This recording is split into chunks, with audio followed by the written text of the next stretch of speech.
repeat that, but it does show you that, like, the talent to have success in this league is there. He's unfortunately had some, probably developmental delays, as a ball player because of the injuries. But, he was largely healthy last year, and if he could stay healthy this year, I'd love to see how he can build and improve because, again, with Josh Young, the work ethic is not an issue. Ask anyone in that building. It's not there are guys sometimes where maybe the work ethic, the drive just isn't fully there. But that's not the case with Josh Young, and hopefully he's able to get things going in the right direction. Jared, how much of your week one takeaways involves just some of the new faces, guys like Nimmo and McCutchen, Jansen, some of the guys out of the bullpen, all kind of hitting the ground running? Yeah, I mean, that's huge. And, with Andrew McCutchen, obviously his ability to fulfill a very specific role against lefties, and then, we'll see what happens beyond that. We talked about that, but, the Rangers really unfortunately, Marcus Semien the last couple of years just offensively wasn't what, you expected, what he expected of himself. And so the Rangers really haven't had that presence at the top of the order where it's like, man, like this is tough, because, the reality is the Rangers leadoff production the last 2 years has been near the bottom of the league. And so having a guy like Brandon Nimmo who can get on base in front of Wyatt and in front of Corey, that's huge. I think Corey yesterday had what was ultimately an RBI single because Colton Cowser, the center fielder, wasn't quite able to make the catch. But if it was caught, would have been a sac fly. It would have been the second sac fly for Corey this year. He had 2 all of last year. Of guys who hit in the top 3 spots in the order across Major League Baseball last year, only Ronald Acuna Jr. had fewer at-bats with runners in scoring position. That's not what you want out of, one of the best hitters in the world in Corey Seager. You want him to have those opportunities, and having a guy like Brandon Nimmo out in front of him certainly has helped that. And then, Mackenzie Gore, what a great start in Philly, and he'll be taking the ball on Friday for the home opener, so it'll be a great way for him to introduce himself to the home fans. How heavy is that sledgehammer, that Nimmo sledge? Yeah, 8 pounds, but man, there's I think with the weight distribution towards the tip, that's a pretty meaty tip, and it's a unique tool. But hey, whatever works for him. But it was I love getting my hands around his sledgehammer, and that sounded awful. And hey, like I said, whatever. Yeah. You're on fire. Yeah. Keep rolling. You're doing a great job. Thanks. Yeah, whatever works for him. Can't confirm or deny that was intentional. I just couldn't hold my laughter. But whatever works for him works for me. That's for sure. Thanks, Jared. Quite a commotion going on once again there in Baltimore. We'll let you go. Have a good flight home, and we'll talk to you Friday. See you, fellas. There he goes. He's at Jared Sandler on Twitter. A must-follow for Rangers fans everywhere. And, opening day festivities Friday starting at 2:30 right here on The Fan against the Reds. Jared's in midseason form, bro. We'll open up the show and take a snapshot of everything happening in your local and national sports scene coming up next here. It's the G-Bag Nation on The Fan. This is the exclusive home of Dallas Cowboys football. KRLD-FM and HD1, Dallas-Fort Worth. Let's go, Cowboys. An Odyssey sports station. Driven by our D&M Leasing Studios. You're rolling with the G-Bag Nation on 105.3 The Fan. All right, here we go. And we are right back in this thing with hour number 2 of the G-Bag Nation on 105.3 The Fan. As hope you enjoyed some afternoon Rangers baseball. Take 2 of 3 against Baltimore, and now day off tomorrow before your home opener. Opening day. A rare opening day after 2 series of road baseball, but the festivities are going to be on fire. The tickets, relatively overpriced. But if you get one, it's a special day. You can get a ticket for another game for the upcoming season. Yeah. I think they're like $150, $200 to get in, but it's worth it. It's a special moment. It's a holiday. It's a sports holiday. Take the kids, skip some school, play hooky. It appears now we know the Cowboys' Brazil opponent. It's going to be the Baltimore Ravens, gentlemen. That's one of the developing sports stories over the last hour. Oh, geez. As you're going to head down there, and I don't know how good the Ravens are going to be. Yeah. New head coach, Harbaugh out. When last we saw them, they were struggling to cover, and they were struggling to rush the passer, and had managed to let the Steelers win the AFC North. They still have Lamar Jackson, who's coming up on 30 years old, still an MVP candidate. Is he going to remain that way? I don't know. I don't know what kind of a Ravens team awaits on the schedule down there in Brazil, but should be a hell of a time. Just speaking of bucket lists, baseball opening day. But Brazil might be pretty top of the food chain there. Brian, you ever been down there for a football game? I've never had that. I've never been to that far south. So I've been to Honduras, Belize, but I've never been that far. I've never been to the South America varieties. I guess South America. Where am I? I did go to Honduras. That's South America? That's South America. Yeah. So yeah, I've been to South America. I just have never Might been be to central. Just never been to Brazil. Well, it's up there, man, and I know Cowboys fans That was kind that of a are roundabout way of heading saying down there. Yeah, I don't know. I don't know if Honduras is Central or South America. To be honest with you, thing. I didn't know what was going on with Brazil. Brazil. He's doing his thing. Yeah. Brazil. Honduras is Central America. Yeah. So Shout out to Tegucigalpa, the capital. I was just kind of like, I went down there fishing, man. I tell you what, we fished at a lake where the moon at the time was so bright you could tie your lures without light. It was that. I mean, you could put on. We were fishing with 12-inch long plastic worms, Lucius, and so we were threading like the big harvest moon. Yeah, Jared's pretty excited about that. I never had to. I could never usually you wear a light or something like that. The light was so bright I could see the hook and how to thread the worm. So I know you were asking me about football, but it's a fishing story. Oh, good. Fish away.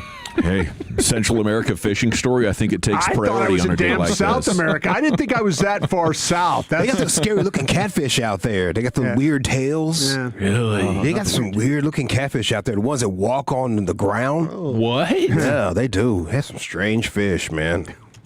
Walk on the ground. Yeah, I'm not going to get That's them off scary. the hook. I'm going to have it to somebody else. Hey, man, get this off the hook Yeah, for me, can you bro. help me out here? Things looks prehistoric Look at over this here. thing, man. That's why I was in a bar. Mesozoic. They played Stairway to Heaven on the jukebox in Spanish, which was pretty wild. Sitting in a bar, drinking a lot of Pacifico beers. Yeah. Nacionals. Yeah.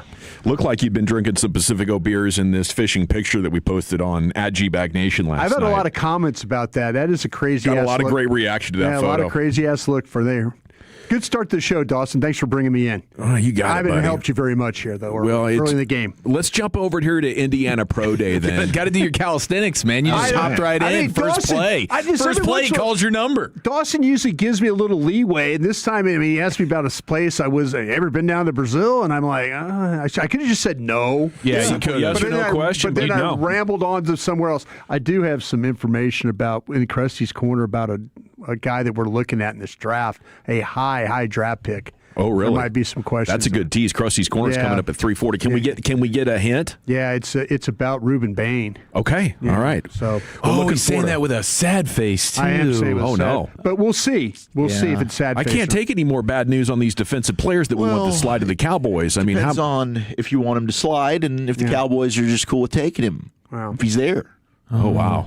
But we'll see. It's not injury related. It's somewhat considered maybe red flaggish. Oh no. Oh wow. That's the worst color. Gas This is red mask flag kind of season. Gas mask kind of red flag or. Yeah, not Okay, okay. gas mask, but We'll have Krusty's Corner coming up Yeah. at 3:40. That's a hell of a tease. We're 35 minutes away from Krusty's Corner, brought to you by Greystone Roofing. Okay, now that's interesting because Joseph Hoyt Morning News posted mock draft 3.0 this Did he give us afternoon. he pivoted off McCoy to go to Bane, actually. okay. I like that pivot. I mean, for the next 35 minutes, I like that pivot. Right? Yes. Nice job, Joe. Yeah, you never know when you got to update your knowledge base, so we'll do that with Broadus coming up at 3:40. But we do have Ruben Bane at 12 and Joseph Hoyt's mock saying the ability to rush the passer and drop and defend the run, and obviously his bend and everything that he did at his pro day last week was very impressive. At 20, Avion Terrell, with the comment being the Cowboys really miss Jordan Lewis. With Terrell, they find his replacement. They also would allow them to keep Deron Bland outside, which is a goal. I'm not doing trades in this mock, yada, yada, yada. But I think right now, to your point, the idea of Ruben Bane and Avion Terrell at 12 and 20 would stand to improve your defense pretty good. I'd be in on this. I'd love it. Wait, so we're not scared of a 4.68 undersized corner? We're just not scared of that? I don't see a 4.68 guy when you watch him play. I was stunned that he ran that, but I also don't know how healthy was. I don't with know the how healthy hamstring. this guy is. That's So the problem. I'm not going to knock him for the 40 I got time. 3 of the 4 corners of my top corners. They're like big time questions about.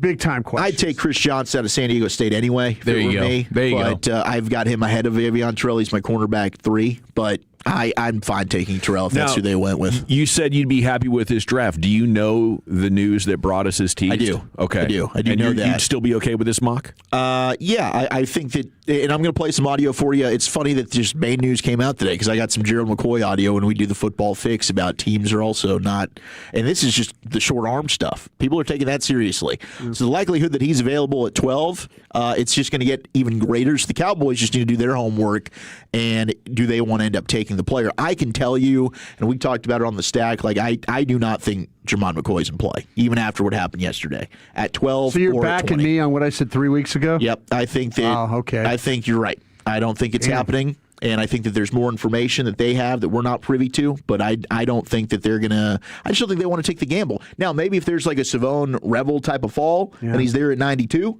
Maybe then you circle back and do that, but I don't know. Not at 12 or 20. I don't think at 12 or 20, Jermon McCoy's happening. Yeah.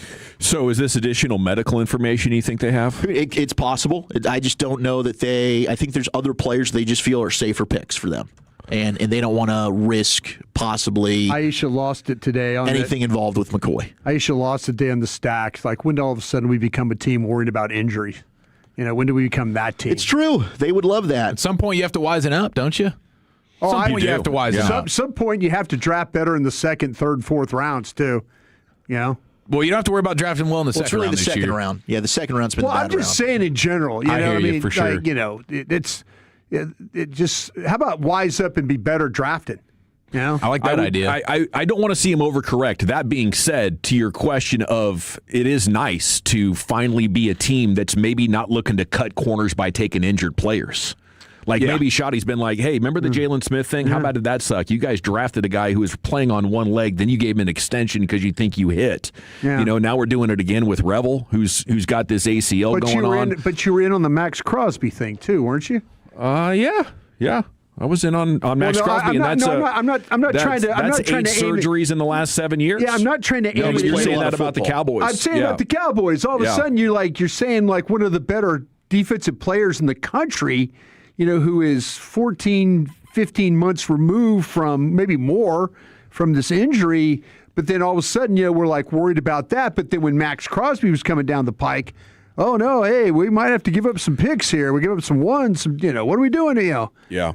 Come on, man. But he'd have played the whole season if they didn't shut him down last year. So, the thing with Crosby is at least he's an NFL player, and even despite having a bunch of surgeries, he shows up and he plays. Yeah. There's you're not going to end up having any red shirt or a guy that's not able to participate in offseason and mini camps. That's the thing with Crosby. I feel like you know what you're getting there. Yeah, if you just want to say we're not taking draft picks that should be first, but they're available in the second or third because they're hurt, we're fine on injury risk of guys that we know are all pro level players already in the league, but we don't want to add draft risk with an injury on top of that. And if that's what the Cowboys have decided, fine. Although I think it would be weird to decide to do it with Jermon McCoy. I was wondering, if you go back to that post-combine tweet from Nick Harris, he didn't expressly say in that tweet the Cowboys are out on McCoy because of his injury concern. He said, based on what I've heard this week at the Combine, I don't think the Cowboys are going to draft Jermon McCoy. Could that have been injury? Sure. Could it have also been Christian Parker was there and Harris had a chance to talk to him about his scheme preferences? It could be. That could be. I think the same type of whispers were coming out of the owners' meetings. Just there's something there. With McCoy? Yeah. All right, looking forward to it. Hell of a tease coming up. Krusty's Corner at 3:40. D'Angelo Pons ran in the 4.3s today, Indiana Pro Day. With how much the Cowboys have been talking about nickel, how much does Pons intrigue you guys? Pons and Rivers both. They're smaller corners. Both play their ass off. I mean, if you're a team that's against shorter guys that don't have a lot of reach, then you're not going to draft either one of these guys, Rivers or Pons. If you're into drafting really good players that play really hard and play well and are physical and tough and all that, then draft either one of those kids and you'll be just fine. There's too many teams that'll make too much of a big deal about him being short and not have a lot of reach and all that stuff. But he will cover. He'll play in the slot. He'll play outside. He'll break up screens. He'll carry routes across the field. This guy's got some traits. I mean, he is pretty close to being a walk-on-water player for a short guy. Wow. Fourth best player in the country in terms of passes defensed. That dude finds the football. So where would you have to take him? Is this a 20 consideration? Well, you don't have a second-round pick. I don't think he's getting a 92. I think everything about this, him and Rivers and those guys are all second-round guys. So this is if we trade down? Trade back? If you trade back. Like I say, these guys fit. They fit what people are trying to do right now when you start to talk about corners that cover and tackle. These two guys do it pretty well. Well, Tiger Woods at one time golfed really well. Maybe if he gets his off the course act cleaned up, he could return to playing better golf. Like that's as I'm watching this story, and he has announced he's stepping away to prioritize his health and his recovery. Yeah. So best of luck to him. But I think a number of people can relate to this story, considering how big of a problem prescription painkillers has been. And in the United States, they're prescribed more than the rest of the world combined. We have like 5% of the world's population. We do more opiate painkillers than the rest of the world combined. We're maybe us in another country, the only ones that advertise for it. Okay, yeah. So it gets even worse. Banned on TV. Yeah. So you have these surgeries to recover from the stuff Tiger Woods has had, and then you get on these drugs for 2 months, and then you have to try to quit, and it makes you physically ill and like emotionally and mentally depressed for weeks or months. So with people that have the resources, a lot of times they just end up staying on them, and then down the road you get all these further complications in your life, like DUI and other pain issues. So I don't want to make excuses for Tiger Woods. I'm just saying there's probably a lot of people in the audience that are like relating to this and thinking, well, it's easy to say just say no to drugs, but once you become addicted after shattering your leg and breaking your back and all the ACL surgeries, it can become quite a thing to traverse. And if you have the means and the resources to get them, and you don't need to stay employed or pass drug tests, then I think a lot of people end up just staying on these things for longer and longer and longer. And the next thing you know, you've been addicted to these things for 15 years, and so now, it's like, sure, Tiger Woods, has a major life hurdle to clear here, and I feel bad for him. But at the same time, I hope that on the other side, maybe he could play better golf. Like maybe it's just the dope. Obviously he can't drive without flipping his car.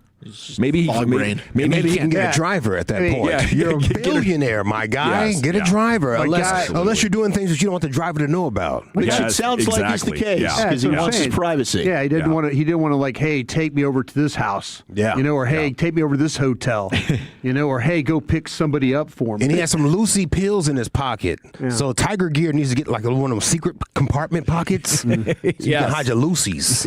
Yes. How do you like have like 4 car wrecks and flip your car in 2 of them? That's maybe driving fast. Yeah. My man, like seriously, like he is like. You're going fast. The one in California, he came over a ridge, and there were curves on the other side of it, and he didn't realize that going 60 on this particular road, or I don't know, maybe he's fallen asleep or something like that. But anyway, it sucks to see legends like that on tough times, but maybe there is a redemption story ahead for Mr. Tiger Woods, who says he's stepping away from golf with just days to go before the Masters starts.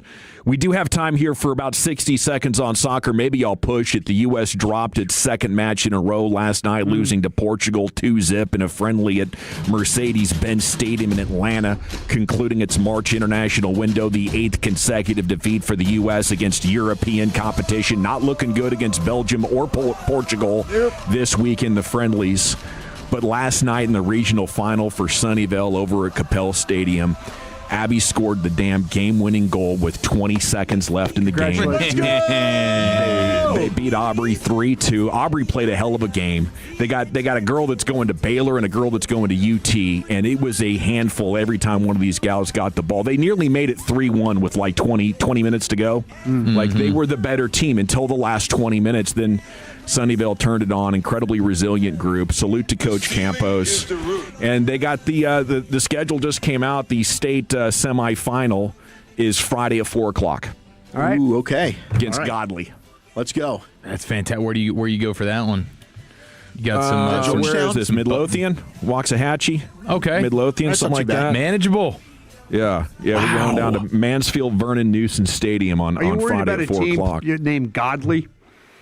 Yeah, I think it's a you little guys, imposing, a you little guys daunting. are a team of destiny here. Godly might be a team of destiny. Step aside, Godly. Exactly.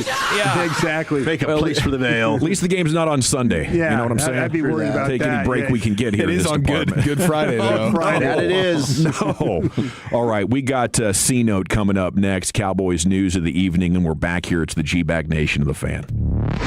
Take us with you wherever you go. Now heard on the iHeartRadio app, YouTube, Twitch, the TuneIn app, our Odyssey app, and of course with the biggest mother of a radio signal in DFW. Thanks for making your favorite travel buddy 105.3 The Fan. Hey, Tolos, RJ Choppa here from my good friends over at Gaylord Golf Mecca. It is that time of year. It's time to plan that summer golf getaway. If you're a golfer like me, if you love the outdoors, if you love being immersed in 70-degree weather in the middle of July and August, then Gaylord, Michigan, Northern Michigan is the place to go. Easy flight, 2.5 hours up to Traverse City, an hour drive. You're nestled amongst Michigan's northern forest. 16 championship-level golf courses. Stay and play packages available online at GaylordGolfMecca.com. Gavin Dawson here for Window Nation. Spring is a great time of year to open your windows, and wait, your windows won't open. They leak, they're cracked, or they need repainting. Again, getting top-quality custom-fit windows from Window Nation is easy and affordable. During the More You Buy, the More You Save sale, you could save up to 50% off. Plus, you could get them with 0% interest for 5 years. During uncertain times, one of the best investments you can make is in your home. So visit windownation.com now to book a consultation. Attention everyone, this is for anyone who owns a car in the Metroplex. If your car has been hit by hail over the last 2 years, call Dent Society, 214-919-2237, 214-919-2237. We will repair your car at no cost. Deductible, no problem. We offer deductible assistance. We will handle the insurance company from front to back. No headache. We will provide you a rental car while we work on your car, even if you do not have rental coverage. Visit us on Instagram at The Dent Society and check out our work. My name is Whitney Allen, and I'm a widow. My husband, Ryan, died. We never thought we'd ever have to use life insurance, but the unexpected happened. With Ethos, signing up was fast and 100% online. You can get a quote in seconds, apply in minutes, and get same-day coverage. No medical exams, and you can get up to $3 million worth of coverage. I'm grateful we were prepared. Get your free quote at ethos.com/radio. That's ethos.com/radio. Paid spokesperson. Time spent on application may vary. Online health questions required. At LendSeek, we know running a business takes heart, hustle, and sometimes a little help. That's why we stand with you with our exclusive AI lending platform, connecting you to over 100 funders. If you've been in business for at least 2 years with a minimum annual revenue of $500,000, you can get up to $1 million in funding in as fast as 24 hours. No collateral, no prepayment penalties, no red tape. Apply today with no cost or obligation at lendseek.com. That's LENDSEEK.com. If you or anyone you care about is facing a family legal matter, call Cordell and Cordell today at 1-855-GET-LEGAL or visit KordellCordell.com to schedule your consultation. There's a lot on the line in divorce. This is Joe Cordell of Cordell & Cordell, the largest family law firm in the country, with over 35 years of helping clients navigate divorce. But being big doesn't mean less personal or less local. Our attorneys live and work in your community, and as neighbors, they understand the challenges your families face. Divorce touches all areas of your life. Your home, savings, retirement, and of course, kids. So when you find yourself facing divorce, you need a partner you can count on. Visit KordellCordell.com to schedule your consultation. If you or anyone you care about is facing divorce, contact Cordell and Cordell today. With over 100,000 clients served, we understand the challenges you're facing on a personal level. Call Cordell and Cordell today at 1-855-GET-LEGAL. That's 1-855-GET-LEGAL. Dallas, Fort Worth, and St. Louis. Time is approaching to protest your property tax. Don't trust some blind call center. Contact North Texas Property Tax. #1 property tax firm in North Texas. No reduction, no fees. Save more, get more with North Texas PropertyTax.com. You follow here, Tolos, and I love CertaPro Painters. Each CertaPro Painters business is independently owned and operated right here in our community, and you can ask about their spring sales event for 10% off qualifying projects through May 15th, and you can trust them to get the job done right. That's why I love them, because they take pride in what they do. The process is worry-free, starting with your free estimate. When you choose CertaPro Painters, you're not just hiring a service, you're partnering with trusted local professionals with over 70,000 five-star reviews to make your house feel like a home. Do what I did. Schedule your free estimate online at CertaPro.com. That's Certa with a C, CertaPro.com.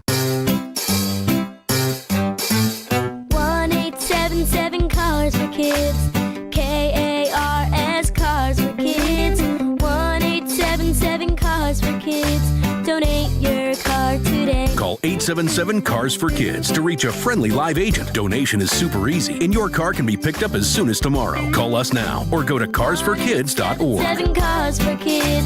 Donate your car today. Did you know you can donate real estate too? I'm Bob Burke, founder and chairman of Burke America Parts Group, a family of brands that includes RepairClinic.com, an appliance and HVAC parts solution company that's grown into an international brand.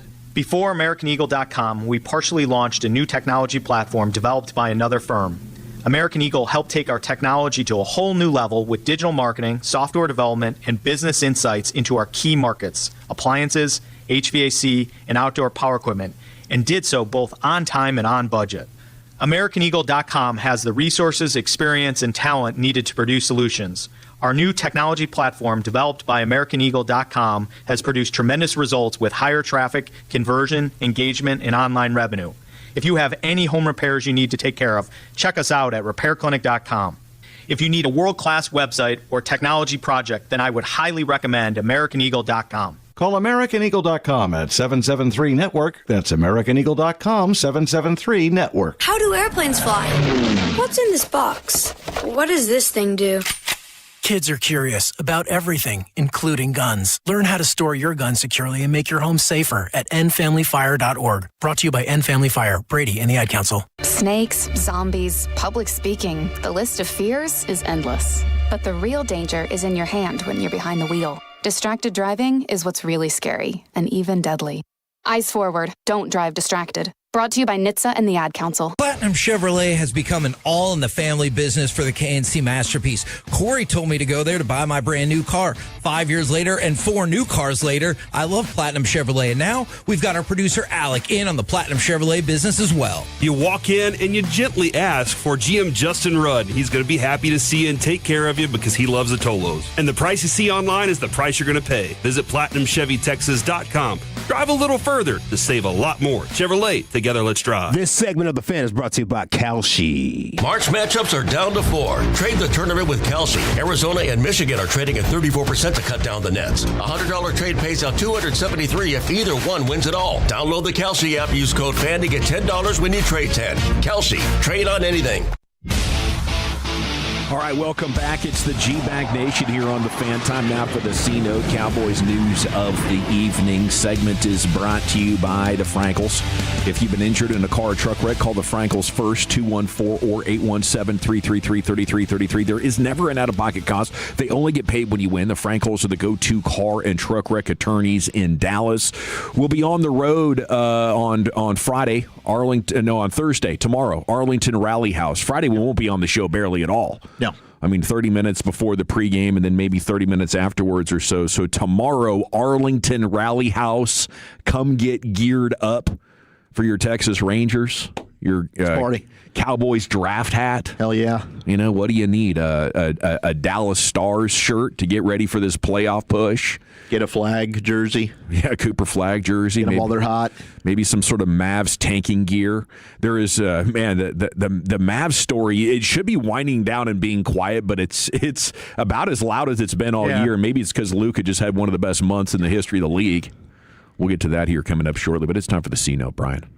Okay, Cowboys news of the evening. We got the Union getting active in their battle with the league here, as we've had a fairly active offseason with League Matters. The NFLPA report card was a flashpoint.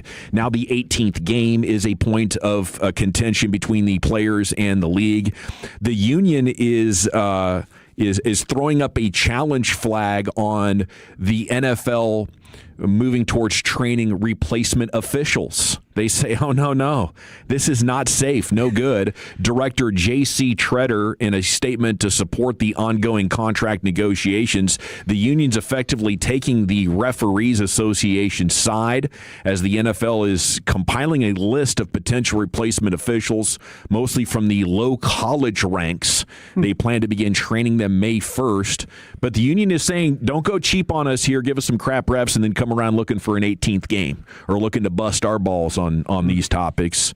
You need to get your stuff in order here for the refs. I wonder if the PA could have any sort of leverage here to creating an agreement. I believe the NFL has these things ironclad. Like when you go inside the CBA, it is going to say the league can do whatever they want in the interest of making money in pro football, and the players got to deal with it. But I don't know. Maybe they found some sort of technicality that can be a pain in the league's ass here. Hey, I understand the safety ramifications of it, but they've done it before, and I don't know that the NFLPA was really putting out a safety problem. I mean, I don't know. It's more so like you're probably going to get missed calls. But with the new implementation of the replay booth, and they're going to do that for a year, I mean, I guess they can kind of save their ass with that. Well, I don't think it's a real safety concern. I think this is a negotiation deal with the new CBA coming due in about 3.5 years. We're just starting to see the early signs of them trying to maximize everything, almost like it's politics. Who's your most valuable players? Quarterbacks. Yeah. You got some guy from that referees D3 games. No offense to D3 official or anything like that. But all of a sudden you got guys blows to the head, low blocks or low tackles. I think they're worried about protecting their quarterbacks and protecting their players that way. You know, that maybe you get some of these officials, like if you know a guy is a high officiating, like roughing the passer, these referees will protect quarterbacks. I think the Players Associations were. How about guys going across the middle of the field? Yeah, and taking runs at guys, and it not being called or officiated correctly. I think that's the biggest concern. Chop blocks, stuff like that. I can understand where the Players Association. Now, listen, the NFL officials miss this stuff every week too. Yep, every week they miss it. But man, I would take my chances with the NFL officials before I take my chances of being protected that my quarterback wasn't going to get broken in half by some official that's never. And once the players and the teams they lose trust in the officials, they feel like they're getting screwed on calls. That's when like the revenge hits happen. That's when the dirty plays can happen the other way. But I think I'm more with Wolchuk that it's probably not that much of a safety risk. It's more of a missed call risk. That's going to be a much bigger factor. But I do think it's fantastic leverage for the Players Association, and I hope it's not a sign that we're heading for some sort of work stoppage. That would be horrible. Would be. Gosh, please no. We need our football. Yeah. The closest we got was 2010 or 2011 when we had like the offseason didn't start till maybe. Everything got pushed back. You had no free agency or anything. That was a weird time. Okay, up next here in the C Note, we go to the headline from Tommy Yarish, DallasCowboys.com. Next man up. Crucial offseason lies ahead for Joe Milton. Man, we all like Joe, right? Especially after the Radio Row interview. Fell in love with that guy. I think every show he went on, they became Joe Milton fans. They were pulling for the dude, loved the guy. I mean, seems like an awesome dude to have in the quarterback room. And he came here last year because, he saw the writing on the wall in New England. Drake May coming off of a great rookie year. He didn't think he had a chance. But after one season, the Cowboys go out and get Sam Howell.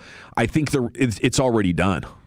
It's already done. Like, he's going to have to go find his next opportunity or just accept the fact that, at least for now, you are a depth quarterback, trying to see how long you can make it as a clipboard holder. Yeah, you're not bringing in a Sam Howell who's got 20-plus NFL starts and has thrown for over 3,500 yards in a season. And I mean, he clearly, I think, knows how to play the quarterback position, obviously better than what Joe Milton does right now. But Joe is fun to watch, and he is a guy that is supremely talented.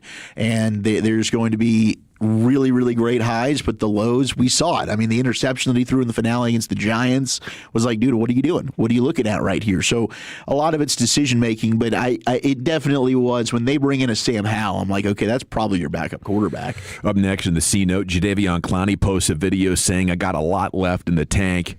How much better would you guys feel about this defense right now if they could find a way to bring Clowney back as well? Reporters were pressing Jerry on that decision and not bring Clowney back yesterday at the league meetings. He talked about how much more they want to see Ezraku out there. I get that. They also brought in Gary, who's, better than Clowney. But it doesn't seem like scheme fit as much as, who they think's a better player. And I guess they like the upside of Ezraku, but I would really like the depth and the certainty. I think it would raise your floor significantly if they could bring back Clowney. Yeah, I like Clowney. They were clearly headed for a re-sign once the season ended, and then, I don't know. I would love to get the true serum here from Christian Parker. Do you think they worry about him playing like as a head-up 5 or inside 4? Do you think they worry about that as a run defender? I know, and not that Clowney. I think Clowney, when he keeps his outside shoulder free, he's a little bit better of holding the edge. But I wonder if they worry about him playing head up or playing inside, and they know damn good and well they don't want him to drop. Yeah. I could see that, but I think he just fits as an outside linebacker. Well, that's what I'm saying. As an outside linebacker, he's going to have to drop. Oh, and he just can't do that at this point. He can't do that. Yeah, that would be a problem. Yeah, I mean, I guess maybe he's not willing to just be like a designated pass rusher kind of guy. Yeah, he does not want to be. He does not want to be that kind of a linebacker. He would rather put his hand on the ground and go. Yeah, I mean, that definitely suits him better. But I think there's still a place for that. You need guys that can get after the quarterback. But if he wants more of a starters type role, every down role, then maybe it just doesn't make sense. Matt Bowen, ESPN, did fits for the top 20 players in the draft for him, and he likes Colton Hood to the Cowboys, the Tennessee corner who also ran in the 4.3s. Says corners with Hood's skill set and coverage tend to go higher than projected, and I like the fit under the new coordinator, Parker. Yeah, but Zach brought up a really great point. I think the last couple of days, I know on the stack, if you are not in love with McCoy and how he plays, are you going to be in love with Hood with how they play the scheme at Tennessee? Am I correct by that, Zach? Well, yeah, if you're looking at a guy and let's say you're comparing like Delane and McCoy, and it's like, well, we like Delane because he shows more versatility in zone. It's not to say that they can't do that, but Tennessee just plays a lot more press man. So Colton Hood fits that style of defense. It's why I think like Jermon McCoy, if the medicals check out depending on the team, Kansas City makes a lot of sense because they run a lot of that. But Colton Hood's one of those guys, maybe they look at him as more of a versatile piece, but he is super physical, jams, likes to do that press, run. He is a little stiff in the hips. I wasn't shocked that he ran a little bit of a slower time. 5'2". He's a big hitter. I mean, this guy is super physical. I don't know that he's a guy that can, if you want nickel stuff, I think some of these other guys project better moving inside than what Colton Hood does. I really think he's a true outside player. All righty. Yeah, I mean, when I watched him play, I was like, this guy is man, and he is very physical. Yeah. And, so I thought that was an interesting selection from Bowen. Yeah, Parker's going to play 75% zone coverage. I don't know if that's a great fit, right? No. But I guess Quinyon Mitchell's been the comp for Hood. Yeah. And, I mean, Aisha brought up the point today on the stack about, well, how much did Toledo do that? And I thought that was interesting thinking back to it. I don't remember them running a ton of zone either. No, I thought he was a big man player himself. So that could be a projection, but he also plays outside. But their better nickel player is Cooper DeJean. Yes. Yeah, I don't think you're drafting Hood to play in the nickel at all. Exactly. You still probably need that guy. Yeah. You're going to get into this Jalen Hurts story coming up in the Football Fix a little bit later on. Can. Yeah, absolutely. Man, this is terrific stuff. After reading it, I just feel like we're getting very close to a tipping point, aren't we? Yes, we are. Oh, yeah. Screw you, filthy. That was like reading a book, dude. How many chapters were in that article? Yeah. How many is this a Don sources? Van Natta thing? No, this was Fowler? Fowler and McManus. McManus, that's right. Oh, geez, when McManus involved. Yeah, I mean, Hurts has basically told them, I'm doing it my way, screw you, we've won the Super Bowl, and last year brought that to a head. Now they're re-raising back all in, saying, forget that. Yeah. We're the coaches, and you're going to do what we say. So I think they're going to ask Hurts to do a lot of stuff this season that he's not familiar with, and the results, or he's not comfortable with, and the results are going to be explosive and dramatic, and possibly put the division back in the Cowboys' lap. Maybe it might be at 8-9. Yeah, but damn it, they'll be a playoff team. WIP Monday morning crash outs, man. Looking forward to that already. Krusty's Corners coming up next. Brian, where are you taking us? Yeah, is there a red flag on one of the top defensive players in the draft? We'll do that next. But first, I have some great news for my people in the 817. The all-new Alliance Hyundai. It is here and conveniently located right in Fort Worth, I-35 and Golden Triangle. And I spent a few years in the car business, and I got to tell you, what my buddy and owner, Ryan Watson, is doing at Alliance Hyundai, it's second to none. From the moment you walk in, you feel the difference. Honest deals, real care, and a team that's truly passionate about taking care of you and your vehicle. Right now, it's the Hyundai Getaway Sales Event. It is happening at Alliance Hyundai. You will get the best deals on Elantras, Tucsons, and the all-new Palisades as well. Every new Hyundai comes with America's Best Warranty. We're talking 10 years, 100,000 miles of a limited powertrain warranty, plus owner's assurance. And check this out. No appointment needed for for same-day oil changes. Their state-of-the-art facility has advanced diagnostics and highly skilled Hyundai certified technicians. You can enjoy quick turnaround service, a relaxing waiting area with free Wi-Fi and free drinks, free snacks, the whole nine. Come see the difference at Alliance Hyundai today, or check them out online at AllianceHyundai.net. That's AllianceHyundai.net. At Alliance Hyundai, it's their mission to be your ally in the automotive business. Coming up Thursday morning on Sean and RJ, are we still talking about the Rangers winning streak? We got the payload at 6:40, a Busch ticket giveaway in the Expressway, plus Below the Belt at 8:40 and the Red Zone at 9:20. It's a Thursday morning on The Fan. At last, Texas Rangers baseball is back at the ballpark. And you'll want to be there April 3rd, 4th, and 5th when Corey Seager, Wyatt Langford, and the Rangers face off against Ellie De La Cruz and the Cincinnati Reds for a weekend series that counts. Don't miss the joy and fun and energy of the season's first home games. Grab your tickets at Rangers.com. That's right. All for Texas. Time is approaching to protest your property tax. Don't trust some blind call center. Contact North Texas Property Tax. #1 property tax firm in North Texas. No reduction, no fees. Save more, get more with NorthTexasPropertyTax.com. The problem with radio is we can't show you our new box packed with a KFC snacker, 5 nuggets, fries, and a drink for just $7. So you'll just have to trust us when we say the crispy golden fried breading will make your mouth water. You'll have to trust us when we say this is a ridiculous amount of chicken for such a small price. And you'll have to really trust us when we insist that, yes, it really is only $7. $7 box feast from KFC. Trust us. It's finger-licking good. Prices and participation may vary. Tax, tips, and fees extra. You know that Big Bargain detergent jug is 80% water, right? It doesn't clean as well. 80% water? I thought I was getting a better deal because it's so big. If you want a better clean, Tide Pods are only 12% water. The rest is pure, concentrated cleaning ingredients. Oh, let me make an announcement.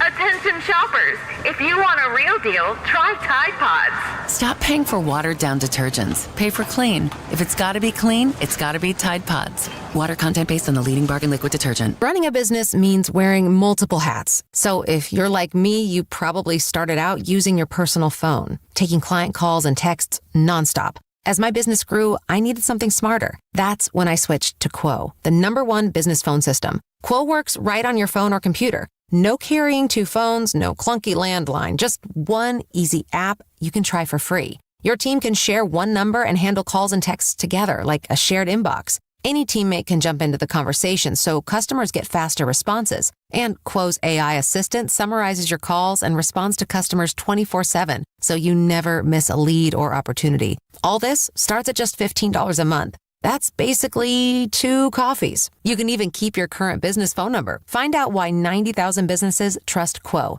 No missed calls, no missed customers. Try Quo for free at quo.com/sports. That's quo.com/sports to try Quo free. QUO.com/SPORTS.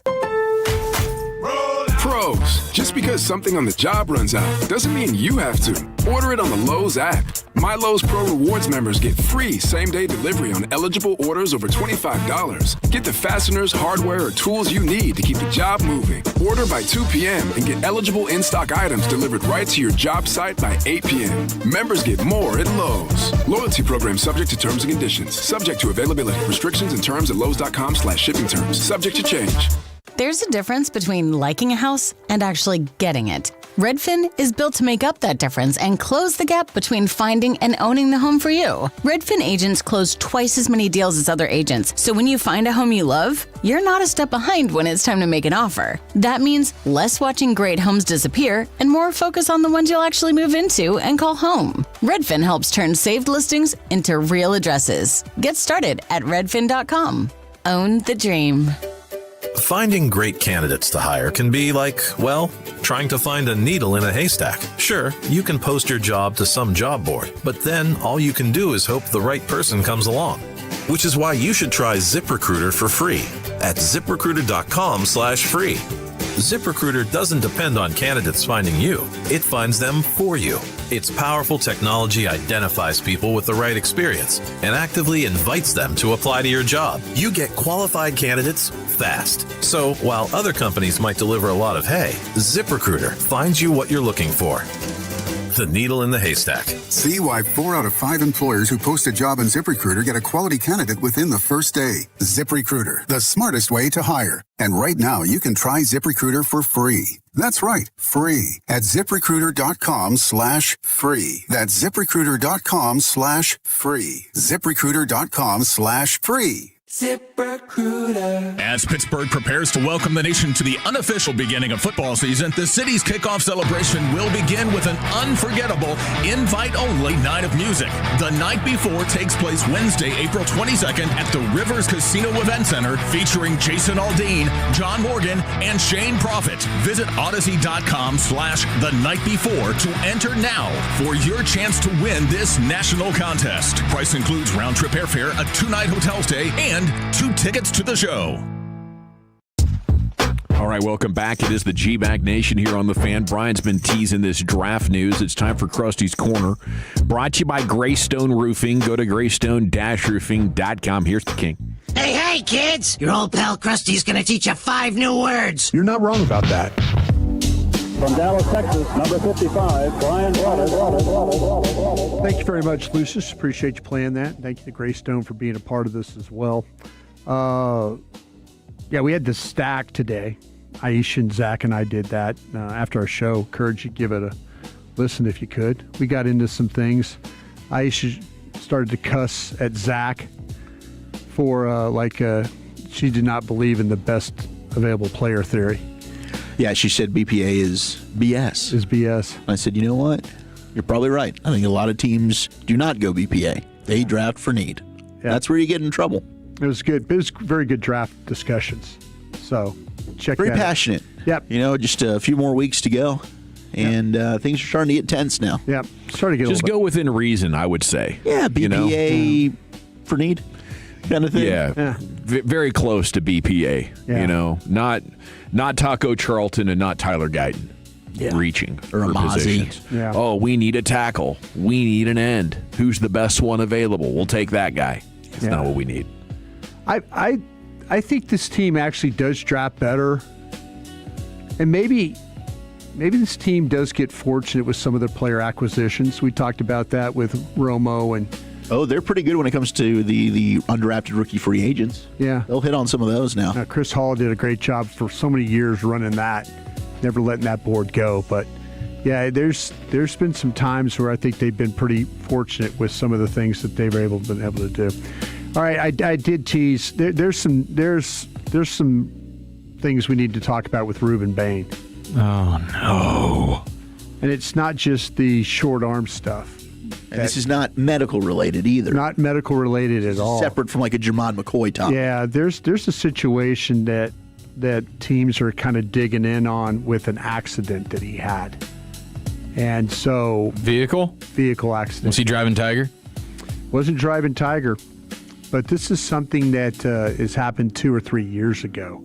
And there's some thought that there's maybe going to be some kind of lawsuit involved with this accident.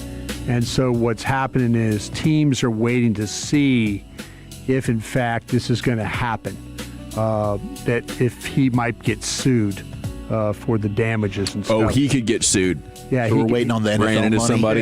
Yeah, they're waiting on NFL money. But what I'm also hearing is the statutes of limitations is also running out on this thing, pretty close.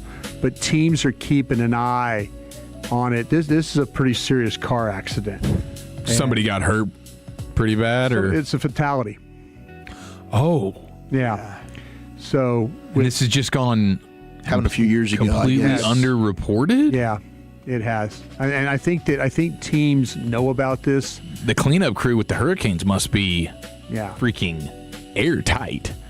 So that's what they're kind of waiting on right now, and there's thought that maybe that we'll see if in fact it affects his draft status, and the teams are monitoring also though about the if he's going to get sued. But he's also dealing with teams also not liking his body type, not with the short arms and stuff. Oh, like that. yeah, just one more thing to maybe make a team hesitate. Just make one more thing. Yeah, exactly. You get a short arm team, you get a vehicular death team, and the next thing you know, he's available and he's sitting there, and you got it. I feel like the Cowboys would take him. Yeah. Well, this is something that has been what they're calling a black cloud over him that he's having to deal with.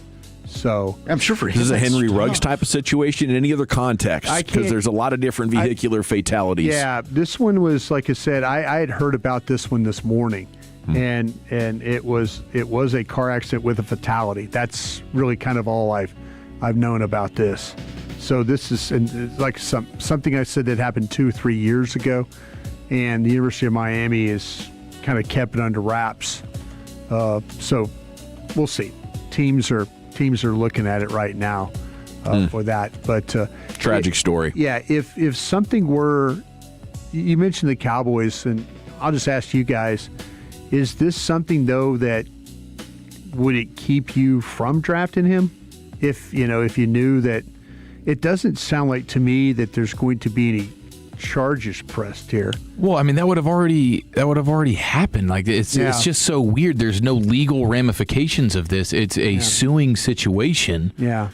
Like, I mean, that's a stressful thing, and it's not something you want, identified with your team and organization, I guess. Mm-hmm. But there's no threat of him missing time. Like, that clearly sucks for him, I guess, from a financial standpoint. Sure. But if he's not, if there's no legal ramifications, I don't.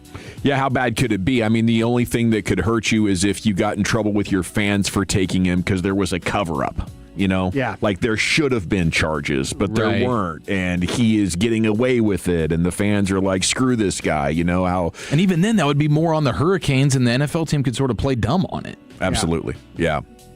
And the Cowboys have done a lot of that, or they've gone with the everybody deserves a second chance situation.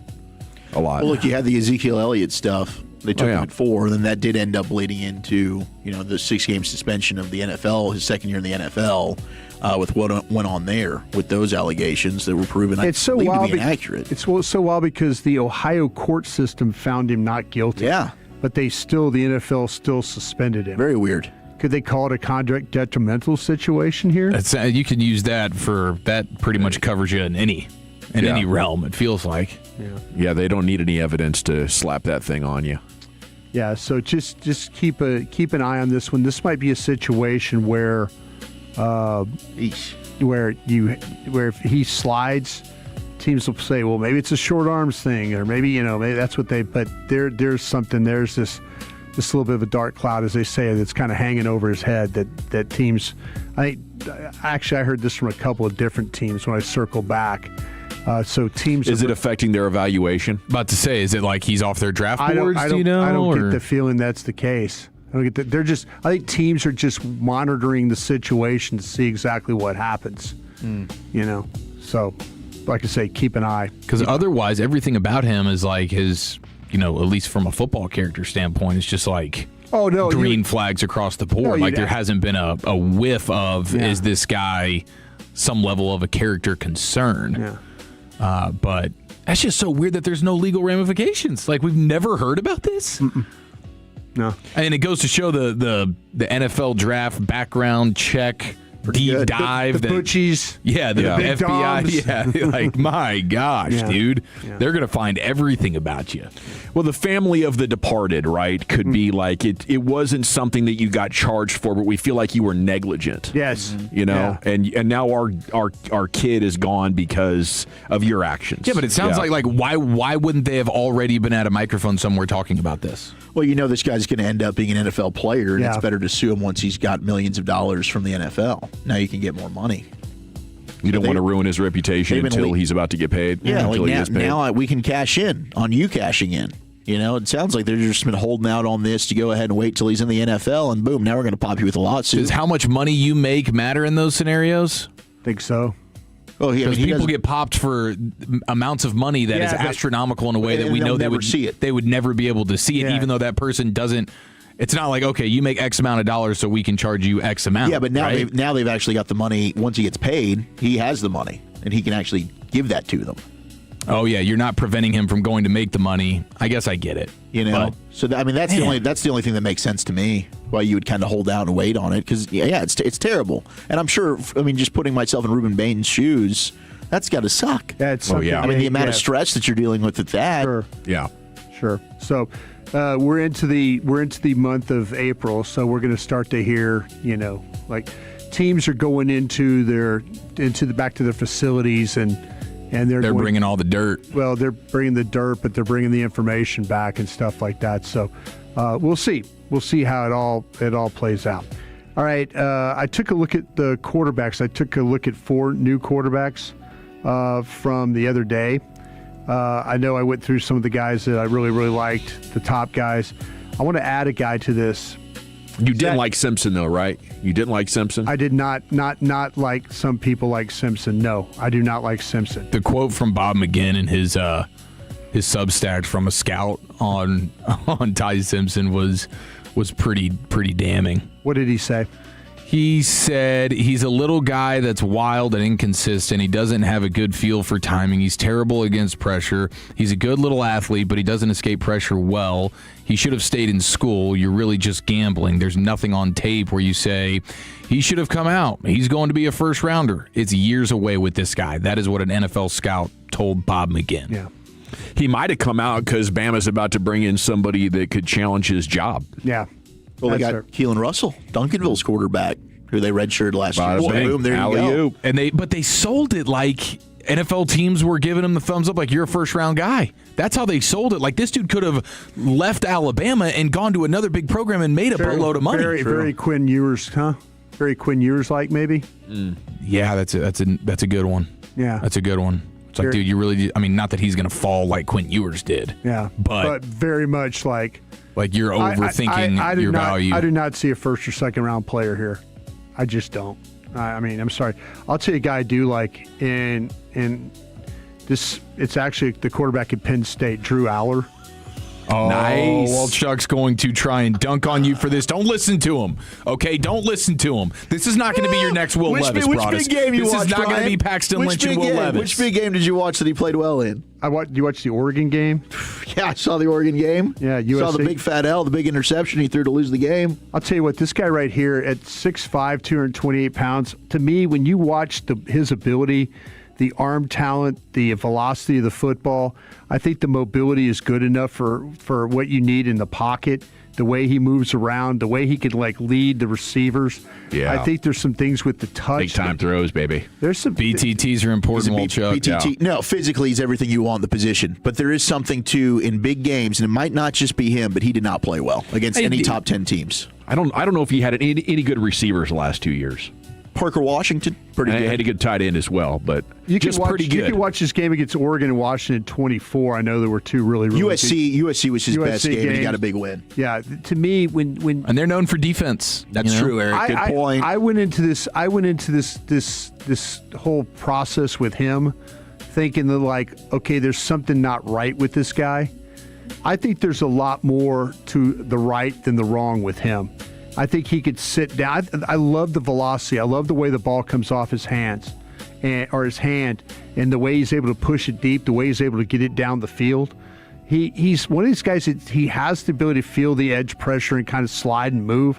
I wouldn't say he's a great runner by any means, but man, he is able to climb the pocket, stay inside the pocket, and then find ways to make some throws.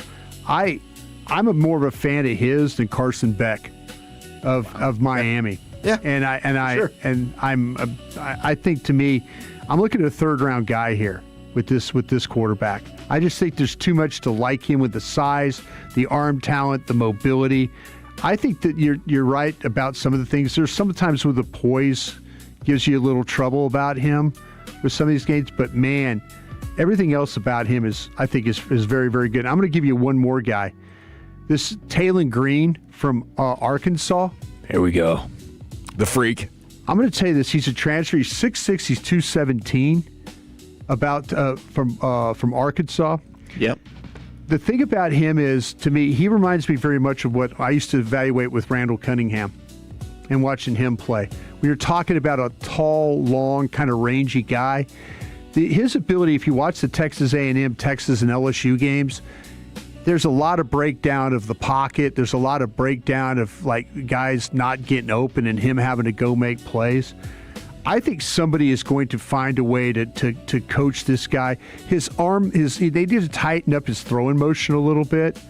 But when you start to talk about the ability to run, the ability to avoid, he's like really a dual threat player. Very similar to what with Lamar Jackson when he came out of Louisville. There were some questions about Lamar Jackson's accuracy at Louisville, even though it was a Heisman Trophy and all that stuff. They're thinking, well, he'll never be able to throw the ball in the pros.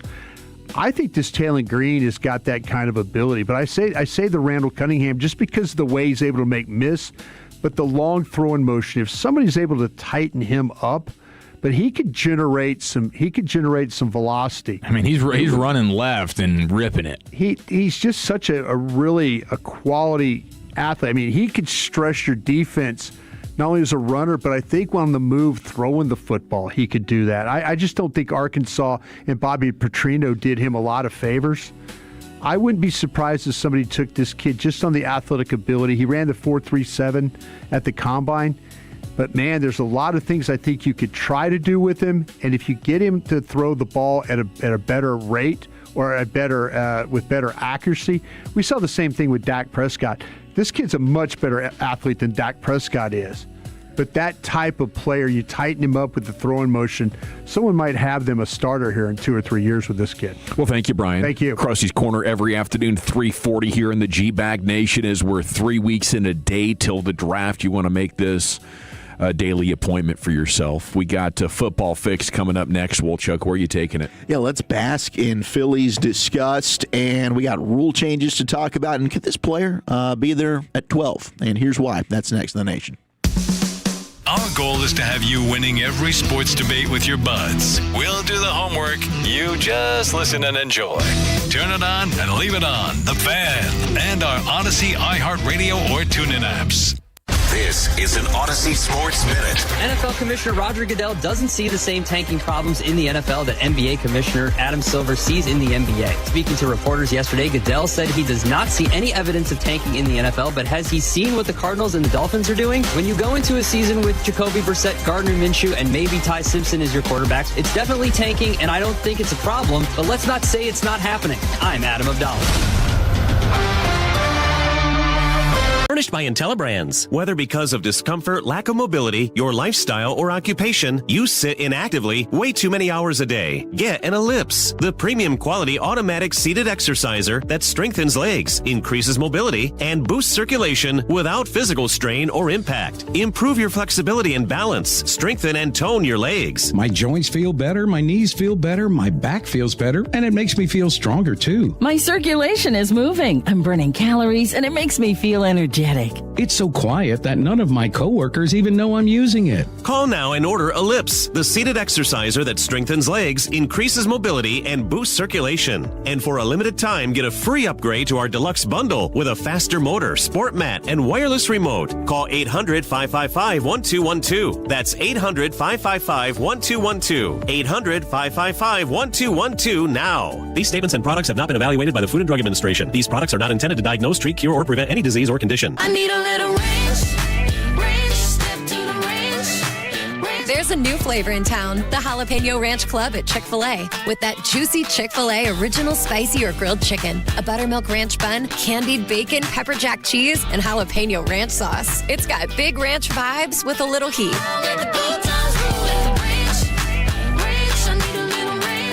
Chick-fil-A's new Jalapeno Ranch Club. Available for a limited time only. Order ahead on the Chick-fil-A app. Hi, it's Pete Thompson from the Consumer Team. If you're replacing a roof, get the peace of mind of a lifetime workmanship warranty from Blue Nail Roofing. Other roofing companies might back up their work for a year if you're lucky, but because of Blue Nail's training and the quality of their team members, you're protected with a lifetime workmanship warranty. Call today and also learn about Blue Nail's flexible financing that allows you to get work done now and pay later. 855-255-1975, BlueNailRoofing.com. No one likes having to choose. That's why with America's best lineup of hybrids from Hyundai, you get the best of both worlds. Like the reliable and efficient Tucson Hybrid with America's best warranty. or the stylish yet capable Santa Fe Hybrid, with power to navigate the toughest terrain. It's like having your cake and eating it too. You know, if you could drive a cake. Hybrids from Hyundai. It's the best of both worlds. Visit HyundaiUSA.com or call 562-314-4603 for more details. No purchase required. Terms apply. Available at ownwell.com/terms. Estimate based on your neighborhood average and individual results may vary. When I saw how high my property tax bill was, I was shocked. We couldn't afford this. But I discovered Ownwell. Ownwell reduced my property taxes and saved me over $1,000. Your property taxes aren't set in stone. They can be protested and they can be reduced. But instead of filing protests yourself and very possibly losing your appeal, Ownwell does it all for you. And we give you the best chance to win and save big. Ownwell has reduced property taxes for hundreds of thousands of Texans and put money back in their pocket, and you can be one of them. And unlike other companies that take half of whatever you save, Ownwell charges just 25%. And that's only if you save. Now I don't worry about my property taxes. Ownwell reduces it every year. Don't wait. The deadline to protest is May 15th for most counties. Save money on your property taxes with Ownwell. Sign up in less than 3 minutes at ownwell.com. That's ownwell.com. Ownwell.com. Tired of overpriced energy drinks? Ditch the can. Meet Whip Energy Pouches, a better way to energize. Whip is made with clean caffeine and great tasting flavors. No calories, no sugar, no nicotine. Just pop it in and go. Whip is the best way to stay focused without chugging another expensive energy drink. So next time you need energy, try Whip. Whip Energy Pouches, a better way to energize. Find Whip near you in Dallas and Houston at Murphy USA and Quick Trip locations, or visit WIPWhip.com. Sick of crashing out on sugary energy drinks? There's a better way. Meet Whip Energy Pouches. No calories, no sugar, no nicotine. Just clean caffeine crafted for smooth, lasting energy. Whether you're up early, grinding through the day, or staring down a workout, Whip is energy that moves with you. Find Whip near you in Dallas and Houston at Murphy USA and Quick Trip locations, or visit WIPWhip.com. Whip Energy Pouches, a better way to energize. The NFL offseason is here, but the action never stops. The draft is right around the corner, and Heed the Call NFL podcast with Dan Hanzus and Mark Sessler is your pro football destination. Prospects, team needs, and pick-by-pick coverage of draft weekend. Heed the Call covers all things NFL, and we have fun. No fake hot takes or boring data dumps here. Just entertaining football talk from your favorite buds at the bar. So come hang out with the Heed the Call heroes for football news, analysis, and mirth. All the mirth. Follow and listen to the Heed the Call NFL podcast wherever you get your podcast. Sean and RJ here with the greatest of base power. Peak storm season is right around the corner. And for the first time in over a year, Base Power can install in weeks, not months. Thousands of Texans are switching to Base Power to get a whole home backup battery that automatically keeps your home running. For a limited time, get $100 off with the fan while install slots are open at basepowercompany.com/thefan. That's basepowercompany.com/thefan. Take advantage of being a Tolo at Base Power. You're turn it on, leave it on. Home of America's team is 105.3 The Fan. Tolo, baby. KRLD-FM and HD1, Dallas-Fort Worth. An Odyssey sports station. Driven by our D&M Leasing Studios, you're rolling with the G-Bag Nation on 105.3 The Fan. Here we go. It's hour number 3 of the G-Bag Nation on 105.3 The Fan. Thanks for making us part of your day. It's time for Wolchuk's Daily Football Fix. And here he is, Wolchuk. Hell yes. Let's get our fix right after this. You think football is still fun?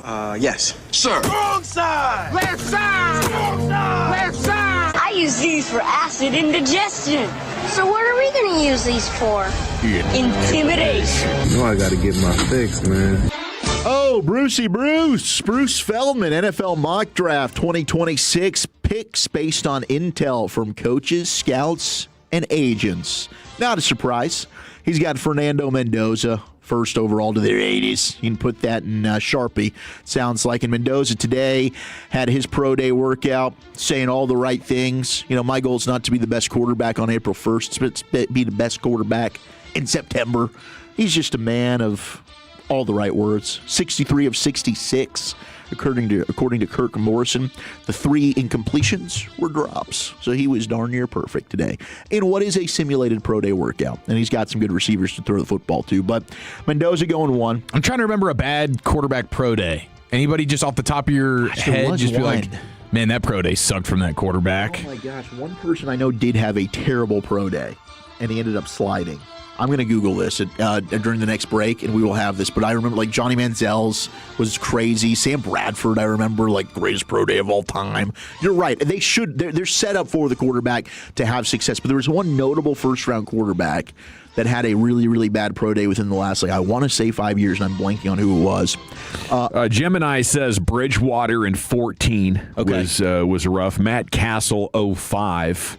Will Howard 2025. Apparently there's a 46-second viral video of him missing 7 throws. Maybe that's what I'm thinking. Bridgewater for sure. I remember Will Howard at the Combine. Yeah, Will Howard had a rough Combine. Was really bad. I don't remember much about the pro day, but like it just in general, it's set up for you to succeed. You rarely see a bad pro day from a quarterback. Arvell Reese goes 2 to the Jets. That's the edge/linebacker from Ohio State. But at number 3, this is where things get really interesting. And Kevin Hagelin, I know you're not Toloing because you don't Tolo usually, but if you were, this is what you want. He wanted to know how in the world can the Cowboys keep pick 20 but move up in the first round. Well, Bruce Feldman, who's talking with agents and scouts across the league, this is how it happens. Cowboys call Arizona. Cardinals say, hey, yeah, we're looking to just bail by any means necessary. Cowboys say, cool, let's do this. We're going to give you pick 12, and we're going to kick in pick 92 in the third round that we gave you for Osa Odigizua, that we got for Osa Odigizua. Arizona says, yes. What? They say yes? You're damn right they do. Now, based on the trade value chart, this makes no sense. It is 2,000 points pick 3 is worth. Cowboys, pick 12, worth 1,200, all right? And the other pick is like 150 points? Yeah, when I saw this, I'm like, he had to have had a typo or like forgot to type the rest of what the trade details were. Like maybe there's a pick for next year? They clearly didn't have enough stuff to make the trade. Clearly didn't. So, unless you're doing a 27 pick. Unless it's a panic. Unless it's just a panic bail. And there is a lot. I mean, Arizona's kind of slotted as a team that's looking at an offensive lineman. And the only thing I can think of here is, all right, do they just feel better about taking one of these tackles at 12 than they do at 3? Maybe they want a left tackle, and it's like, we're not taking Monroe Freeling here at 3. Mm-hmm. That's who Bruce Feldman has them taking at 12. So let's just add an extra pick and then trade back and still get the guy we want that we don't want to reach on at 3. But the Cowboys move up and take David Bailey, the edge out of Texas Tech. They keep pick 20, and when you go down to pick 20, what do? They take a wide receiver. They take Denzel Boston, the wide receiver out of Washington, 6'4", 212, big body, faster. Teteroa McMillan, says Bruce Feldman. One coach saying immediately he can be a Pro Bowler just based on his special teams ability. He's a vertical threat and a big play guy, said a Big Ten coach. He's fast, probably high 4.4 guy, but it's not sudden at the top of his breaks. He's a little stiff, so he's limited route-wise because of that, and he doesn't separate enough. Now, I agree. Separation, not elite. What is? Ball skills. And this dude is a red zone machine. I love Denzel Boston. I personally would not have the Cowboys doing this at 20. But if you're looking for a compliment to CeeDee Lamb, you don't plan on keeping George Pickens in the future, I can sell myself on the possibility of this. Really, I just love being aggressive and going up and getting David Bailey at 3. Or if you want to replace David Bailey with Sonny Styles or Caleb Downs, whoever the players the Cowboys are coveting. But I like the move up to 3, especially in this scenario, keeping 20 and going to get Bailey. I think it's a great year to move up, especially because I don't think a lot of teams are going to want to do that. So if you're one of them, stands to reason you could have one of the better offers. But yeah, I love the idea of Bailey. I think Boston's an interesting player, and if you want to throw it up to a guy and have him catch it, that's your guy. But I don't know if he does anything else well at a winning NFL level. I don't like his routes. I don't like his strength. I don't like his speed that much. I don't like his get-off. You know, I don't think he can make anybody miss. He's going to be easy to tackle. He's not a huge yak guy. I'm with you there. Red zone monster, catches he's got a lot of touchdowns. He's got a long body, but not a big body. You know, his actual torso, he's not going to bully anybody. He's got long arms for reaching up. He does. And yeah, those 50-50 balls or 60-40 balls there. I mean, I like Omar Cooper Jr. more. I've got him ahead of him in my wide receiver stack, but the body controls there. Really, Denzel Boston reminded me of a bigger Anquan Bolden. Like if he were to hit his peak, I could see a little bit of that. But yeah, it'll be interesting to see where he ends up getting drafted. Now, you gave the Ruben Bane story. This is Gerald McCoy, who is on Skip Bayless's show. I really wouldn't play a lot of stuff from Skip Bayless, but McCoy, we trust, lives in the area, was a Cowboy for a year, even though he never played it down. Here is him talking about Ruben Bane and how legit is this short arm stuff in the league. Y'all can underestimate how much importance they putting on that boy arms being short. Every defensive line coach I've talked to, all my defensive line friends, they believe it's a problem. Really? Oh. His arms being short. I wasn't expecting you to say that. Yeah, I'm one of the only people that believe that you can coach him up to play it properly. You see, even seeing offensive linemen saying they would love to go against a guy like that. Separation is just so important. Gerald, he was productive. He was, but I'm saying, I'm watching him play. I'm talking to these defensive line coaches, and defensive line coaches don't like guys with short arms. It's too important of an attribute. So he might, like Lee said, he might be there at 12. All of these are reasons why maybe he will be. And then the Cowboys will have to decide, okay, do we like the player enough to take him there? But all of this, which Jermon McCoy, in my opinion, from what I'm hearing, not in play for the Cowboys in round one, the Bane stuff, whether it's off the field or it's the short arms, you're really now, you're cutting the list of your legit blue chip defensive prospects. To me, it's Reese, it's Arvell Reese, it's Sonny Styles, it's Caleb Downs, it's David Bailey. Do you want to just be aggressive and go up and get your dude? And I think that maybe if the Cowboys have the ability to go up to 6 with Cleveland, make that deal where it's 12 and 20, you get back 39 or whatever it might be. Maybe it's 7. Who knows? Go up and go get your guy. I think this might be the class to just be aggressive and make sure you come out of this draft with the defensive player you really, really want. Maybe it's Mansour Delane, the corner from LSU. I saw Gerald McCoy tweet out. He says on the heels of this particular clip kind of going viral, he says, Ruben Bane will be just fine with the right coaches. The statement I made about coaches worried about it is because they don't know how to coach it. Then he says, send him to Joe Cullen and guarantee he'll be an all-pro. Joe Cullen, D-line coach for the Kansas City Chiefs. So maybe they're just like, hey, we're going to be fine here. Maybe Joe Cullen, whoever this defensive line guru master is. Yeah. Like, okay, we'll still take that guy at 9. That would make sense. That would, him or McCoy, I think at 9 to Kansas City would make some sense. All right, let's get to Jalen Hurts, Tim McManus, and Jeremy Fowler. One source within the Eagles described Jalen Hurts as not the most coachable player, and it doesn't go unnoticed by his teammates. Poor body language, not always bought in, not the most coachable, and the players notice. A common criticism of the Eagles' offense throughout Hurts' career, particularly when things aren't going well, is that, well, he will not take the blame, and he also was one that ended up calling his own plays. There were a lot of plays that he ended up saying, I'm not going to run this. He ends up going rogue, does his own thing, and that pisses off guys like A.J. Brown. And the relationship between him and Jalen Hurts also growing frustration was the quote from this article. Ever since the Super Bowl, it's just been worse and worse between the number 1 wide receiver and Jalen Hurts. There's been a noticeable shift in their public behavior toward each other, it reads in the article. And I do wonder if it's legit. Like maybe there is a post-June 1 just like handshake agreement between Philly and New England unless they can find a better offer, and A.J. Brown will inevitably be a Patriot. There could be some truth to that.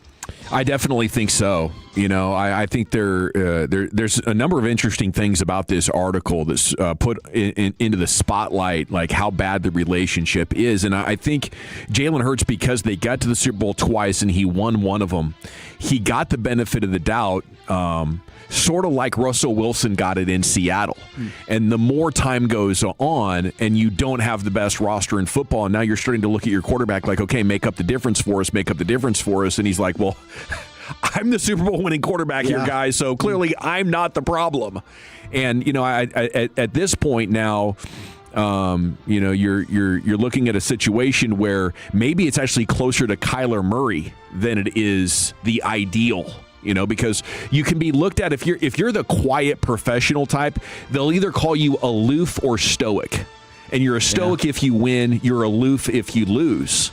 And, last year was the first step in that direction. But Nick Sirianni once compared his leadership style to Michael Jordan, just being so tough and demanding on himself and demanding on others. But now you bring in that line, the poor body language, the not always bought in, the not the most coachable, and the players notice.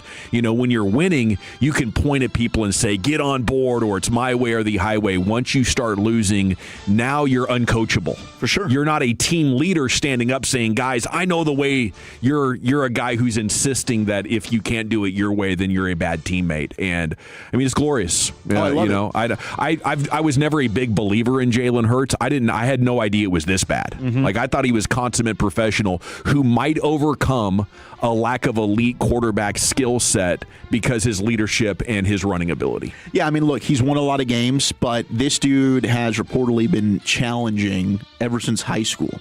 I mean, I heard stuff in the Texas area about him and his dad. Like, even then, there were issues surrounding him, and there's a reason why he went to 2 different colleges, right? Alabama and Oklahoma. So this isn't really new to those that have followed the Jalen Hurts story, but it is fascinating to me, like the Carson Wentz demise in Filthy. Big article about it. Now you've got, after a disappointing end of the season, Jalen Hurts. More of this coming out. The one thing that was it's their ability to build such great rosters that they can win with maybe below average quarterbacks. Howie, shout out to Howie. Absolutely. NFL is not going to have doubleheader Monday Night Football games anymore. Good. Thank goodness. Yeah. We didn't need this. You didn't like that? I didn't like it. Oh, no. Usually the games just weren't good.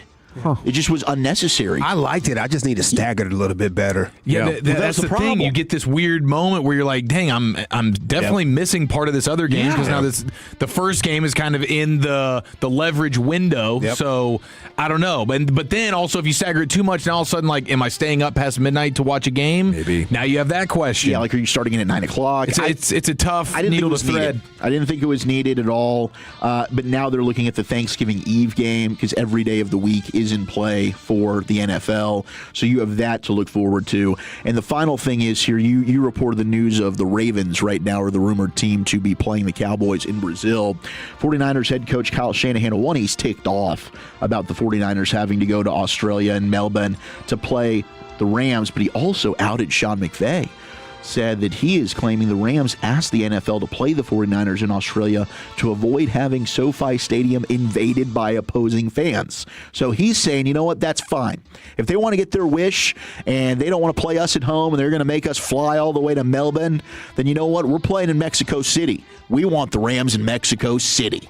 You can come play us there. You guys got to travel. We got to travel. Let's make it happen. We'll see if the NFL rewards the 49ers for that request, but it makes sense because there really isn't much of a home field advantage for the Chargers or the Rams, and it does end up being a 49er fan takeover.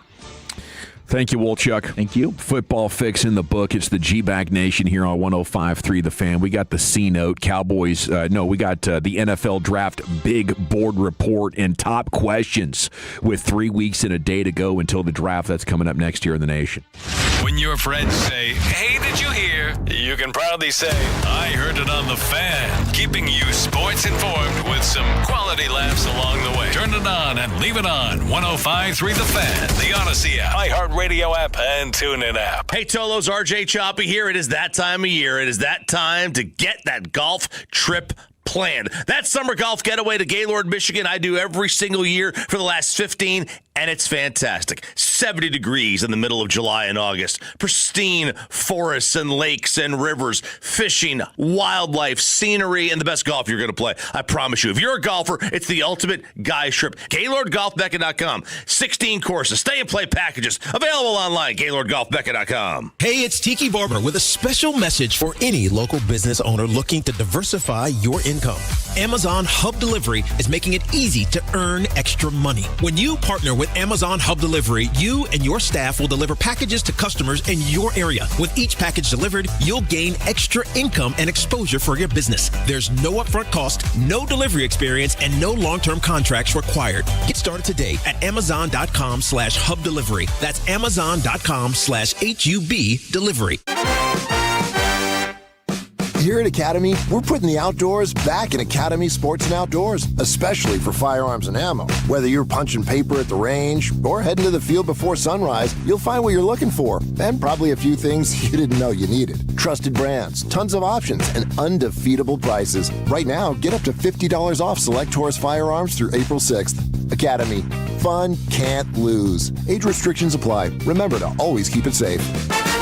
Evan, would you want to pay for your house to be rebuilt every few years? No. Then why would you want to pay to have it painted every few years? Don't do that. Put Rhino Shield on those walls. Man, that is a great point. I hadn't considered it like that. And I also want you to consider something else you might not have thought about before. With Rhino Shield's unique financing options with simple interest loans up to 20 years, you could potentially get your payment below $200 per month. Free estimate by going to rhinoshielddfw.com. Why just paint your house when you can shield your home? Gavin Dawson here from Men's T Clinic. If you're not feeling like you, I know how hard it can be to take that first step. But once you take it with Men's T Clinic, everything starts lining up. Hormones, mood, weight, muscle mass, and those symptoms holding you back finally end up in the rear view mirror. 1 in 5 men has low testosterone. So what's next? Endless scrolling's not going to get you there. Do what I did and call a dedicated men's health expert at Men's T Clinic, 972-GO-MEN'S-T. Mention me, get free in-body composition analysis and a B12 shot. menstclinic.com. Men's T Clinic, 1-800-246-OT.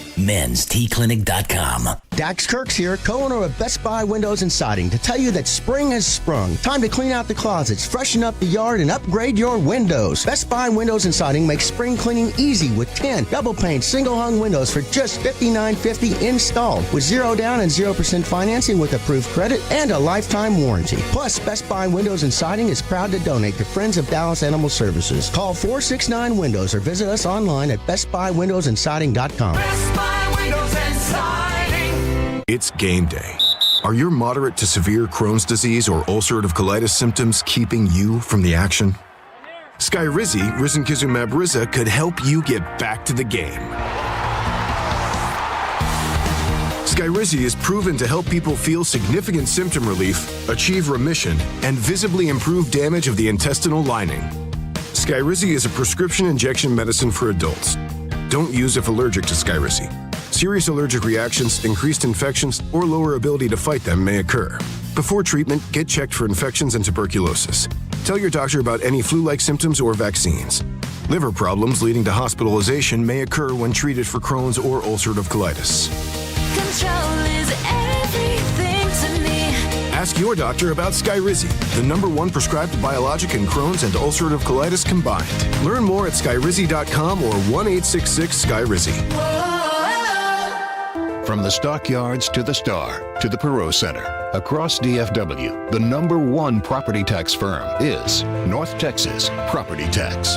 Local experts that attained $1 billion in reductions for our clients last year. More savings and more personal service. We cater to high-end homeowners exclusively in Dallas, Tarrant, Collin, and Denton counties. No reduction, no fees, no risk. Save more, get more with North Texas Property Tax. Are you stuck waiting on hold for hours just to reach the IRS, or worse, still waiting for a response to a letter you sent the IRS last year? The IRS may be slow, but your tax problems can get worse daily. I'm Dallas tax attorney Nick Namath, the Texas tax attorney. We help Texans take back control fast. Frozen accounts, garnished wages, unfiled returns, we've seen it all and we know what works. Call my office now for a free confidential consultation at 972-484-0TAX or visit myiRSteam.com. Offices in Dallas, Fort Worth, and Frisco. This is the story of the one.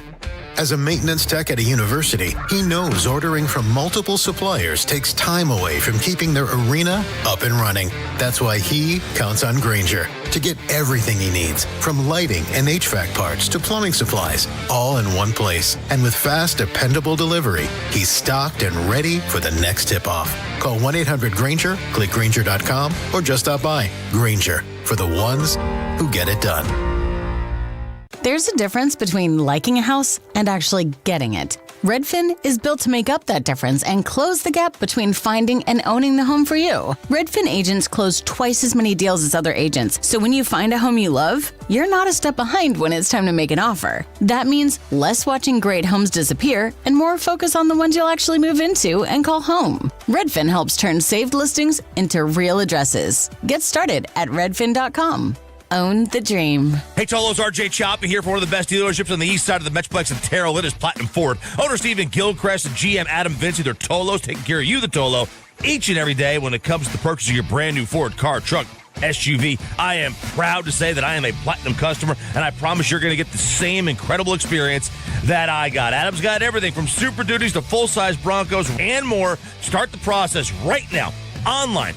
PlatinumFord.com, and then drive a little further to save a lot more at Platinum Ford. This segment of The Fan is brought to you by Mexican Bar Company. Enjoy culinary excellence at Knife Steakhouse in Plano, helmed by Michelin star awarded chef John Tazar. Voted the best steakhouse in Dallas, Knife Steakhouse invites you to experience lunch and dinner 7 days a week. Elevate any occasion with exclusive private dining spaces and handcrafted cocktails. Visit knifeplano.com for reservations. Yeah, buddy, welcome back. It's time for an NFL Draft Big Board Report. Segment is brought to you by the Frankels. Life is unpredictable. Accidents happen. If you or loved ones injured in a car or truck wreck, call the Frankels first. 214 or 817-333-3333. There is never an out-of-pocket cost. They only get paid when you win. The Frankels are the go-to car and truck wreck attorneys in Dallas. We'll be at Rally House tomorrow in Arlington. Come get your gear. Get geared up for baseball season. Cowboys draft. There's a new draft hat that's out. Of course, you want your Stars gear. You might want your Mavs tanking gear, whatever you need. Of course, Rally House has all your local college stuff, your FC Dallas gear. 469 now, they say, my April Fool's Cooper flag joke made Fred, son of the BTK killer Davis, upset, LOL.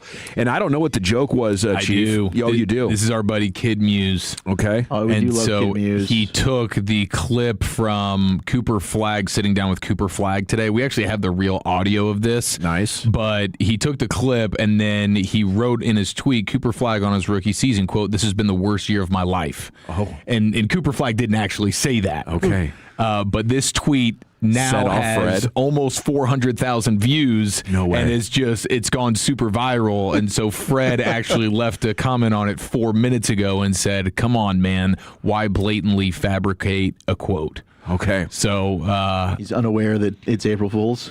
Well, yeah, Maybe it's too April careful. Fool's. It's Twitter, It's glory. It's Fred Davis coming up at 6:45. We'll talk to him Muse from butt cracking the people. the Fan Hold on, After kid. Dark. But I love the nickname "Son of the BTK Killer." It's just close enough. The intensity of the personality traits, like you take off Fred's hair off the top, give him that side hair, that cul-de-sac look, and a little goatee. I wouldn't be surprised if we got a little separated berth going on between Fred and BTK. NFL Draft Big Board Report, though. Where is Jeremiah Love's floor is the top question I have for you. Giants at 5, Commanders at 7.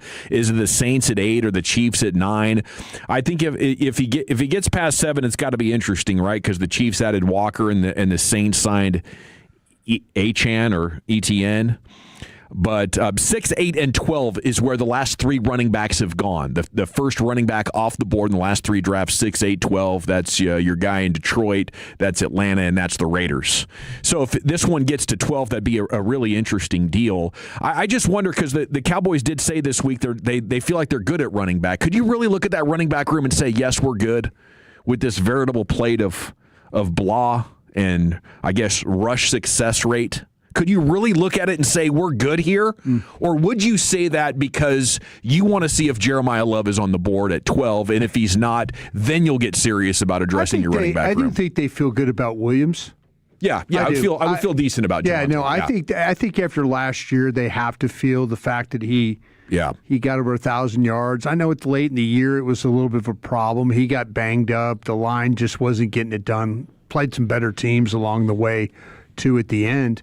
So I don't know how they could say that with all sincerity, but I don't know. It would be hard for me to pass Love if in fact that those defensive players that I really wanted were not on the board. It'd be hard for me to, and it's hard for 12 to be there or hard for Love to be there at 12 if they didn't take your defensive players. That's exactly right. I am much more open to taking that, and I know we were laughing about it earlier, the best player, which would be Love, and then turning around at 20 and then seeing what you can parlay into that. Or is there somebody on the board that fits better? Don't make me reach at 12. I know with Love I don't have to reach. But, you might have teams calling you wanting to trade up to get him as well. That might be your best chance for a trade down. Yeah. But I would love the idea of Love. And, I don't think Javonte Williams is one of the best 10 running backs in the game. I don't think he's that exciting. I mean, the lack of chunk plays are there. But I think he's definitely sufficient. It's just the fact that if he goes down, then you have a running back room that's so bad it might cost you a chance to win a game. Yeah, you're going to have, your Phil Moffas, your Jaden Blues, those guys step up. Now, Malik Davis still on the roster, gave you a couple of good games last year.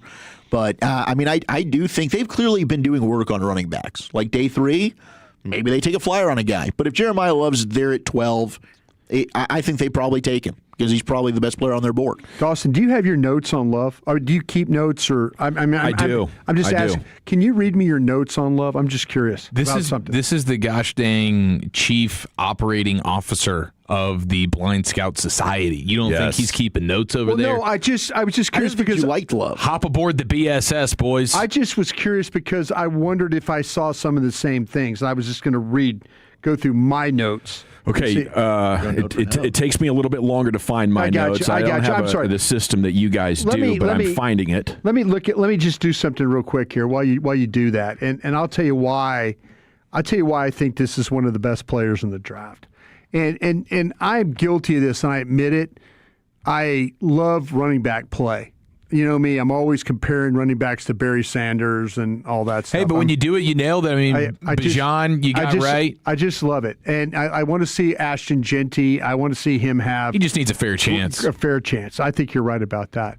But I do see with Love, I see a guy that makes people miss. I think that he has all kinds of escape plans. He can hurdle. He can juke. He's a dazzling open field runner. When he's going to get tackled... When you feel he's going to get tackled, he's kind of continuing on. He runs with power. He's always going forward. He finishes runs. I was watching last night. Matter of fact, my 87-year-old dad, we were watching quarterbacks. And so while I was typing my report, I put on running backs for Dad to watch.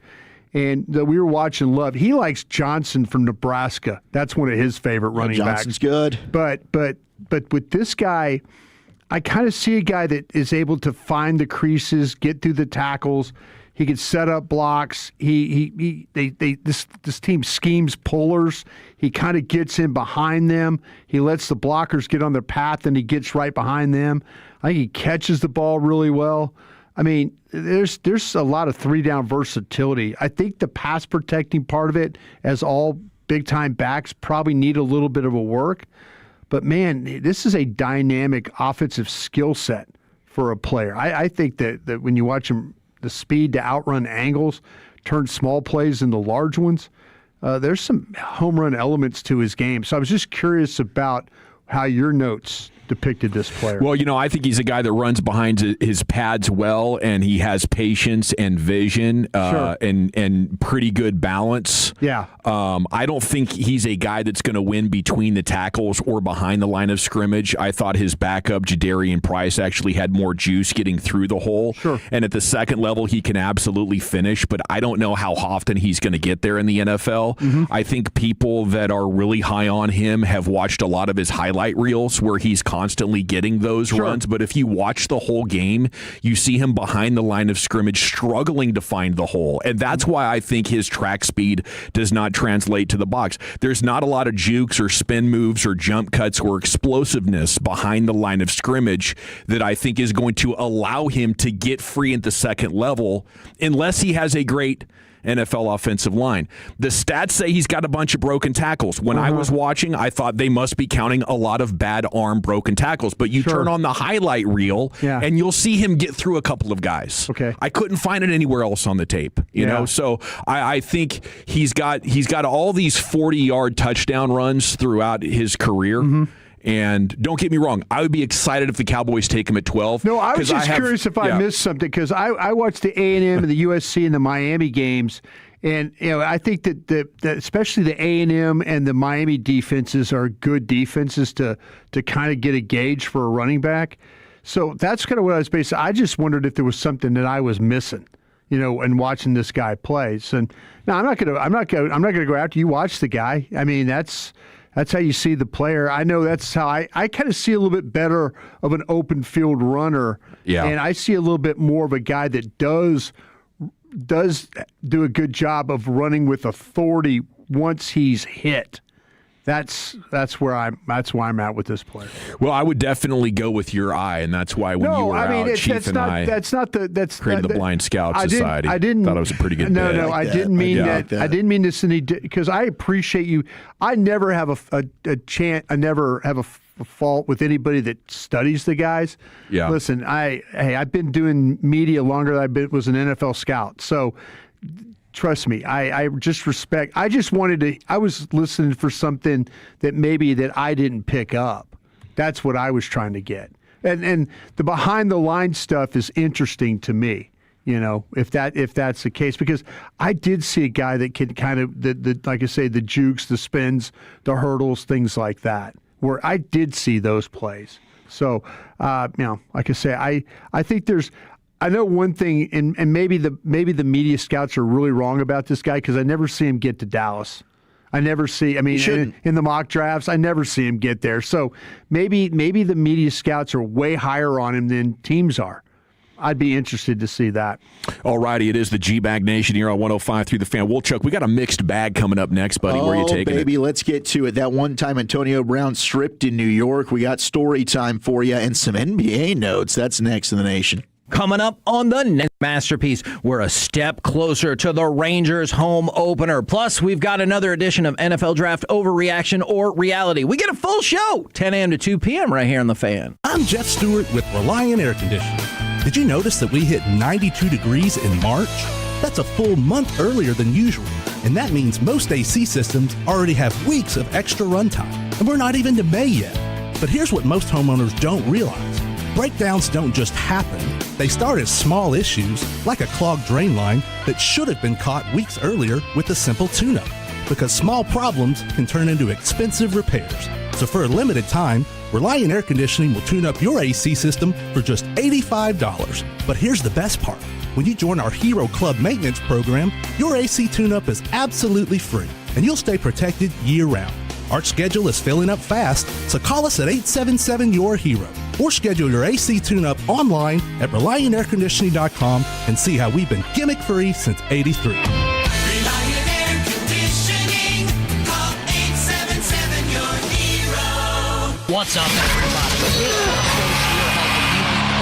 With Westwood One Sports. Coming up Saturday in the big college basketball tournament, Illinois a 1.5-point favorite against Yukon in the national semifinal, total 139.5. Now, Yukon going to draw a lot of support following its win over Duke this past weekend, but Illinois is the better team. I think Illinois wins, and I think Illinois covers.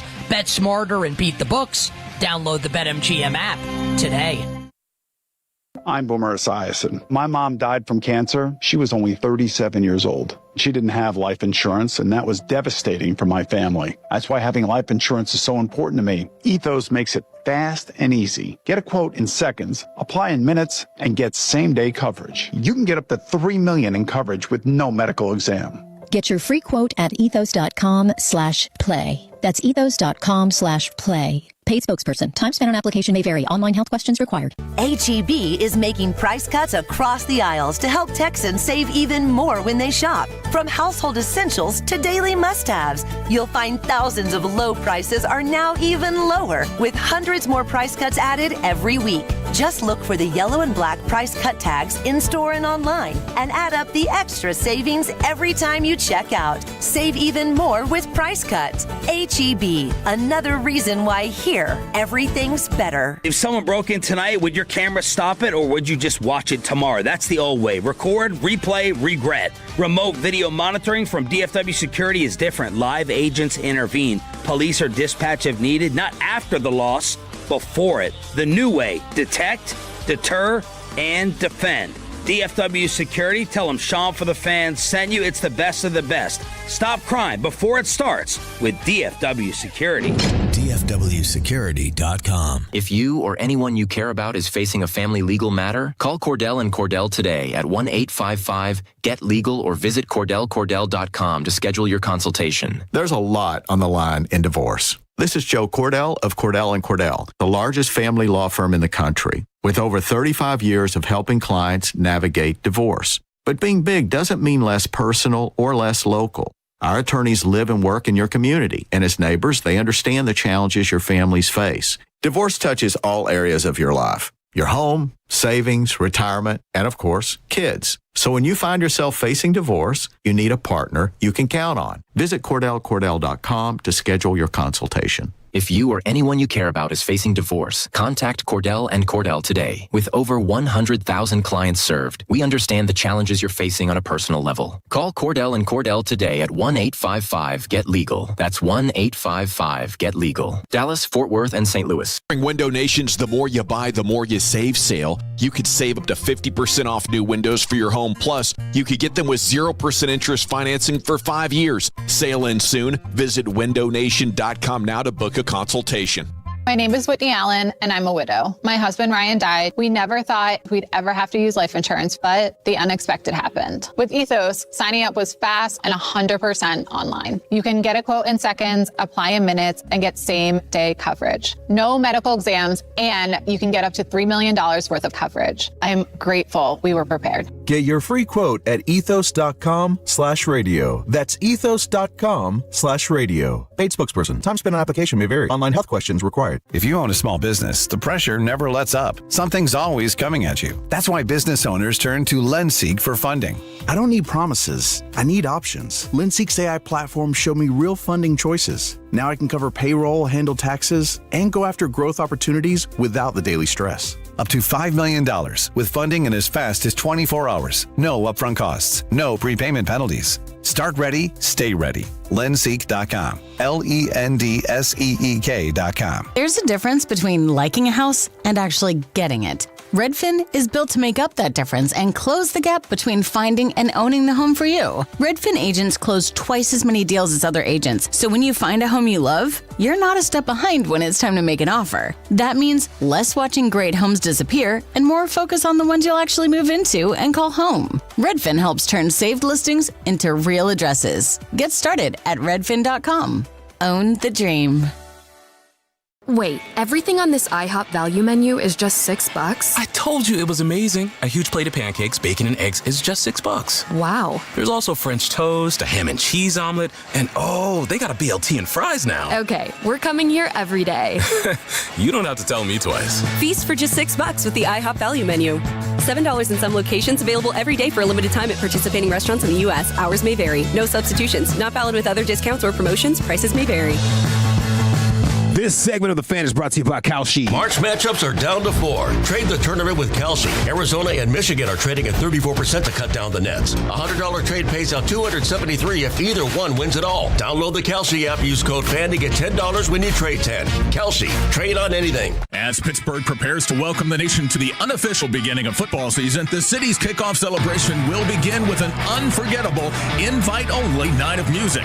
The night before takes place Wednesday, April 22nd at the Rivers Casino Event Center, featuring Jason Aldean, John Morgan, and Shane Profit. Visit Odyssey.com/the night before to enter now for your chance to win this national contest. Price includes round-trip airfare, a 2-night hotel stay, and 2 tickets to the show.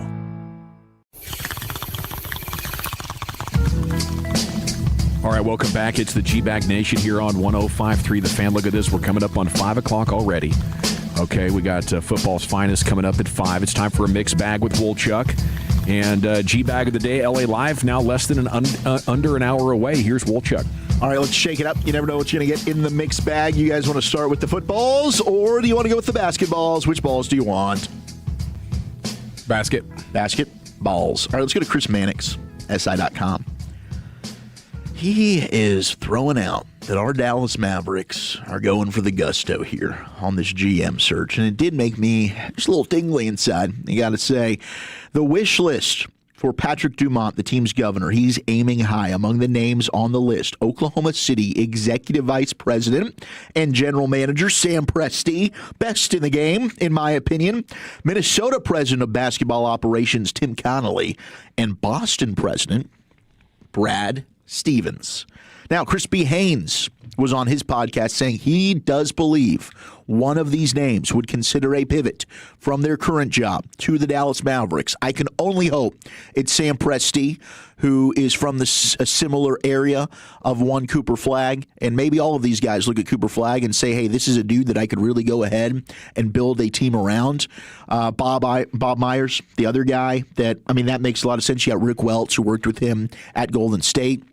Could he be a guy they lure from out of retirement? But, man, I do love the names, and I do love the idea of kind of just swinging for the fences here. Why not? Yeah, I'm sure a lot of people are laughing about this, like how dumb do you think everybody is? But at the same time, make these people say no. And there is something about sports where, like, if you're Sam Presti, I don't know why you'd leave OKC, especially with all the picks in the arsenal you still have. That's the hardest one to wrap your mind around because they're young. They still have like their future. They should be competitive for the next decade. You know why you leave? To see if you can do it somewhere else. The challenge, right? The challenge. When you build something like that, the challenge is to try and do it. Can you do it at somewhere else? Can everything that we've done, everything that we've built, everything that we believe in, could that work in another organization? And like if you're talking about Oklahoma City, let's be honest about the market size too, and what you're dealing with, and you got billionaire people.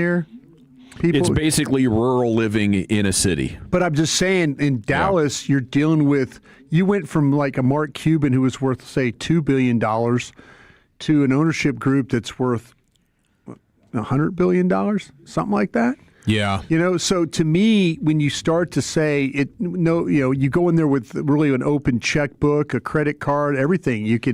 There's things you could do like, hey, we need this facility, or we need this, or we need that, And that's the challenge, to see if you could actually do it again somewhere else. And you are set up kind of nicely with Cooper Flagg and a guy that you're going to be picking in, top 5, top 7 of the draft. Yeah. So you have 2 young cornerstone pieces that you're about to build around, and you get to be the one to hand select who that second guy is going to be. Right. So I guess there are some selling points, but punting on the next decade of OKC seems little reckless. He's won a championship there, right? Yeah, I guess. Yeah, that's true. Back to back. That's the deal that you know. That'd be crazy. They win the second one, and then he says, "Thanks, guys. You just go, we'll see you later." You're on cloud 9. Yeah, I think how can you even do that? How can you even take a lateral move like that? That's a good question. He might be out of contract. Yeah, contract could be running out. Maybe the Mavs are willing to offer significantly more money than the Thunder are. But I just think it signals that it's very hard to keep a championship team together in the NBA.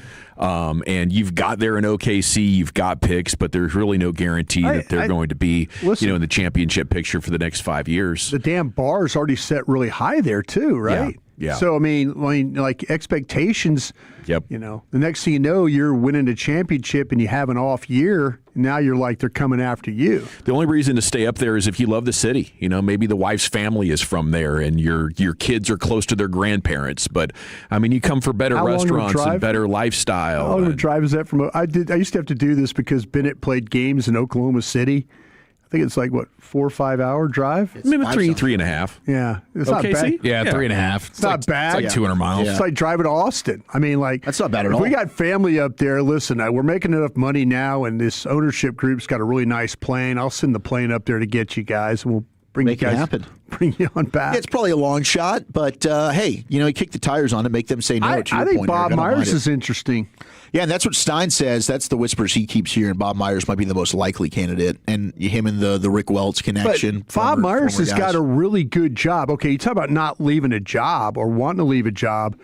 I think he runs that guy Harris's sports ventures out there in Washington. He owns the 76ers. Oh, they have brought him in as a consultant, I know for sure. Yeah, but I think he was named president. That's a good. Yeah, that's lucrative right there. Yeah, I think he was elevated. Like Harris has these. I think he's got a premier soccer team and a Premier League soccer team. I should have looked all this up. Yeah, but he's got the Commanders. He's got the He's got the 76ers. Yeah, he's president. He's president of Harris Blitzer Sports and Entertainment. There you go. That's a good deal. Yeah. So here is Cooper Flagg. He was on earlier today on the McAfee show. They asked him, "You're welcome to the NBA moment." Here's Coop. I had a couple. I think, very early on in training camp and practice when we were going hard at the start of the year, there was definitely a couple moments. One I've talked about before, like I tried to dunk on one of my teammates, PJ Washington, and it just didn't go very well. I love Coop, but it's still, we just don't have a lot of context there when it comes to the interviews. We're leaving. I need more. Can we get the story? Like what didn't go well? Well, what happened? It calls for a follow-up, right? Yeah. McAfee needs to be like, okay, paint that picture for me. Like, walk me through what do you mean happened. what do you mean does it go very well? Like, what happened? I think what we're the groin. What we're witnessing is what the kids call performative, where he is up there performing as if he imagines a NBA player would, And it's not until he gets comfortable and starts having actual conversations that the interviews are going to hit. And it'll happen. I mean, he's still it'll super happen. young. Absolutely. This is rookie year stuff. This is rookie year stuff. It happens in the NFL for first couple of years with 21, 22-year-old guys. Heck, CeeDee Lamb. Might Great take a while. interview now. Oh, yes. CeeDee Lamb's a great example. That was tough as a rookie. It was weird. Well, yeah. Langford. He was very awkward. Why? These guys turn a corner at some point. They do. Yeah, I was still waiting for Wyatt. All right, Levante David. Now, he's been through the ringer. He just retired from the NFL. We go to Bussin' with the Boys. You guys remember Antonio Brown just stripping, saying, "I'm Tampa done here." Jets game, right? He leaves. Yep, it's at MetLife Stadium. Well, Levante David tells his side of the story, and he might have seen this one coming. How was your vantage point during the Antonio Brown moment? I tell you this, bro. Leading up to that, you saw it stirring up. You saw it brewing. He came one day, like we was in there, whatever. We was in the locker room. We be chilling in the locker room. And he came in there. And he was complaining about how I don't think he scored a touchdown. Whatever. I'm like, bro, like you had over 100 yards. Like, what you talking about? And he's just like pissed off. You can see like he might snap soon. He was just going off about something small. Yeah, just something small. And then there was another point, like I wasn't there, but like one day I came back for meetings or whatever. And I'm like, Vontae, boy, we need you, man. We need you to come. AB now. I'm like, AB, what happened with AB? Like, AB was having in practice going crazy, like, and it was a walkthrough practice. And he just sprinting, catching the ball, throwing it at people, like cursing people out. And I'm like, damn, what he snapping for? Like, he going off on coaches, like, give me the ball, like going off and stuff like that. And I'm like, damn, what's going on, bro? So that game, I wasn't surprised in a sense, but the way he did it, like during the game, I was like, damn, AB, like, why you doing that, man? And then, like, to be honest with you, man, AB kind of messed up our chances going to the second Super Bowl. He was that dude, bro. He was really a really good football player. And you rub him the wrong way, you're going to get AB or you're going to get Antonio Brown. And that day, that was AB. Yeah. CTSPN was in full force that day. Man, I'd hate to be the guy that has to wrangle the crazy guy. Just like go find somebody else. Well, hire some security for your players. Steve Karikoff. I mean, some of the stories he has when it comes to Charles Haley. Yeah. And they had a great relationship, it sounds like. But gosh, Charles Haley being in Steve's position, that did not sound fun. Yeah. The football ops folks usually have it pretty bad. They're the ones that get the call at 3 a.m. or 4 a.m. when something's happening, and they have to go clean up the mess. Man, this dude. I mean, think about the run he went on from 2013 to 2018. It's 1,500 yards, 1,700 yards. Do you think it was that hit he took in the Cincinnati game? You think that messed him up that bad? Yeah, that started the CTE. I'm sure it had an impact. I mean, that was bad. He gets carted off. That was terrible. Yeah, that was rough, dude. But he went on a run of unbelievable 1,500 yards, 1,700 yards, 1,800 yards, 1,300 yards, 1,500 yards, 1,300 yards. And it's like 13 touchdowns, 10 touchdowns, 12 touchdowns, 9 touchdowns, 15 touchdowns.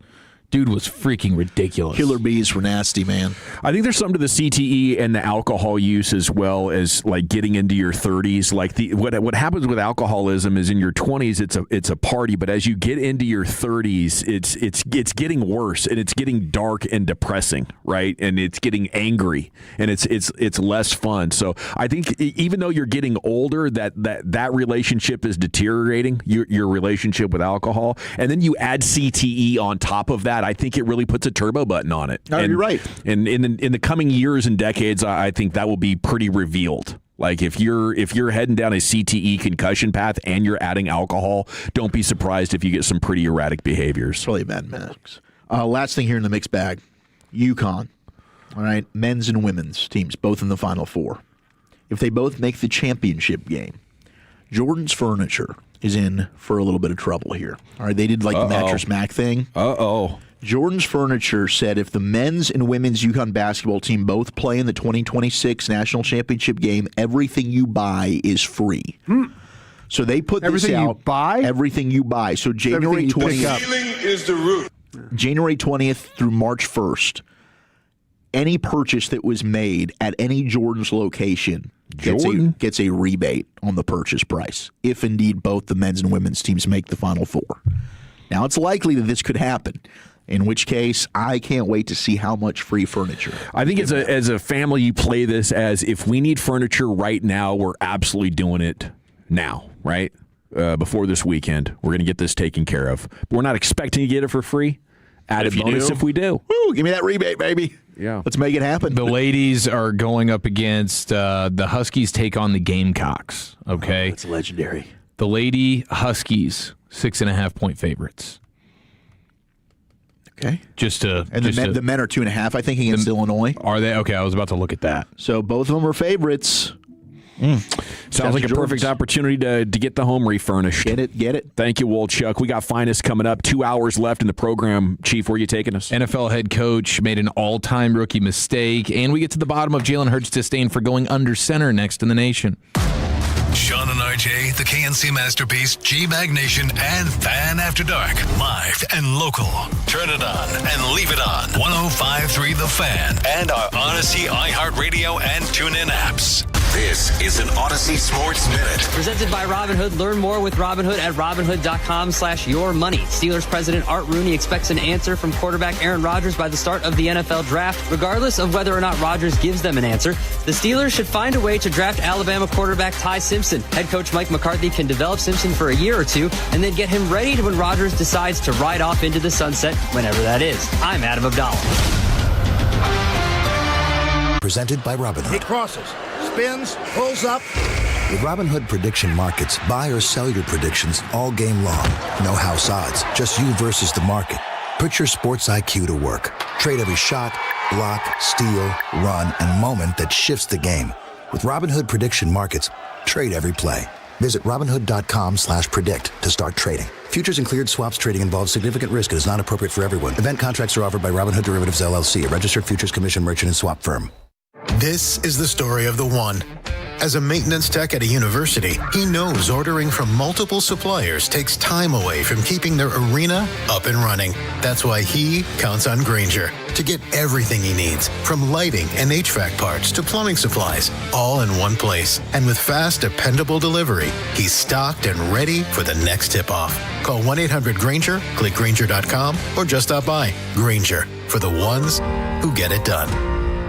Sean and RJ here with Base Power. Don't wait for peak storm season to prepare for it. That's why thousands of Texans are switching to Base Power. With Base Power, you get automatic whole home backup for up to 95% less than a generator. For a limited time, get $100 off with The Fan while install slots are open. BasePowerCompany.com/TheFan. That's BasePowerCompany.com/TheFan and take advantage of the $100 off offer by being a Tolo with Sean and RJ at Base Power. Most car buyers don't know this. The longer your loan, the more likely you are to owe more than your car is worth. Millions of drivers are stuck in 6 and 7-year loans facing negative equity. Leasing with D&M avoids that trap, letting you drive the car you want without years of depreciation. For 50 years, Texans have trusted D&M to keep payments under control and drive smarter. Call 817 or 972-35-LEASE or visit dmautoleasing.com. D&M Leasing, the smarter way Texans drive. We make leasing easy.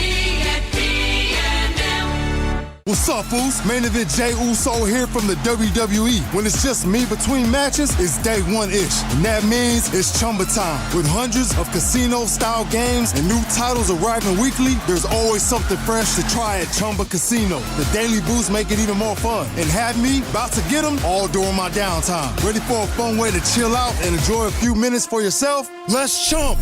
No purchase necessary. VGW Group. Void where prohibited by law. See T's and C's. 21 plus. Sponsored by Chumba Casino. I'm Boomer Esiason. My mom died from cancer. She was only 37 years old. She didn't have life insurance, and that was devastating for my family. That's why having life insurance is so important to me. Ethos makes it fast and easy. Get a quote in seconds, apply in minutes, and get same-day coverage. You can get up to $3 million in coverage with no medical exam.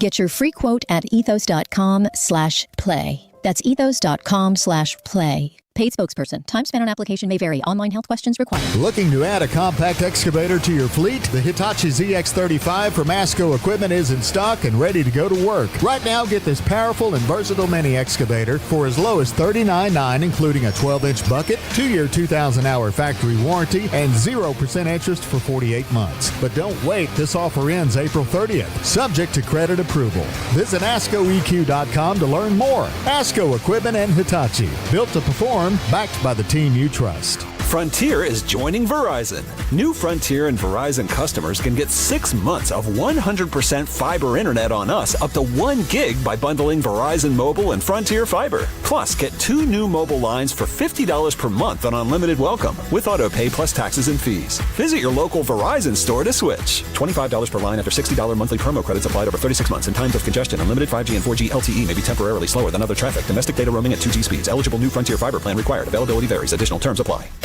This is the exclusive home of Dallas Cowboys football. KRLD-FM and HD1, Dallas, Fort Worth. Let's go, Cowboys. An Odyssey sports station. Driven by our D&M Leasing Studios. You're rolling with the G-Bag Nation on 105.3 The Fan. Welcome to the nation. Hour 4 G-Bag Nation here on 105.3 The Fan. Expressway's coming up in 20 minutes. You'll get the G-Bag of the day in LA Live, and a proper round tripper's coming up at 6 o'clock. We'll go around the bases with Wolchuk. So still a lot of sporting conversations to be had in the balance of today's broadcast. And speaking of that, here's the Chief with some football's finest. Brown's gonna brown, man. We have a pretty fantastic rookie head coach blunder, making a rookie mistake right after this. But at the end of the day, it's about taking it a day by a time, a day and a day, just continuing to do that. You cannot lose games in the NFL and still win. To win games, you have to win the game, not lose the game. It doesn't matter. He pulls another rabbit out of his head. One of the best moments from the NFL owners' meetings each and every year. The GM photo. It's the head coach photo. Where the Cowboys aren't represented. It's the head coach photo. Did they do the GM photo? They did a GM photo for the first time I'd ever seen it this year, and I was like, okay, did Jerry get in on this? Did Steven get on this? Or was Will in on this? And nobody was representing the Cowboys. Nobody was represented. That was funny. A lot of people feel that's in real life. Yep. Troy Aikman's like, hey, you want me to step in? That could have been me. Yep. Well, they do the head coach photo every single year. Did Andy have on his Hawaiian shirt? Andy went with something a little bit. He's usually in the middle. It's a button down, I believe. I don't think it was a Hawaiian shirt. It was a little less loud than usual, and they have him in the back and kind of off to the right. What? I feel like he needs to be. He needs to be front and center. I want to see those cankles. I want to see a bright, ridiculous colored. Like bad shoes, too. He's probably got some bad shoes. 5XL. Yeah. Hawaiian shirt. That's usually I want him with some khaki shorts, showing off those calves and those cankles, just overflowing out of his Asics. Who was in the front center? Sean Payton. Was Sean in the middle? Yeah, Sean Payton was pretty front and center. How about your Super Bowl champion Mike McDonald, looking pretty jacked, was front and center. You know what? They had you also had the Harbaugh Bros. Front and center. Were they next to each other? The best part about the front row, though, is Mike Vrabel. Yeah. Just totally, here it is, boys, frame-mogging the hell out of Jeff Halfley, the new Dolphins head coach. Yeah, he probably runs into that a lot. Just man spread, just legs are out, and Halfley's next to him, just getting buried behind him. Did you see Vrabel? He was at our workout at Arizona State. With Max Ianachor. Nacho. He was getting after him a little bit. Yeah, Nacho. He grabbed the tackle and they were it was like it was kind of like the old days of my guy from the Bengals. Yeah, there was some wrestling, there was some pulling, there was throwing around. He was gauging how strong he was. Yeah, at one point in time, like Vrabel's shirt goes up, like you see his like stomach area, belly button. Yeah, he's just kind of like.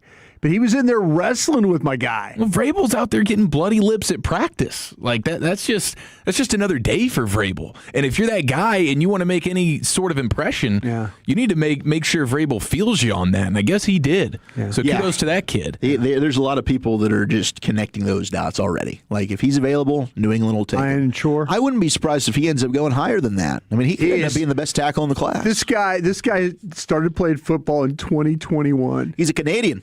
And he's incredible. I mean, really, seriously. You talk about the old floor ceiling thing. Holy jeez. This guy's got a ceiling. Yeah, oh my Through gosh. the roof, baby. Yeah. Okay. Well, that's pretty exciting. I mean, that's someone's going to get them a hell of a football player. I'm serious. He's fun. I mean, he does not have a lot of experience, but when the years that he has played, he has gotten better every single year that he played. Arizona State offensive tackle? Yeah. Is that what it is? Yeah. All right. So you'll notice in the photo, though, it's supposed to be all 32 head coaches. You'll find there's only 30. Wait a minute. Okay, I tell you the story. Our guy at Cleveland did he was getting a haircut, I heard? That's the rookie mistake. Yeah. Now, you'll also find that he just boozing? Sean McVay was not there either. Okay, now Sean McVay, he's got a little bit more skins on the wall. Okay, this is Super Bowl champion. For him, probably.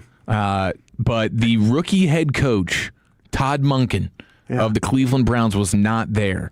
And apparently, as you mentioned, Broadus, it's because he was getting a haircut. Oh, God. Now, here's the problem. He's a wispy-haired guy, though, isn't he? I think he's got a decent head of hair for an older man. The problem here is they took the photo 20 minutes earlier than what was the scheduled time. Did he go get the haircut for the photo? Yes, that's what he's saying, yeah. But the problem is, okay, to make matters worse, they do the photo 20 minutes early. Tom Coughlin was organizing it. Because they had... No doubt. They had a coach's meeting. Okay, they have like a coach's meeting, and the meeting ends early, and they're like, well, we're all here. Let's just knock this photo out. Monken skipped the coach's meeting. Wow. He punted on the coach's meeting to go get the haircut, and then he's walking through the lobby, and he passes Liam Cohen, Jags head coach. He's like, hey, man, ready for the photo? And Liam Cohen's like, yeah, we already took that photo.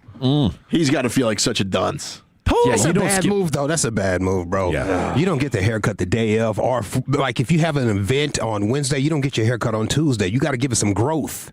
You got to make it look a little bit more natural. Exactly. Like you always getting a fade. I'll stay on this. Oh. You don't go in there with a fresh fade. You look too thirsty. Damn. These are all reasons why they should never have hired Lucius, I did not realize this. I'm a little bit new to the haircut game. 2 to 3 days. Then you pop up and they're like, okay, yeah, this is nice. It's grew it in a little bit. You know, you got the fade right. Yeah. Wow. Okay, so it doesn't have that shade where the sun hasn't hit it yet. You know what I mean? That's true. Crazy. Yeah, you get that pale neckline going a little bit. How do you balance that with playing better after a haircut, though? Because on game day, I need the haircut right then. You feel good. Yeah. Wow. Well, you can't play football with a fresh fade. You're going to get all types of little bacteria and stuff in your hair because it's all open. Oh, get the loose hairs. You got to let it close up. It's annoying. Wow. Okay, Lucius. So you have a Saturday event. You're going Wednesday haircut? Yeah, absolutely. I sure am. That's strong wisdom right there. I never thought about that. That's such a pro tip. My life notes. That is outstanding, dude. Thank you for that. And unfortunately, Todd Monken didn't get that wisdom, so he is not in. I kind of hope he's a one-year wonder coach and he didn't ever get to be in the picture. I know that's what he said. Well, he might be fired after a year. He said something about that. Did he say that? Yeah, he said something about well, I'll have to make sure I'm still coaching the Browns next year so I can get in that photo. But you can't be skip meetings guy as a coach. That's wild. I know that was the thing that was jarring to me. The whole thing is just bad. I had nobody texted. You let them know, hey man, we're taking the pick. We're missing a guy. We need a WYA text. Yeah. I guarantee if Vrabel wasn't there, somebody would have said, whoa, hold up here. Braves isn't here yet. Yeah. Where's the big fella? Josh. It is funny to see Campbell having to act like he cares about tucking his shirt in and stuff like that. Shotty's standing right next to him in the picture. Yeah, he is. Yeah. Dave Canales was on Good Morning Football because he was getting, Schrager was doing a lot of glazing on there, but so was the other guy, Brandt. Kyle Brandt. Kyle Brandt was loving Dave Canales and his look. He's like, is that a silk polo you're wearing there? And they're doing a whole interview with him. And he said there is a little bit of planning that goes into where do you stand in these pictures to make yourself look a little better. Well, Jeff Hafley of the Dolphins was not thinking about that. Look at Vrabel. Look at Vrabel just totally boxing him out, dude. Oh, Vrabel's Jeff Hafley needs to definitely go somewhere else. He's hiding behind Vrabel, who is just taking ownership of both of their chairs. So that is a bad look. I don't know if you're a Browns fan, how you're feeling about that. Your coach is skipping meetings, okay? Your coach is skipping meetings. And he's getting a haircut. Sounds very Mike McCarthy-like.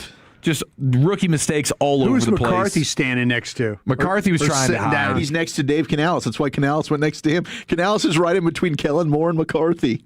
And then there's Liam Cohen on the side next to Mike. Mike looks bad. Hey, if you play for the Browns, you got a built-in excuse now if you're late. Let's get a haircut, Coach. Yeah. Sorry about that. You know all about that, don't you, Coach? Very important to have that fade. That's right. Munkin has also said that Shedeur Sanders, he's been all up in the Browns facilities, putting that work in, and they haven't seen Dylan Gabriel. Okay, so if anybody's on the He's Browns too short. They're looking over the top of it. Quarterback beat, Dylan Gabriel's kind of. Anybody's seen him yet? Gabriel's been getting a haircut all off season. He's there at the end of the desk. They just can't see him. Now we know that Caleb Williams is trying to trademark the Iceman thing, right? Yeah, and he's not getting this. And whoever thinks of him as the Iceman? Not a single person in all of the world. Like, why? Why are you doing this? All because of the divisional game?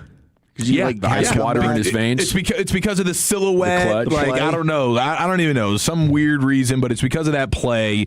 That was the crazy play versus who was it, the Packers? It was against the Packers. I think it was the Packers. Win against the Packers, yeah. Yeah, so that play, he's trying to now turn himself into the Iceman, whatever. But the real Iceman, George Gervin, he's now talking about this. Yeah. Yeah, I've been calling myself the Iceman since about 1972. 100 years, yeah. I thought you were going to play audio. Why That's hasn't he stopped. trademarked it? Well, okay, so he's instead of only fighting it out in court, he says that he'd like to speak with Caleb Williams about it. And his quote is, "I'm quite sure me and him are going to get a chance to talk. I can kind of bet on that. We're both men. I'm an older man. He's a younger man." What? He's a what? Did you say what? He's a cut. Cut. With a T? I heard what you heard. What are you doing? He's a cock. What? What are we talking about now? He needs a cut. He needs a cut. That's why he's going to talk to him. Gotcha. Right on. I see what you guys do. Yeah, I clean my ears out, bro. Sounded bad. But he says, I hate it the most because, man, he's a special young guy getting ready to come up, and his potential is great. And he does have ice in his veins, but that name is already taken up. Yeah. About 45 years ago. Yeah, he says, I've been the Iceman for 40-something years. I never thought anybody would try to trademark it. He kind of knocked me out of the box, is what George Gervin is saying. So the ice box. Yeah, exactly. The ice box. So Gervin's going to try and get on the horn and just basically talk Caleb Williams out of making this particular business move. And I think you would have to respect that, right? Yes, you would. Also, somebody should advise Caleb Williams, like, buddy, you're 2 years into it. We definitely don't want to be giving ourselves nicknames ever. At all. Yeah. Right? Like, where'd this Iceman thing come from? But also, you might want to make sure that you're a verified good player. You know, is this even worth it? I think we're focusing on the wrong things already. We had a good 2-month run, won some close games. They won a lot of close games this year. They're going to be on that list of regress next year. The world went from Caleb Williams is a bust quarterback to Caleb Williams is a top 5 quarterback candidate, I think, in Caleb's mind. I think he's somewhere still very much in the middle. You know, trying to prove he's a top 15 guy at this point. I think it would be a good goal for 2023 or 2026, which is well short of giving yourself a nickname status. Yeah, I think this is a bad move all around. There's no question about it. We're getting a lot of love for Iceman King Parsons as well. Oh, yeah. And also Chuck Liddell. Oh, the Iceman, Chuck Liddell, absolutely. UFC. I didn't know that one. I'm surprised nobody's gone after this particular trademark here. But Caleb Williams is trying to make it happen. We'll see if George Gervin can talk him down. You got Val Kilmer's character in Top Gun? Yeah. Oh, yeah. 100%. Iceman. I mean, that's the Iceman to me after George Gervin, you know? For sure. Like, there is a handful of legendary Icemen out there. And I'm old Caleb enough. Williams is not that. I'm old enough. I actually pulled for George Gervin in games in the early 80s because they were playing the Lakers. Anybody that was playing the Lakers, I hated from birth, you know? I respect your consistency on that. George Gervin, Artis Gilmore was my squad, you know? Artis Gilmore is not a name that I'm familiar with. Was he a bucket getter? Oh, yeah. Great player. Big man, 20 and 10 guy. Yeah. Oh, wow. Old school post. When a power forward was a power forward. He was an ABA-er, wasn't he, too? Yeah, he was. Yeah. I'll take your word for it. Looks like Adam Schefter is saying the market for Colts quarterback Anthony Richardson was soft. Oh, it wasn't. If there was a market for Surprise. him, the Colts would have traded He's him. your guy, man. Just a total shocking upset that the league is not interested in Anthony Richardson, a man who has tapped out of a game, a man who has missed a lot of games due to a workout ban. That's firing right, dude. back He was into tired. his face. He was sad. The same guy who could throw a 65-yard bomb ski on the money and can't throw a 6.5-yard pass anywhere near his receiver. Turns out throwing the ball really, really far is not the best way to judge quarterbacks. Could we have like a specialized Hail Mary quarterback role? Like, could we have that? Yeah. Couldn't he be your tush push and Hail Mary quarterback? Yes. Why can't we have that on? Why can't we carve out a role for this guy? We should. Wasn't Jacoby Brissett a little bit of a tush push guy for just a sneak guy? They would put him in for the quarterback. For Kyler? Sneaks. Yeah. We've opened He it up did with the that. emergency starter already, or the emergency game day quarterback already. I think that should be the beginning, not the end of opening up, Pandora's box here with quarterbacks. You have a quarterback developmental problem. What better way to fix that than let a team have 5 of them? For sure. Just keep developing them. You never know where the next Kurt Warner or Tony Romo is going to evolve from, and there's probably doors being closed in their faces as we speak, Chief. 100%, and you hate to see that for a young athlete. Like, let him be your tush push Hail Mary quarterback. Come on, figure it out. Yeah, big strong guy, tush push Hail Marys. We got the Expressway coming up next. We'll get you the G-Bag of the day in LA Live after a trio of Jerry Jones quotes and updates from the league meetings. We got linebacker talk, we got Pickens, we got Crosby, and it's all coming up next year, the G-Bag Nation on 105.3 The Fan. But I want to chat Frankels before we get there, because maybe you're on your way, about to head home, and if you're in an accident due to somebody's negligence, we just want you to know the Frankels will be your best phone call right there. An incredible resource. The Frankels make sure you don't settle for less. The guilty party, what they're going to do, especially if it's a big 18-wheeling company or big commercial vehicle, rideshare, something like that, they're going to get the best possible lawyers they can to try to get you to settle for less. The Frankels are how we fight back. They have been defending victims of negligence against tactics like this for over 3 decades now, 30-plus years on the job, and as a result, Scott and Mark Frankel, those names command respect in North Texas courtrooms. So hurt not your fault. Make sure you don't settle for less by calling the Frankels, 214 or 817, the nothing but threes. I'll give you that number again before we get out of here. But yeah, between the ambulance ride and the hospital stay and lost wages, vehicle repair, and then pain and suffering for decades, these settlements can be 6 or 7 figures. But unfortunately, every day people end up settling for less, a lot less than they could get because they haven't called the Frankels. 214 or 817, then 333-3333. Jump online at frankelfirm.com. Principal office, Dallas, Texas. Hey, Texas, this is Ryan Watson, owner of Alliance Hyundai. We have over 600 vehicles in stock like the all-new 2025 Hyundai Elantra. Plus, every new Hyundai comes with America's best warranty. 10 years, 100,000-mile powertrain, limited warranty, and owner assurance. Visit us at alliancehyundai.net today. If someone broke in tonight, would your camera stop it, or would you just watch it tomorrow? That's the old way. Record, replay, regret. Remote video monitoring from DFW Security is different. Live agents intervene. Police are dispatched if needed, not after the loss, before it. The new way: detect, deter, and defend. DFW Security, tell them Sean for the Fans sent you. It's the best of the best. Stop crime before it starts with DFW Security. DFWsecurity.com. I'm Piera Palazzolo, VP of Digital Marketing for the American Management Association, a company focused on the management training skills needed to enhance the careers of business professionals. We did our research when it came to the best companies for website development and chose AmericanEagle.com. And we couldn't be happier. AmericanEagle.com worked closely with us to understand the front and back end requirements needed to launch an e-commerce website that could handle the complexities of running thousands of seminars nationwide, our robust new website and improved SEO saw immediate increases in site traffic and web revenue. If you're in need of managerial effectiveness and success, visit our website at amanet.org. If you're in need of a website that provides an unparalleled consumer experience, I highly recommend AmericanEagle.com. Transform your business today.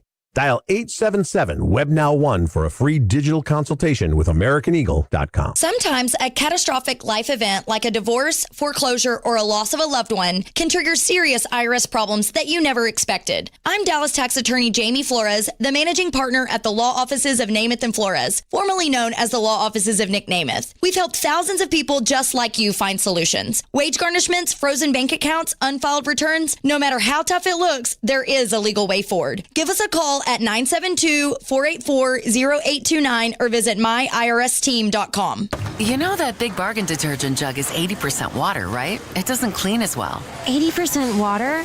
I thought I was getting a better deal because it's so big. If you want a better clean, Tide Pods are only 12% water. The rest is pure concentrated cleaning ingredients. Oh, let me make an announcement. Attention shoppers, if you want a real deal, try Tide Pods. Stop paying for watered-down detergents. Pay for clean. If it's got to be clean, it's got to be Tide Pods. Water content based on the leading bargain liquid detergent. There's a difference between liking a house and actually getting it. Redfin is built to make up that difference and close the gap between finding and owning the home for you. Redfin agents close twice as many deals as other agents, so when you find a home you love, you're not a step behind when it's time to make an offer. That means less watching great homes disappear and more focus on the ones you'll actually move into and call home. Redfin helps turn saved listings into real addresses. Get started at redfin.com. Own the dream. Straight Talk Wireless presents Pickup Truck Wisdom. The smartest way to spend your money is not to. Straight Talk offers free 5G phones for new and existing customers on Verizon's 5G network. So the refund money I don't spend on that free phone is the refund money I get to keep for my family. Smart. Find us at straighttalk.com and Walmart. Straight Talk Wireless. Straightforward. Always. Taxes and fees apply. Plan purchase required for free phone offers. Copyright 2026 Verizon. Fast breakthrough checkout with EECU's new TCU Debit MasterCard. As the Horned Frogs official credit union, EECU helps frogs make their best financial plays and now ups the game. Use EECU's new debit card to round up and support TCU NIL and help win Horned Frog championships. Plus, you can win TCU tickets, merchandise, and enter monthly gift card drawings. Get your card today. Call 888-853-5548 or visit eecu.org/TCU. Federally insured by NCUA. Membership requirements apply. For additional terms and conditions, call 888-853-5548. Jim Follow here, Tolos, and I am a proud CertaPro Painters customer because they really are the best in the business. Each CertaPro Painters business is independently owned and operated right here in our community. And you can ask about their spring sales event for 10% off qualifying projects through May 15th. And now's the time to complete that painting project you've been putting off. CertaPro Painters provides a free estimate quickly and at the right price. CertaPro Painters knows how important your home is to you, and now is the time to capitalize. Schedule your free estimate online, CertaPro.com. That's Certa with a C, CertaPro.com. The upcoming segment of The Fan is brought to you by Texas 811. Digging without contacting Texas 811 first could cost more than you think. Texas 811 helps avoid damages to underground utilities. It's the law. Visit Texas811.org for more. Safe digging starts with one simple step. Yeah, buddy, welcome back. It's the G-Bag Nation here on 105.3 The Fan. It's time to hit the expressway, brought to you by the On-Time Experts. And Lucius Alexander has your G-Bag of the Day and LA Live coming up here at 5:30 and 5:40, respectively. We have a trio of Jones updates from the league meetings. Let's see if we can get all this in, plus a snapshot of your national world of sports here as Tiger Woods is going to leave the country for treatment. A judge has ruled that. He says he wants privacy overseas, so he's going to go get some of that high-dollar treatment, get him sobered up, and get him back in the game here before too long. Like, I picked a terrible sport to not want to be a public figure in. Oh, golf? He just picked... Yeah. He just picked. Your face is just. You're dominant. For somebody that just is totally all about privacy. Yeah. get it. He's terrible. That's why you got to live in those exclusive communities with a bunch of other famous people that'll leave each other alone. That's what he does. He lives over there, and then he lives there in Florida, and like everything is about privacy and privacy. He's a golfer. He's known worldwide, and all he craves is privacy. Yep. Terrible. He should have been something else in his life if he demands that much privacy. But at least he's got the cold hard cash to go through that like Rolling Stones rehab, where you step blood in. Transfusions. They basically put you under like medical sedation, and then you wake up like not hooked on drugs anymore. That's How crazy. amazing is that? That's incredible. That's phenomenal. Probably should have done that 10 years ago if you don't have to sit through the nightmare of it, Ty. Okay, Jerry Jones defending the Ravens for backing out of the Max Crosby trade. Quote, there's no hidden item there. You've got to pass a physical. We've never completed an agreement until the player passes the physical. We would have had the same conditions. As you know, we were in on making an offer for him. It kind of it reads as if the Cowboys are saying they would have done the same thing with Max Crosby. They would have had to back out of the deal as well. And if that's the case, and that's the consensus around the league, then it's no wonder the Raiders aren't going to trade Max Crosby for the time being, because he's got to get out there and prove that whatever medical complications he has aren't going to prevent him from being an all-pro level player still. And, maybe he has that possibility, but that's the interpretation of that quote from Jerry. They would have done the same thing that the Ravens did. And, it'd be interesting to see how this story evolves. Maybe Max Crosby isn't going to be able to go out there and perform well, but the way that I understood it that week was that it wasn't the concern of could Max play well this year. It was 2 or 3 years down the road. Sure. I don't know. It's just a weird story, if you ask me, because at this age, you can't be sure any end is going to be good at 33 or 34 years old, or any pass rusher. Mike Garofolo says, I asked Jerry if George Pickens has said he wants negotiations to go through agent David Mulligetta. Jones said he's talked to agents over the years and has no issue doing that, but, quote, if he worked without an agent, he'd save a lot of money. After a pause, adding, with me. So you just don't have to give your agent the percentage of whatever it is. Yeah, 3% of the deal. Yeah. So you would save some money, I suppose. Is couple mil? Yeah. Couple mil. I mean, I think I'd be willing to call him if I was George Pickens. I think Mulligetta has negotiated over $1 billion worth of contracts. Yeah, he's set records the last 2 off seasons. Yeah, I think Jerry would want to get it done for about 29 mil or so, and I'd have Mulligetta like right there listening on speakerphone and giving me a thumbs up or a thumbs down. But I want to know what the deal would look like. I imagine the difference in what George would agree to with Jerry would be $5, maybe even $10 million less. Yeah, and Calvin Watkins, who was there, and I think a handful of the other local reporters were saying like Jerry was joking when he said it. Everybody was talking to him and was just laughing about it. So maybe, I don't know, but just from the beat reporters' point of view. So Jerry's being sly like a fox. Yeah, he's just having fun. Trying to get the old, what is that? Is that a fox in the hen house? Yeah, I think that's what that is. That's a fox in the hen house. That's right. Jerry said the Cowboys have not been successful yet with their trade attempts for a linebacker. Quote, we want to get better there with personnel. We've been trying very much to make some trades. They haven't worked out for us there, but that won't deter us from getting better there. That's an advancement of that story, isn't it, around Brooks or Al-Shaair? We've been trying very much to make some trades. That gives me confidence. We had heard. Okay, the Patrick Queen thing as well. I mean, that does give me confidence this thing's going to get figured out before we, at least before we get to Oxnard or before week 1. We'll be at Rally House tomorrow in Arlington, the Arlington Rally House location. That's down there off 20, isn't it? Yeah. Yeah, so we look forward to seeing everybody out there. Rangers day off tomorrow, 2 to 7. The Ravens are indeed set to play the Cowboys. It's going to be in Brazil, week 3.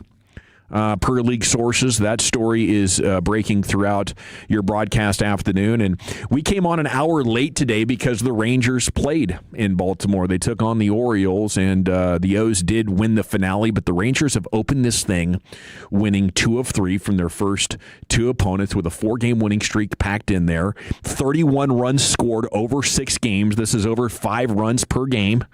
And Evaldi's not even pitching well yet. No, 0-2. And Wyatt Langford's not hitting like you would expect him to. So we're buying this thing? Is this thing for real? I think it's for real. Yeah, I mean, I think that you'll end up getting Evaldi back to where you're accustomed to seeing him. Wyatt's not going to stink forever. And now it's possible that like Brandon Nimmo is not going to be this hot for the whole season. I'm sure everybody's going to go through for some fumbles. But you've had 2 games where you've scored 8 runs. You didn't do that until the end of April last year. So, hell yeah, let's sign me up for this. I think it's legit. Yeah, I'm into it. And tomorrow they have the day off, and then Friday you'll have the home opener with 3 o'clock. Mackenzie Gore. 3 o'clock first pitch, Mackenzie Gore on the hill, 2:30 pregame, Friday afternoon right here on your home of the Rangers. Puka Nacua checks into rehab following allegations he bit a woman while drunk New Year's Eve. Rams attorney Levi McCathern confirming the... Oh, he's the Cowboys attorney. Is he? Is that right? That's, yeah. I mean, high-powered, high-dollar attorney, apparently. Yeah. Said his client has been at a luxury treatment facility in Malibu. Said the move was not a direct response to the lawsuit of Nakua's bite accuser, but said the combination of stories TMZ has run has definitely been a contributing factor. There have been 2 incidents in the last 3 or 4 months or so. First was during Super Bowl week in San Francisco. Cameras caught him stumbling and dancing in a street. And then this incident, I guess, March 24th. So this was just, a week ago. Atiabi alleged in a petition for a restraining order that Nacua got drunk on December 31st out in L.A. and ended up biting her, and the pictures are pretty damning. So that's a tough early career development there for Puka Nacua. Probably a good opportunity to go and get this right. Seems like the wheels were coming off that thing. You know, in a lot of different ways. A couple of bad moments. And maybe the alcohol explains quite a bit of it. Okay, it's time now to go into the Pimp Cup, where Lucius Alexander has your G-Bag of the day. Coward. Bite on my hoes like Mark Albert. Remember Mark Albert was biting on hoes too? Yeah. Wearing their underwear while he's doing it. Yeah, he had some pantyhose on and biting on the back. Hey, look out. It's great. Sensational bite. Yes. Oh, my gosh. Did they even suspend Mark Albert for that? Albert? Yeah, I think he was out for a year. He called games. I think that was consensual biting, right? too. Is that right? I think it was just kink. It was just kink. Mark, you son of a gun, boy. Give a little nibble. All right, G-Back of the day. We do it every weekday on the Fan at 5:30. My name is L.A. Our champion, I'm throwing it in the trash. I'm throwing it in the trash. Yeah. I was gone for 1 week, and you fools got toxic. I'll tell you what. Yeah. You got hella toxic. Can't leave us alone for a minute. Always toxic. What can I say? Toxic, man. Like that G-Bag fan page we once had on Facebook. Oh, yeah. I had to exit my ass out of there. Let's move to Reddit. Boy, it got nasty. I was like, this is toxic. How do y'all really feel about me? Oh, wow. All right. Our winner and champ right here is none and void. So we're going to have a whole lot of nominees right here. You tell me which one you like, fellas. All right. First one up. Mr. Brian Broaddus. Yeah. Talking about Tiger Woods and his car crash. Seems like you got a little loose right there. Yeah, you're gonna hurt yourself. You're gonna hurt somebody else. How about thinking about other people when you get behind the wheel and you you just can't have an accident where you bump into somebody and you exchange insurance numbers. No, you got to roll over the damn car is what you got to do, like your Joey Chitwood stunt driver. You know? God. Maybe there's one guy out there that can keep his mouth shut for you if you're going and doing things that you don't want You're people to know. worried about someone writing a book that you're going to the Waffle House hitting on the waitresses and shit? Yeah. Oops, sorry. Sorry about that. Yeah. Sorry about that. Yeah. What could he be doing? He's got to be doing something. He's got to be doing something, bro. You can afford anybody to drive you around. Yeah. It's got to be the ladies. And you could go anonymous just with a different Lyft or Uber driver every time, or you could find one guy who's going to know all your mess, right? But it's worth it. Guy. And you make him sign one of those little things. There you go. NDA. Yeah, NDA. Or get a Waymo, fool. Marv Albert, by the way, was fired. Waymo, even better. Get a Waymo. Yeah. Marv Albert was fired. He was fired by NBC, and then he resigned from the Madison Square Garden Network after 1997. The sexual assault trial. Sorry, Marv, we got to let you go. That was in the Dallas Hotel. He's been biting on those. What do you mean you got to let me go? What do you mean? What do you mean? He actually failed up, though, because the next year he was back on NBC. There you go. Yeah. Never left. 12 months suspended sentence. Probably paid. Let's go to a car wash crash out right here. the automatic car wash situation. You have to drive and get on the little tracks. Yeah. Well, somebody got off the track. Oh, and you're right behind this guy, so you're waiting for your spot, and it ends up backing up the whole line. So everything you paid for is just being washed on this guy's car because he's stuck. Listen to this. Look at this stupid mother. Jammed all up in the car wash. Boy, there's some stupid ass motherfuckers out here. Stupid bastard. Lord have mercy. Boy, if this ain't the dumbest shit, look at him cock ace-a-deuce in the car wash. They don't know what to do. Just drive and get back on track. Jack. Lord have mercy. Just turn your wheel, man. Turn your wheel to the right. No, I didn't, man. You just said you ain't got your car right. Now it's my fault. It ain't my fault, man. So, turn your wheel to the right, man. There you go. I ain't got nothing to do with that. I ain't got nothing, but you didn't guide your wheel. That's why I went up the ramp. It wasn't my fault. Yes, it can, man. That's why it got all these tracks. Make sure your car's in neutral. Yeah, now put your car in neutral. It's gonna push you. His car wash over with, and I didn't pay for mine, and now mine over with. So I got to go back here and get reimbursed. It's my fault. I know it ain't my fault. Get your receipt. Just give me 2 seconds. All right. Well, I'll tell you about motherfuckers. I bet he went home and told everybody, too. Yeah. Do it at the car wash. Can't fit both of us. You're not going to believe this. Not going to believe this, baby. Just keeps getting better and better. My goodness.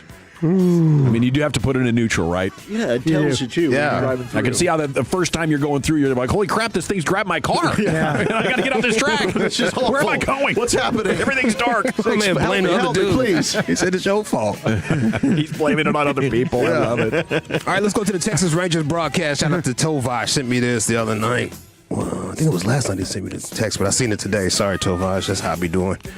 Yeah, Texas Rangers versus Baltimore. There was a heckler giving Danny Jansen a hard times here.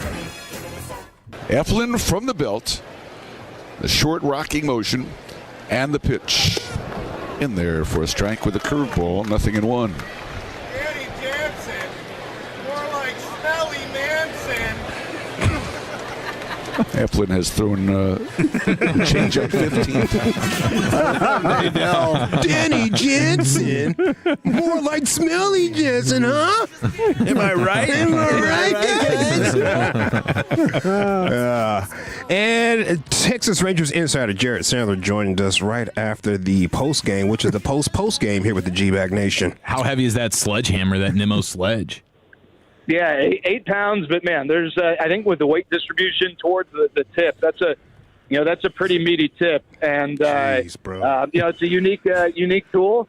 But hey, whatever works for him. But it was I love getting my hands around his sledgehammer. That's too much. And that sounded awful. And hey, like I said, whatever. Yeah. You're on fire. Yeah. Keep rolling. You're doing a great job. I thought he was doing bits. I thought he was trying to do it on purpose at he first. was doing bits. Yeah, it's a pretty meaty tip. Are you kidding me, Jared? He was so doing it. Goodness gracious. Sir. I thought he stumbled into the meaty tip myself. Yeah, and then just leaned into He it. doubled down. I think he did. A lot of I think he's talent good in at that that. I body. think he's good at that. Leaning into those. He leans into the tip. It's going to be a good year, boys. All right, what do you say, Lucius? Time to vote? Yeah, this isn't one, but what was Derek Harper talking about here on the Mavs broadcast? Who was he talking about? I totally love Dick. I mean, Oh, no. Oh, geez. Okay. Brady? I totally love Dick. I mean, Ooh. Dick Mata? Vital. I don't know, fam. Vital? It's smart. I don't know. Whoever posted that was hating on him. It was hating. They just left it just like that. It was hating, bro. Man. No context. Sound like he wanted to pause himself before it came out. We got Broadus cussing about Tiger Woods and Joey Chitwitt and Waffle House waitresses. Maybe they were discussing the Jaden Ivey story, and he just wanted to make himself feel. Gosh. Let everybody know possible. he doesn't stand with Ivy. We got the car wash crash out. We got the Texas Rangers broadcast, had a Danny Jansen heckler. It was good. There was so something good. about that delivery. That guy, he had horrible was material, but he's a funny guy, I guess.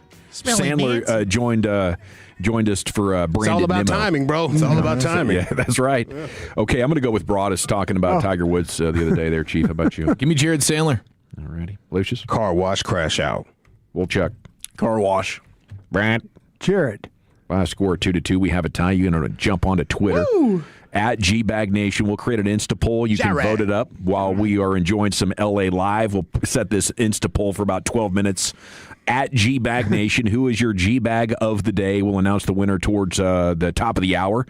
And speaking of that, here's Lucius in LA Live. Go to at GBag Nation right now. Go.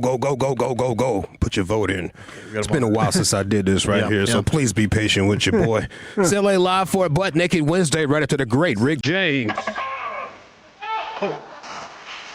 All right, you squares. Hey. I'm getting low. Gotta hit my man out.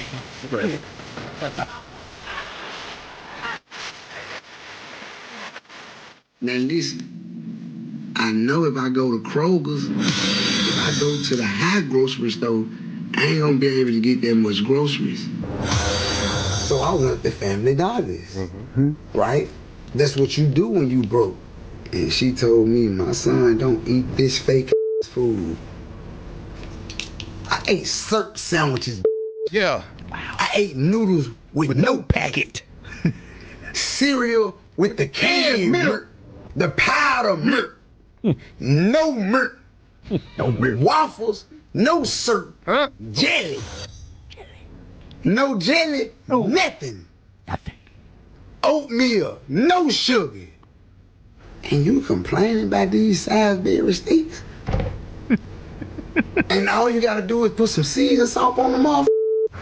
It's Butt Naked Wednesday. Yeah, that's all you got to do, man. Struggle meals. We'll be talking about struggle meals here in LA Live, but I do have a question for Finesse 2 times.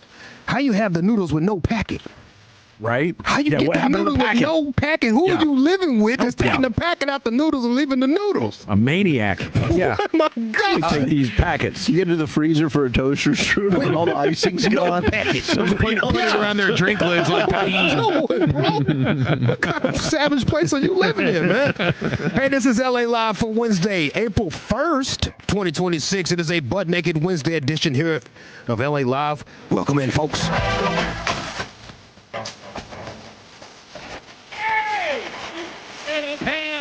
Don't mind if you're still.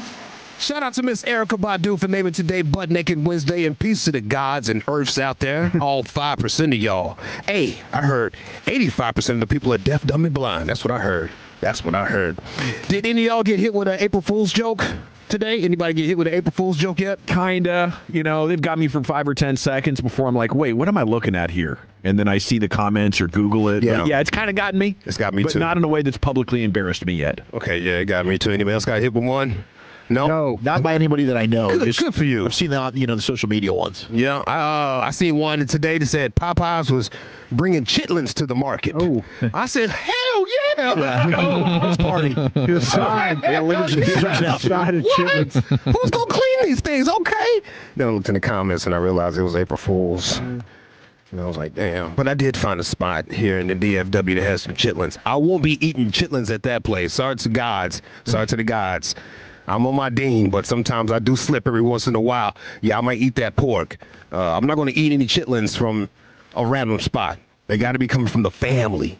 It's got to be somebody you trust to clean them things. There's a membrane in there that's got to come on out. But the same place I seen that has the chitlins, they also have pig feet. Oh. So I'm going to give me some pig feet. I sure am. All right, let's get into this meal talk, folks. I came from a home where they cooked food.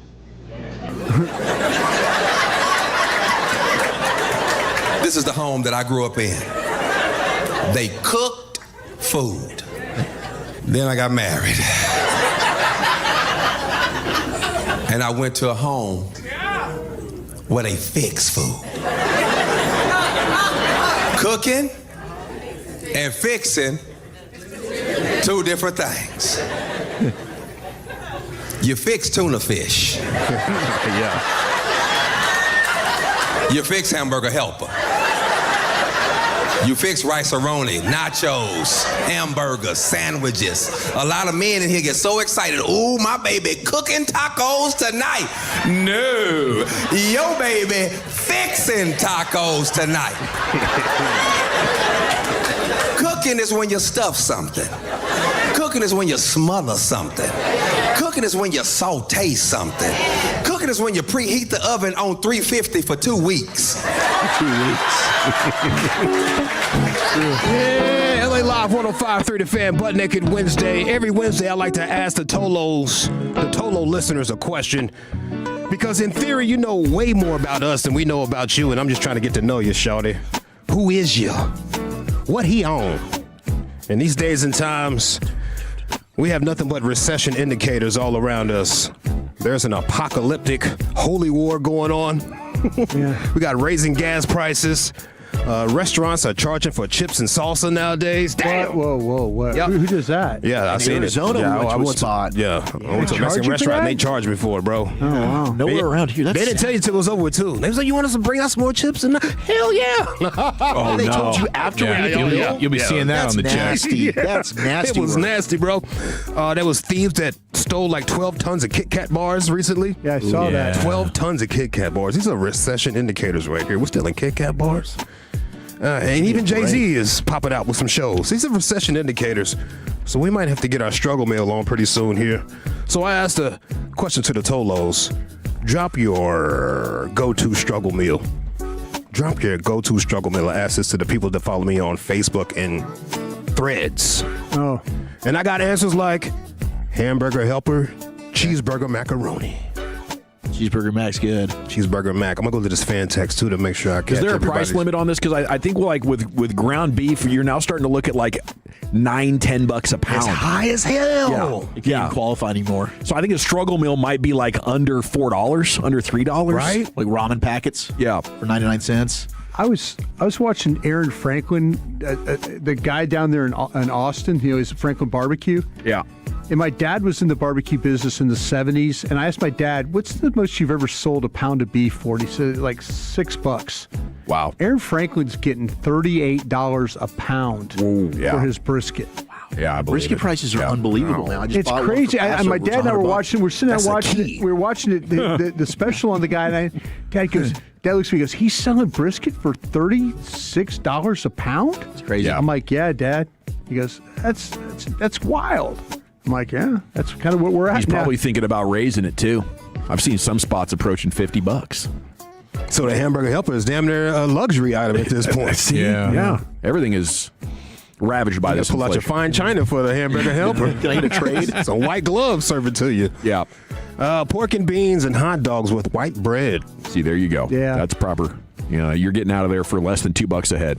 Beans and weenies always come through. Yeah. Beans and weenies. That's good. And when you really feel it in your bag, you can like chop them up with that Earl Campbell's. Yeah. Oh, I'm in my go, duffel bag. Now you've dolled them up the right way. I'm in my duffel. So good. Yeah. That sodium going crazy, your head might pop open, but true. It's fantastic. Cream corn sandwiches. Wow, I hadn't had one of those. Sounds amazing. Could you toast the bread? I don't know what you cream do, corn sandwiches. I love cream corn. I do too. Cream corn's I've the never best. had one in a sandwich. It sounds like a moppy. Put on some biscuits, maybe. Okay. Oh, there you go. Like gravy. Yeah, with the Oh, gravy. the biscuits, I can get that, yeah. But the sandwich, if you serving cream corn sandwiches, I'm going to bed. Right. I'm going to bed hungry. There's so much sugar in it, though. There's so much sugar. You could get some of those Pillsbury Pop, those biscuits. Get the Pop biscuits. Get a pack of the gravy mix. Yeah. Use just the water. Yeah. And then get you some like a tube of that Owens country sausage. Let's go. Nice. And you for like less than $8, you can like do some serious work. To bed full. You can do some serious work with some biscuits and gravy. Yep. I got canned salmon croquettes with rice. I didn't know that was a struggle meal because I love a good salmon croquette. Anything you put with rice can make you feel full. Yeah, rice expands. Turns into sugar. It makes you full. Like salmon croquettes, though. I love salmon I know croquettes. you're not. I do too, Lucius. My God. They better be elite. Yeah. Made with the never had finest of salmon salmon. croquettes. Yeah, they're good. It's like eating a It's kind of like eating a crab cake. Yeah. Okay. Yeah. That seems high dollar, though. No, what I'm crab saying. cakes. We're No, heading crab up there. cakes are Yeah. high dollar. Yeah. High dollar for sure. Yeah. My man says 2 tacos, a small fry from Jack in the Box. Got him through college. Shout out to Mud. I'm What up, telling you bro? what, man. Those 2 tacos with a 99-cent tacos. Yep. You can do some good out of that. Yeah. The bonus Those jack egg has rolls are got crazy too. Oh gosh, Those egg rolls are nuts over there. The Jack in bonus Box. jack has gotten smaller over at that place. Oh, I though. bet it has. Yeah, It's that's all why. shrinkflation. It's almost like a junior cheeseburger. I'm like, my dad goes, "Hey, I'd love one of those bonus jacks." Used to get for my dad, it was a full size burger. Not now it's anymore. like a little slider. Yeah, almost like a slider. It's a shame. Former college football player. I used to eat eggs and rice for breakfast. I mean, my dude was huge. I bet, bro. There I you mean, he go. was That's- ripped. Yeah. So you gotta be on that stage pretty soon. Yeah, I'm like 6 weeks out, bro. 6 Yeah. weeks out, getting lean here. Egg whites and rice. yeah. Drop your go-to struggle meal. White Shout out to fried the rice Tolos. is good. White fried rice? Yeah. Oh yeah. Yeah. We used to get the white rice, butter, and sugar in, and that'd be like a breakfast thing sometimes. That's almost like you're going grits. Oh, yeah, it was great. Grits. It'd be like the leftover rice from the dinner we had the night Yeah. before, and just throw it on there for I tell you, breakfast. if you want to make really good fried rice, it has to be rice from the it's gotta be day previous old. day, and it's got to be day Really? old in the refrigerator. Yeah. Look at that man, brought us nose. Yeah. Drop your go-to struggle meal. Shout out to the Tolos. My man said sugar toast. Oh, yes. Yeah, like Yes. cinnamon sugar toast. Cinnamon sugar toast. That, Yeah, man, butter. that Yeah. is, yeah, okay. That was so Especially if you can take Boys the got crust off. excited from dude. You can take the crust off. We used to call that breakfast, bro. It was bad. Yeah. That's a winner right there. These boys got up. Sugar toast. What? Hell yes, dude. That's a luxury. Just a little bit of cinnamon. Tiny bit. Yeah. Fried bologna sandwich. What's I up, meant brother? to say, Lucius, when you said fried bologna, I was going to go with Spam. Spam is on the list. Fried Spam with, like, you can make a fried Spam sandwich. Yeah. It's like, that's a filling thing to do. That Spam is a struggle. That's a struggle meal right there. It really is. Yeah, that can open. Yeah, and you gotta, Like, man, we down bad right now, buddy. We got to get back. Those are those Vienna sausages. You look at the Vienna sausage, you're like, I'd rather starve to death than eat this. I'm going to bed. I'm not going to bed, bro. My man says hot dogs in the microwave with American cheese. Hot dogs in the microwave. Man, they They can't. are savage you food, can't. bro. Blisters and lumps. I'm just telling you what, God. maybe Horrible. better than boiling them. You see Maybe. people boil Yeah. hot dogs? I go boil I over the boil them everywhere. microwave. Yeah, I boil them over the microwave for sure. If you can boil them, though, you can get a little saucepan out, though, and char it up a little bit, But roll that's it what I'm saying, around. though. You put them in that water. put a little radiation in there, man. it adds a nice flavor. I'll tell you what, I'm cutting that hot dog in half Sadly, and I'm just grilling a that little bad boy off. Get I'm them not putting blisters it on there. Cut it long ways. Cut it long ways and lay that thing flat and grill that thing off. Yeah. Just grill it I'm telling you, off. man. Grill that thing off. I'm telling you. That's the way to eat a hot dog. Got a total right here says the manwich.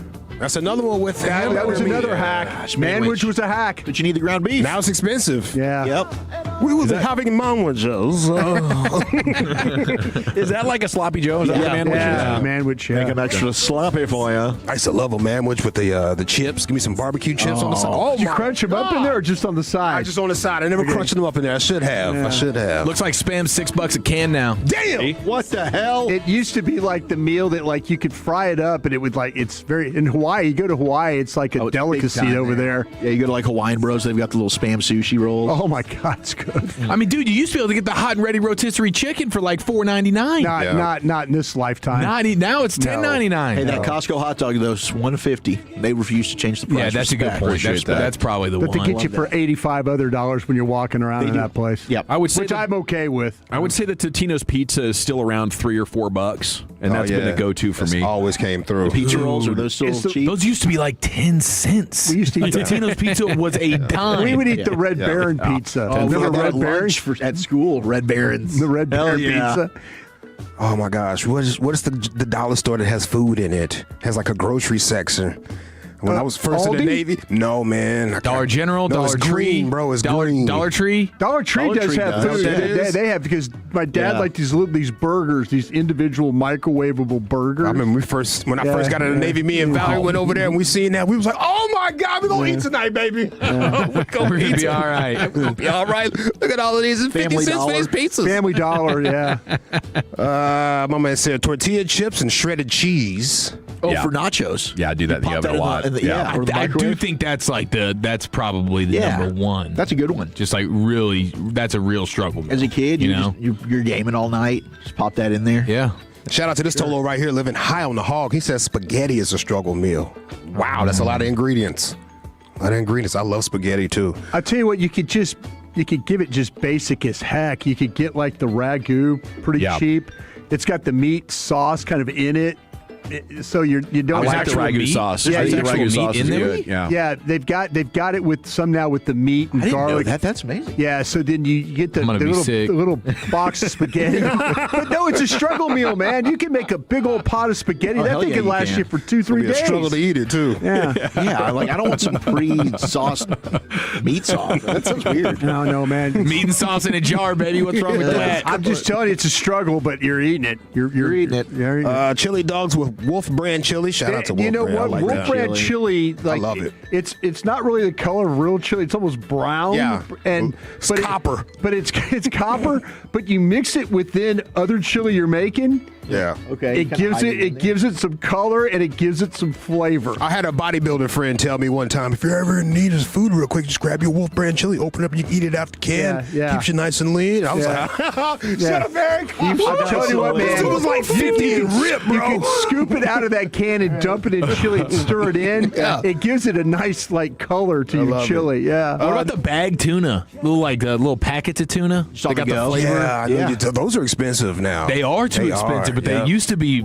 They used to be cheap. Easy money. Yep. Just rip that lid How and do you go. get all the tuna out of that bag? I've never been able to do that. Yeah, It can get messy. You're gonna throw some away, and you just have to. You're gonna you just have to tongue it. know that. Yeah. Tongue it. Tongue Noodles, that bag. scrambled eggs, and a mustard sandwich. We'll end with a mustard sandwich. You are down bad. If you are eating mustard sandwiches, Eric you are will down just bad. scoop mustard out of the Have you jar. ever had a mustard sandwich with just mustard? No, I do like a mustard bacon sandwich. Yeah, that sounds I've great. Done some of that, but never just mustard. just mustard. I'd like to see you go just mustard. I would. I mean, I could. I mean, it's not like I couldn't, Golly. but to call that dinner that'd be painful, man. Yeah. All right, well, hold on. What? My name is Lucius Alexander. There he goes. I will be black tomorrow, Lord willing, and the creek don't rise. That's my time. Shout out to my grandmother, her birthday. Happy belated. Oh, yes. She's up there in heaven, but I love the hell out of her. Remember, I told you about my families too, right? Like on birthdays, it can get real dicey. People die and stuff like that, right? Yeah. And within the family. Yeah. I think one of my great grandfathers or something had a curse. Maybe he met a witch or something back in the day, or got some roots put on him, because my grandmother's brother passed yesterday on her birthday, bro. No It's way. a real thing in this family. Wow.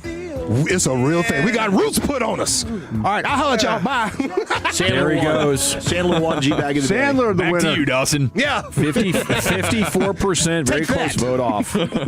Thank you, Lucius. LA Live every night, 540 here in the G-Bag Nation. We're going to go around the bases coming up next. We'll check what kind of baseball content do you have in store. All right, some of the numbers that matter, and we'll recap a early unveiling of what the Rangers are going to have for their new concession items. Yeah, baby, that's next in the nation. All righty, I want to chat with you about a different nation, though. How about Window Nation? Because right here in the month of March, you can tell it is heating up, and it's about to be too hot. You want to make sure your windows are energy efficient and can handle these extreme Texas weather conditions that Mother Nature keeps throwing at us, so your energy bills aren't too high. Yeah, new windows from Window Nation at windownation.com can save you hundreds, if not thousands of dollars every year on your energy bills. That's how energy efficient Window Nation's windows are. The most energy efficient in the world. Forbes magazine named them the best window company in the world. And right now, save up to 50% off all new windows, plus nothing down and payments as little as $199 a month. Yes,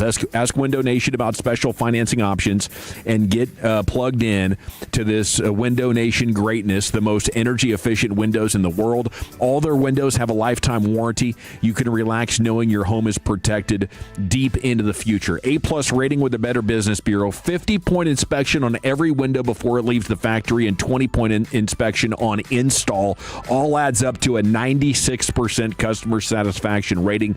You're going to see why I love Window Nation. You're going to see why our Tolos love Window Nation as well. As right now, nothing down. Payments as low as $199 a month at windownation.com. Salute. As Pittsburgh prepares to welcome the nation to the unofficial beginning of football season, the city's kickoff celebration will begin with an unforgettable, invite-only night of music. The night before takes place Wednesday, April 22nd at the Rivers Casino Event Center, featuring Jason Aldean, John Morgan, and Shane Profit. Visit Odyssey.com/the-night-before to enter now for your chance to win this national contest. Price includes round-trip airfare, a 2-night hotel stay, and 2 tickets to the show. This is an Odyssey Sports Minute. Well, we are all just about tired of Dodgers dominance, but I'm not sure Shohei Ohtani dominance will ever get old. 6 one-hit shutout innings last night and 6 Ks in his first start on the mound of the season, and that went with a hit and 2 walks at the dish. We're watching the greatest player of all time, folks. Don't lose sight of it. Soak in every second, especially since there won't be baseball in 2027. I'm Pat Boyle. Check engine or ABS light on? Take the guesswork out of your warning lights with O'Reilly Veriscan. It's free. Ask for O'Reilly Veriscan. O'Reilly Auto Parts. 1 in 4 Americans have a disability. I'm one of them. I'm also a working mom who cares deeply about making sure every child with a disability thrives by getting their access needs met. We've got a trusted ally by our side. Easter Seals provides children and families the foundation for lifelong success through early learning programs, skills training, and prep for college and career. That's my Easter Seals. Make it yours. Join us at easterseals.com. Save $10 on a pair of Bosch Focus wiper blades. Our professional parts people will even install them for free at O'Reilly Auto Parts. O'Reilly Auto Parts. Sean and RJ here with the greatness of Base Power. Peak storm season is right around the corner. And for the first time in over a year, Base Power can install in weeks, not months. Thousands of Texans are switching to Base Power to get a whole home backup battery that automatically keeps your home running. For a limited time, get $100 off with the fan while install slots are open at basepowercompany.com/thefan. That's basepowercompany.com/thefan. Take advantage of being a Tolo at Base Power. This is the exclusive home of Dallas Cowboys football. KRLD-FM and HD1, Dallas-Fort Worth. Let's go, Cowboys. An Odyssey sports station. Driven by our D&M Leasing Studios. You're rolling with the G-Bag Nation on 105.3 The Fan. Here we go. Hour 5, G-Bag Nation here on 105.3 The Fan. Crazy. Today's Rangers game did not go quite as well as the previous 4. I'd become quite accustomed to victories, but also crazy how it ended on an ABS challenge with Evan Carter at the plate. So, unfortunate. I mean, it wouldn't have helped or hurt the Rangers because they had already thoroughly lost today's finale in Baltimore.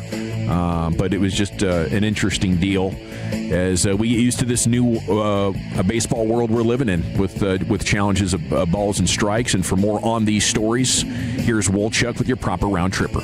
Let's do it, baby. Let's go around the bases right after this. You don't know how to play first base. Scott? That's right. It's not that hard, Scott. Tell him, Wash. It's incredibly hard. There's no crying in baseball! You play ball like a girl! Hey, for those that don't know, life-changing, the Tommy John underwear. To tie it with one swing.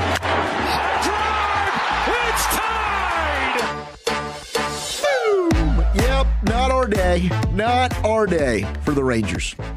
As they lose in the finale of this 3-game set against Baltimore, but they take 2 of 3. They're 4-2 overall, first road trip of the season. And they really struggled on the road a year ago. Overall, it was a solid opening week for the bullpen. Did a decent job for the most part. Chris Martin did struggle. And I'm going to continue to just... I don't know why he's on the team, but you know what? Chris, respect, and maybe you can turn it around. Not worried about Evo just yet. And I think Paul Skeen's outing today, another reason why the greats, they're going to figure out a way to bounce back. So I get it. I think opening day was really 2 bad pitches. You get, boop, home runs. And in a tiny ballpark. Yeah, tough deal. But today... wind blowing out. And I think he had fared really well at Camden Yards. I think that was a park he had a lot of success. He was talking about during the broadcast. But look, Paul Skeens is also a guy that had terrible defense on opening day. Didn't make it out of the first inning. Today, he bounces back. He had allowed 5 runs on 4 hits. He walked 2. He hit a batter. That was last week. Today, bounces back nicely, and he ends up leading his team to a victory over the Reds. So shout out to Pittsburgh, and the Reds are going to be coming to town again tomorrow. We're going to be at Rally House in Arlington. So if you're going to be heading out to opening day, Mackenzie Gore, it is official. He will be getting the home opening day start for the Rangers. So get some gear tomorrow. That's going to be fun. But I think the Rangers are going to be just fine. I love to see Josh Young today. Gets a 2-out RBI single. Got on base again, made a great defensive play as well on third. I think that was in about the 7th inning. Maybe he can start to build some momentum. Wyatt's the next one, right? I hope coming back home, Wyatt starts to get out of a little bit of an early hole here in the opening week. Yeah, I still absolutely believe in Wyatt Langford. He's the man. I don't know if I have belief in Josh Young. You know, I see over there you're doing your best to get optimistic about him. I guess I'm trying. It'd been exhausted for me, but I'm always open-minded. Yeah. He's on the comeback trail. Put together a couple of good weeks. I big picture, I agree with you. I don't know. I think 2023 was just an amazing year for Josh, and I don't know that we'll see that guy again, but I'm hopeful. Well, at least you saw the cat out there purring at third today. We did. I like when he purrs over there at third base. Yeah, I mean, I want him to be purring more often. Early in that game, he made a really nice play, just couldn't get the throw going. It was tough ask. But then he had a nice snag at third as well. So, I mean, when you get a little confidence, it's amazing what can happen to you. Yeah. You can go from being a dude, we all know you suck, but confidence makes you not suck that bad. Yeah. And that's all we're asking for right now. Just don't suck that bad. With the way all these guys are coming correct, Langford's going to get going. Like, just don't suck that bad, Josh Young. Yeah. And you know what? When Berger and Nimmo eventually have a little bit of a skid, that's when I need, Wyatt, boom. Now you start going. Maybe Josh, can you step it up? When they have Ezekiel a skid, Duran was fine. When they have a skid, it's time for you to leave your mark. Darn right. And that's just sports, and we're man. just going to That's wash teamwork. it off, and we're going to skid our way through the next mark, right? And how about Ezekiel Duran gets off the dong schneid? He goes ahead and hits a home run. He did that. Yeah. He did that yesterday. First since 2024. Nice. Big time Easy D. Big time, baby. That's what I'm talking about. That's it right there. Now, if you're going to lose, at least it was in historical fashion today. Let's go. First game in Major League Baseball history to end with an ABS challenge. Yeah. As there was a ball called, they go back, they review it, it ends up being overturned. It was strike 3 to Evan Carter. Ball game. So look, history. That's what I'm talking about. History. Brian, did you see Carter's quote on that? No, what did he say? He said... and this is an April Fool's joke, right? He said that their catcher was actually joking behind the plate. He was like, I might as well challenge it. Yeah. I don't think it's there, but I'm going to challenge because we've got one. So you're at the end of the game, and you're like, well, it's probably not a strike, but let's challenge it. So Carter says, and then it flips, and it's like, all right, it clipped the zone. A lot of us are trying to learn the new bottom of the zone, and the new top of the zone is just weird, but it's not changing. It's the same zone every time. We've got to get better at it. But he said, I think a lot of us are trying to learn this new zone. And obviously with the measurements they took and the way it's on the plate, it's a different zone than what we've been used to. He called it a ball. So it's one of those things that's tough because obviously as a catcher and a pitcher, you're really happy about that, being able to get that call. And then as a hitter, you're like, that sucks. I feel like it feels high. I'm not going to swing at it, but you can't really argue with what a computer says, so it is what it is. And it just perfectly hit in that top left corner of the box, of the zone. But you got to be ready at the end of the game if somebody has a challenge for the anticlimactic finish. Yeah. I mean, because you're right. Why not just use it? Yeah. I've got it here, and I'm up big already. Let's not have umpires behind home plate anymore. Because what's happened now is... Well, we had a bad one today. There's 5 or 6 every game. Well, like that, was it CB Buckner? CB Buckner, foul tip, he got hit in the face. Yeah, he got hit with a foul ball, and it knocked him out. Yeah. But I'm just saying this.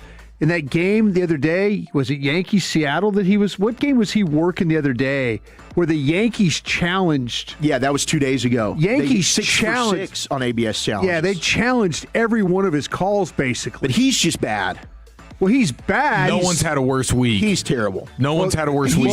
There's another guy that I can't get the official. I need to get the umpire's name, but he's behind the plate. The Yankees did the same thing to him.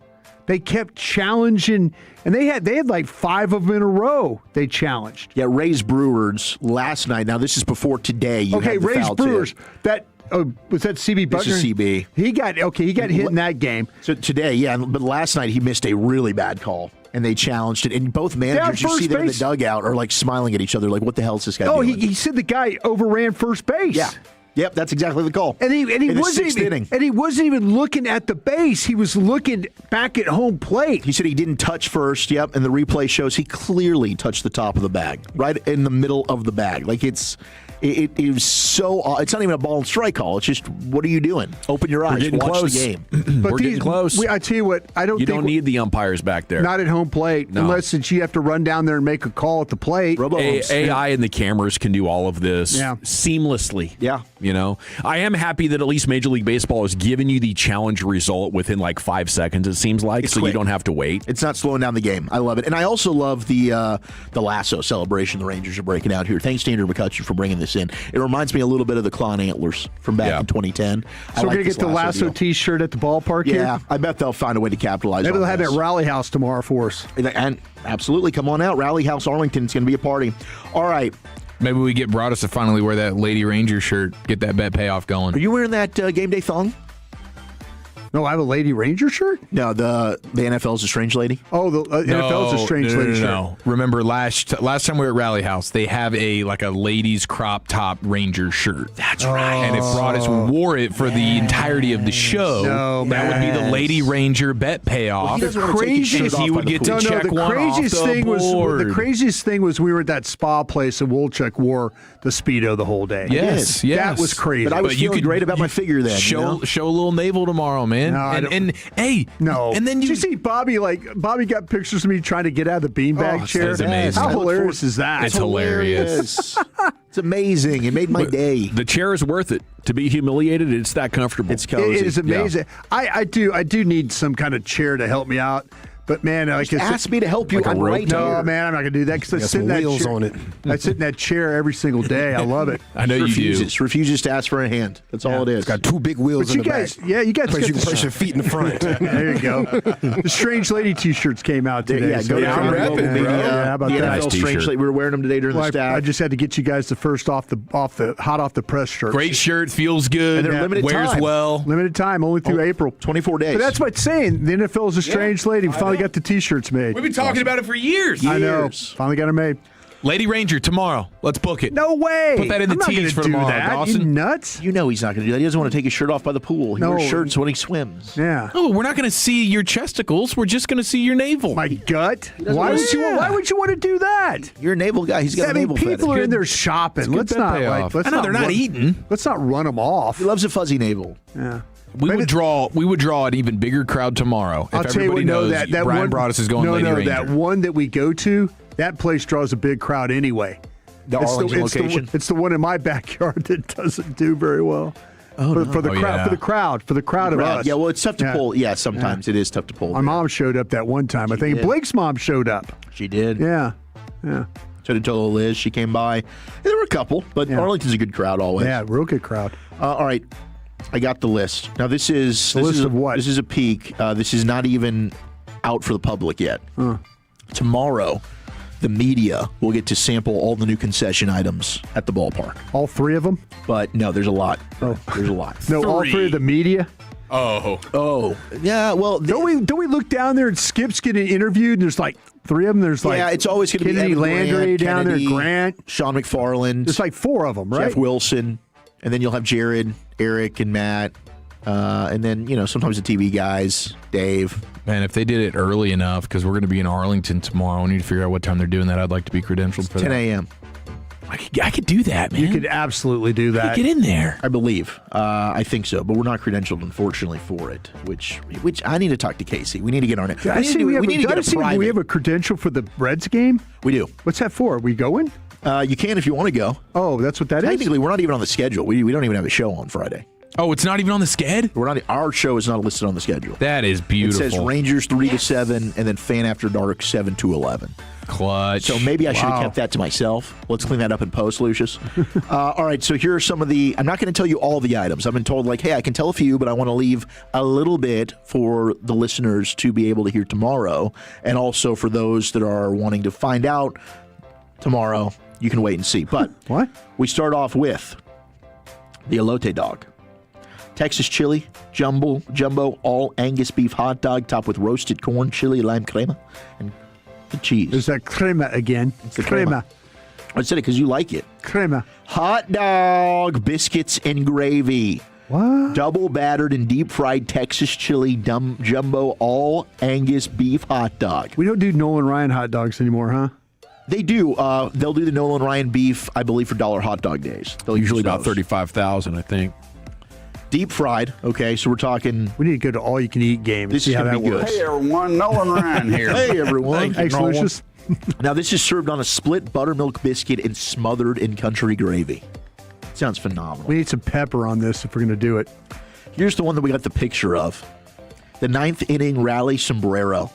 Ooh. A Texas-sized 9-layer dip served inside a 26-inch fried tortilla shell filled with refried beans, cheddar cheese, sour crema, guacamole, pico de gallo, crema, black olives, jalapenos, and shredded lettuce served with tortilla chips.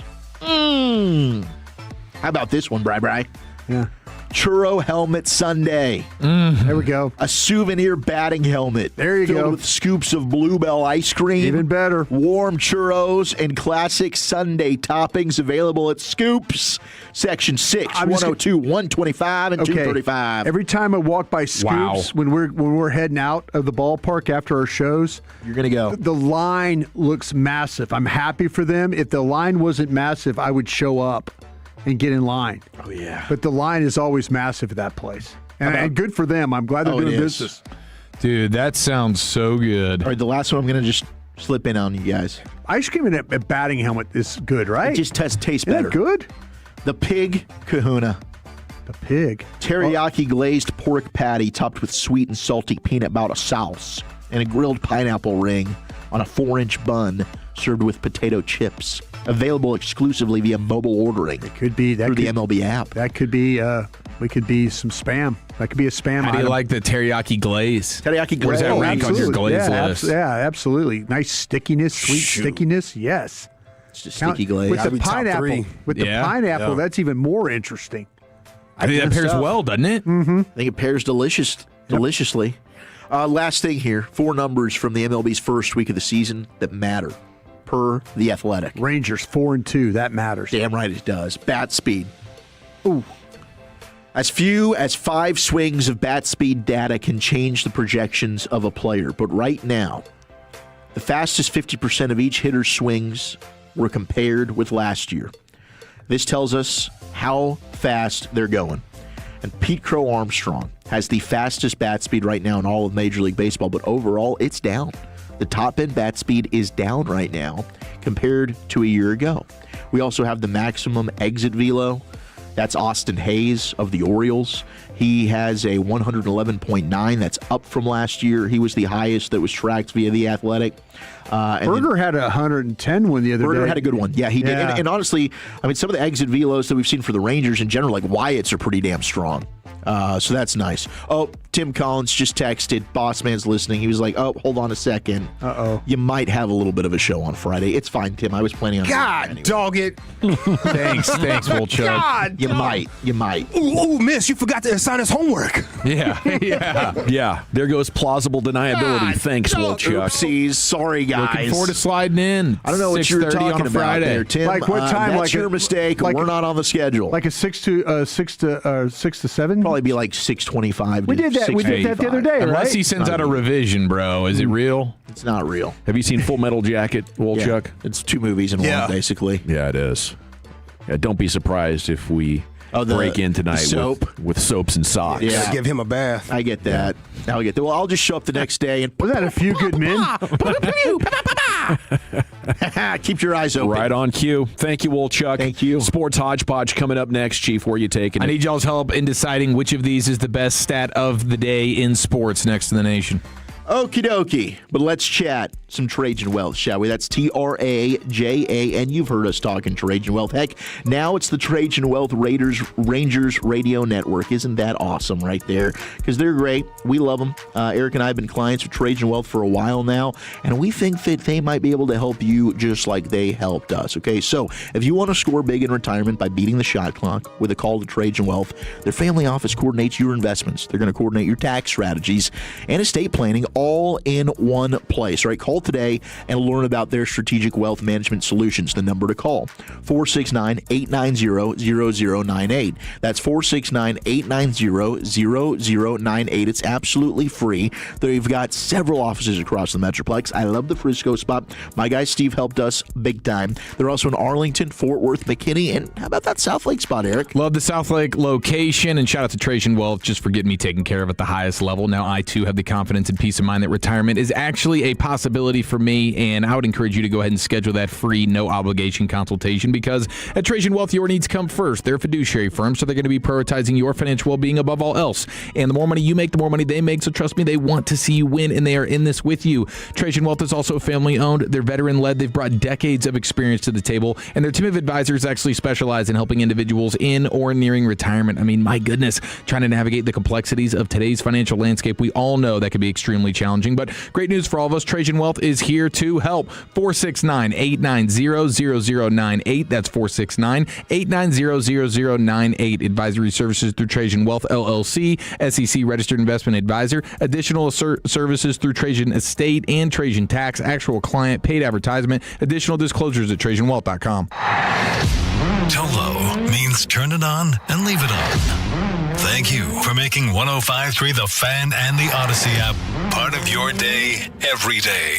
This is Nick Post with K-Post Roofing, Waterproofing, and Solar. Did you know that even a small roof leak can lead to costly water damage, dangerous mold, or even structural issues? With more than 20 years of trusted experience across DFW, K-Post delivers reliable roofing, waterproofing, and solar solutions. Scheduling your free no-obligation inspection is easy at kpostcompany.com. Don't let a minor problem become a major disaster. Book your free roof inspection today at kpostcompany.com. K-Post is your commercial and residential roofing, waterproofing, and solar experts, securing your world since 2004. Ready to slim, smooth, and tighten all at once? At Souza Clinic, discover our new all-in-one transformation package combining skin tightening, cellulite reduction, our all-natural weight loss program, and laser that targets stubborn visceral fat, that deep belly fat around your organs. No surgery, just real visible results. Normally valued at $1,900 a month. Now get the complete transformation for just $350 per month. Call Souza Clinic at 972-479-5187 for your free consultation today. Souza Clinic, weightlossfortexas.com. I know that hiring can be challenging. You sort through tons of resumes and you get too many so-so applicants. You're just waiting for someone to match your role perfectly. Well, now there's a place where you can meet them fast. ZipRecruiter. Need to hire right away. Start your search for strong candidates. The right fit awaits. Build your team. Build it sooner. Meet your match on ZipRecruiter. Just head to ZipRecruiter.com/free right now to try it for free. And you're on your way to meeting your match. 4 out of 5 employers who post on ZipRecruiter get a quality candidate within the first day. So try it now. Go to ZipRecruiter.com/free. Once again, that's ZipRecruiter.com/free. Meet your match on ZipRecruiter. Try it free. This is the story of the one. As a procurement manager for a hospital system, she keeps every facility in her network stocked and ready. That's why she counts on Grainger to be her single source for thousands of products, from disinfectants to lighting, air filters, and more. And with fast, dependable delivery, Grainger helps her keep every facility stocked, safe, and running smoothly. Call 1-800-GRAINGER, click Grainger.com, or just stop by. Grainger, for the ones who get it done. There's a difference between liking a house and actually getting it. Redfin is built to make up that difference and close the gap between finding and owning the home for you. Redfin agents close twice as many deals as other agents, so when you find a home you love, you're not a step behind when it's time to make an offer. That means less watching great homes disappear and more focus on the ones you'll actually move into and call home. Redfin helps turn saved listings into real addresses. Get started at redfin.com. Own the dream. Property taxes keep skyrocketing. So are the blind call center companies trying to get your business. There's one solution. One firm stands alone. North Texas Property Tax. We cater to high-end homeowners, exclusively in Dallas, Tarrant, Collin, and Denton counties. Our team brings over 80 years of experience, and our work produced over $1 billion in reductions for our clients. Last year, no reduction, no fees, no risk. Save more. Get more with North Texas Property Tax.com. Sean and RJ here with the greatness of Underdog Fantasy. The tournament is back. The upsets, you know they're happening. Underdog is the place to get in on all the action. Make picks, win money right here in Texas. Promo code TOLO, boys and girls. When you sign up on Underdog, it's very easy to pick whether your favorite players will go higher or lower on stats like points, rebounds, steals, and more. You get your picks right, and you can win up to 5,000 times your cash on Underdog. Download the app today and use promo code TOLO to score $50 in bonus entries when you play your first $5 with promo code TOLO at Underdog. Make picks, win money. Must be 18 plus and present in Texas. Terms apply. See assets.underdogfantasy.com/web/play and get terms _DFS_.html for details. Concerned with your play? Call 1-800-MY-RESET or visit www.ncpgambling.org. Mostly clear tonight, but a chance of storms later this evening. Weather brought to you by Staples. From posters and presentations to labels and loyalty cards, Staples has all the print to boost your brand. Shop now in-store and online. Staples. That was easy. This segment of The Fan is brought to you by Mexican Bar Company. College basketball finals are here. Catch every buzzer beater at Mexican Bar Company. Fresh margaritas, bold flavors, and the ultimate game day atmosphere. Also celebrate with us for a festive Easter Sunday brunch the whole family will love. Mexican Bar Company, where every game and every gathering is a win. Info and reservations at mexbars.com. Welcome back. It is the G-Bag Nation here on 105.3 The Fan. Segment's brought to you by the Frankels. If you've been injured in a car or truck wreck, call the Frankels first, 214 or 817-333-3333. There is never an out-of-pocket cost. They only get paid when you win. The Frankels are the go-to car and truck wreck attorneys in Dallas. We'll be at Rally House in Arlington tomorrow, 2 to 7. And Friday, you'll have the Rangers pregame at 2:30. So get the nation while you can tomorrow because home opening day on Friday with a lot of Rangers baseball. And we know you'll be enjoying that along with us. It's time now for your evening hodgepodge. Here's the Chief. Lots to get to, including, I guess, some good news for Fred Davis right after this. TJ Hushmanzada, could you just rate my guy here on a scale of 1 to 10? You don't think it's rude what you just did? Who's literally listening to this anyway? Is anyone listening? Well, it to is you the guys? home of the Cowboys. Well, no one exactly. No one's listening. I did a radio show when I first got here, and they told me I was fat. The brisket sando, that is hard to beat. LeVar, do you want to get in on this? I'm not in on that, you rude motherfucker. Oh, he almost cussed. Then they called me the Girthquake or something stupid. I do like the Girthquake. That's a nice nickname. Little shock jock stuff. Kansas head basketball coach Bill Self will return. Oh, really? Next season. Look to have 1 foot out the door, if you ask me. I know. He writes, Jayhawk Nation, with renewed clarity and the ongoing support from our administration, I remain focused and committed to Kansas basketball competing for a natty.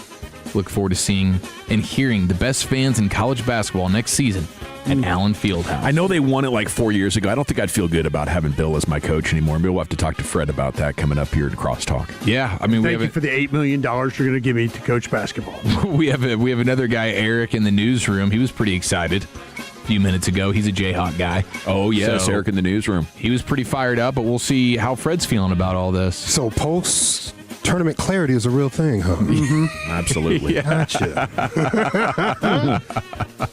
That it is. That's right. We learned something today. What was I thinking?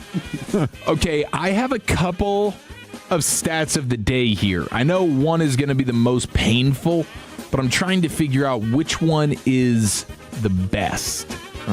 Do you want to start with baseball, or do you want to start with the one that hurts? Well, let's just get the one that hurts. And let's get it over with. Hurts so good. We ripped the Band-Aid off So we all find out Anthony Davis scored 587 points as a Maverick.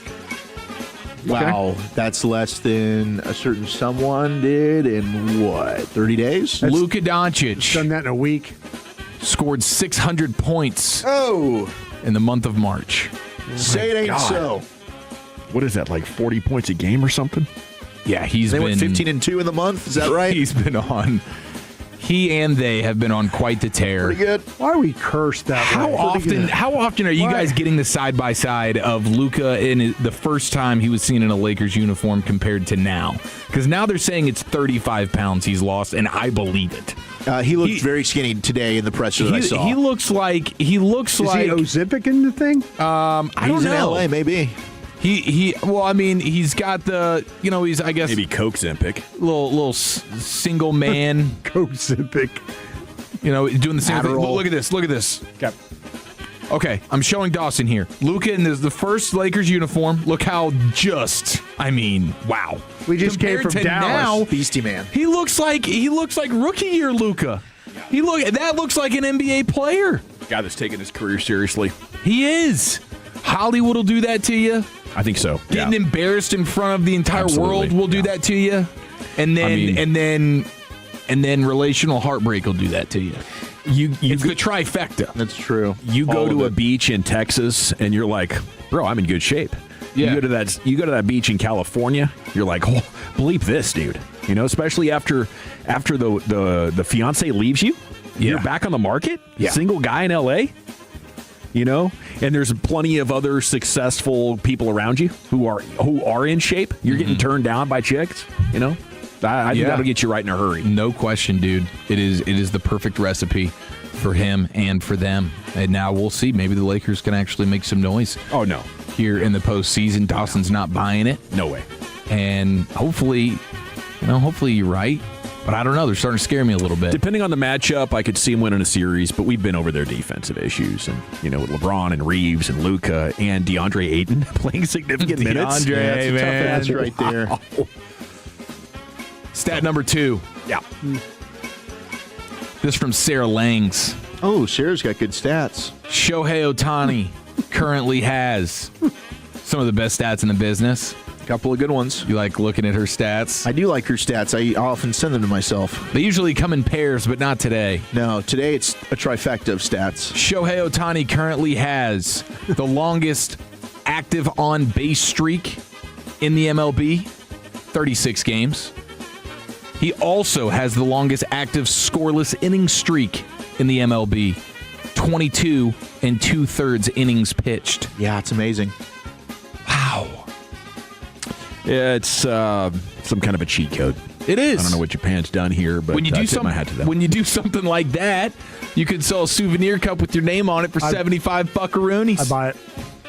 Well, Chuck, can you do me a favor and look up how much those are reselling for? Yeah, I got you. I really want to know how much I'm about to buy someone's cleaning up on those. Broadus is about to get got on eBay for $1,000. I had just that, because he's run, such a I had that he's run a on cupsman. TikTok Shop. I had that run. Maybe I'm going to get on the cup guy. You already kind of have that. There's reselling. You'll always have that one that got away if you don't get the one that's going for $1,000. But I'm going to say $472 right now. You can get a Shohei souvenir cup. All right, we overshot it just a little bit. $380. $372. Still overshooting it just $276. Now you undershot it. $339. It's the most expensive I've seen out there. $339 is the resale. You can get some as cheap as $185, but either way, you're making over $100 on what was a $75 cup for his cup or a cup. For the Shohei Ohtani cup. Yeah, it's not his game used cup. No, not the actual sack. It's a drinking cup. Okay. This is a drinking. Bro, you showed up to the Dodgers game on opening day to get a cup, a plastic cup as you know it from a ballpark, and it's just like Ohtani's jersey is like the entire cup. Yep. And so it's got Ohtani and his jersey number and everything. $75. Wow. To get a soda in that cup. But you bring it back, you get free soda as many games you come to. Well, they amended it because the backlash, it got so loud of are you kidding me? And they dropped the price to $68.99. They dropped the price to $68.99. We heard what you guys said. And if you remember the cup, Lucius, if you remember the cup, every time you go to the ballpark, guess what? You can get a free refill. I'm going to demand it. Are you kidding me? Yeah, I'm going to demand it. That's ridiculous. But nobody would want to reuse those because of the collector's item. Exactly. That's sitting on that's sitting in your cup cave.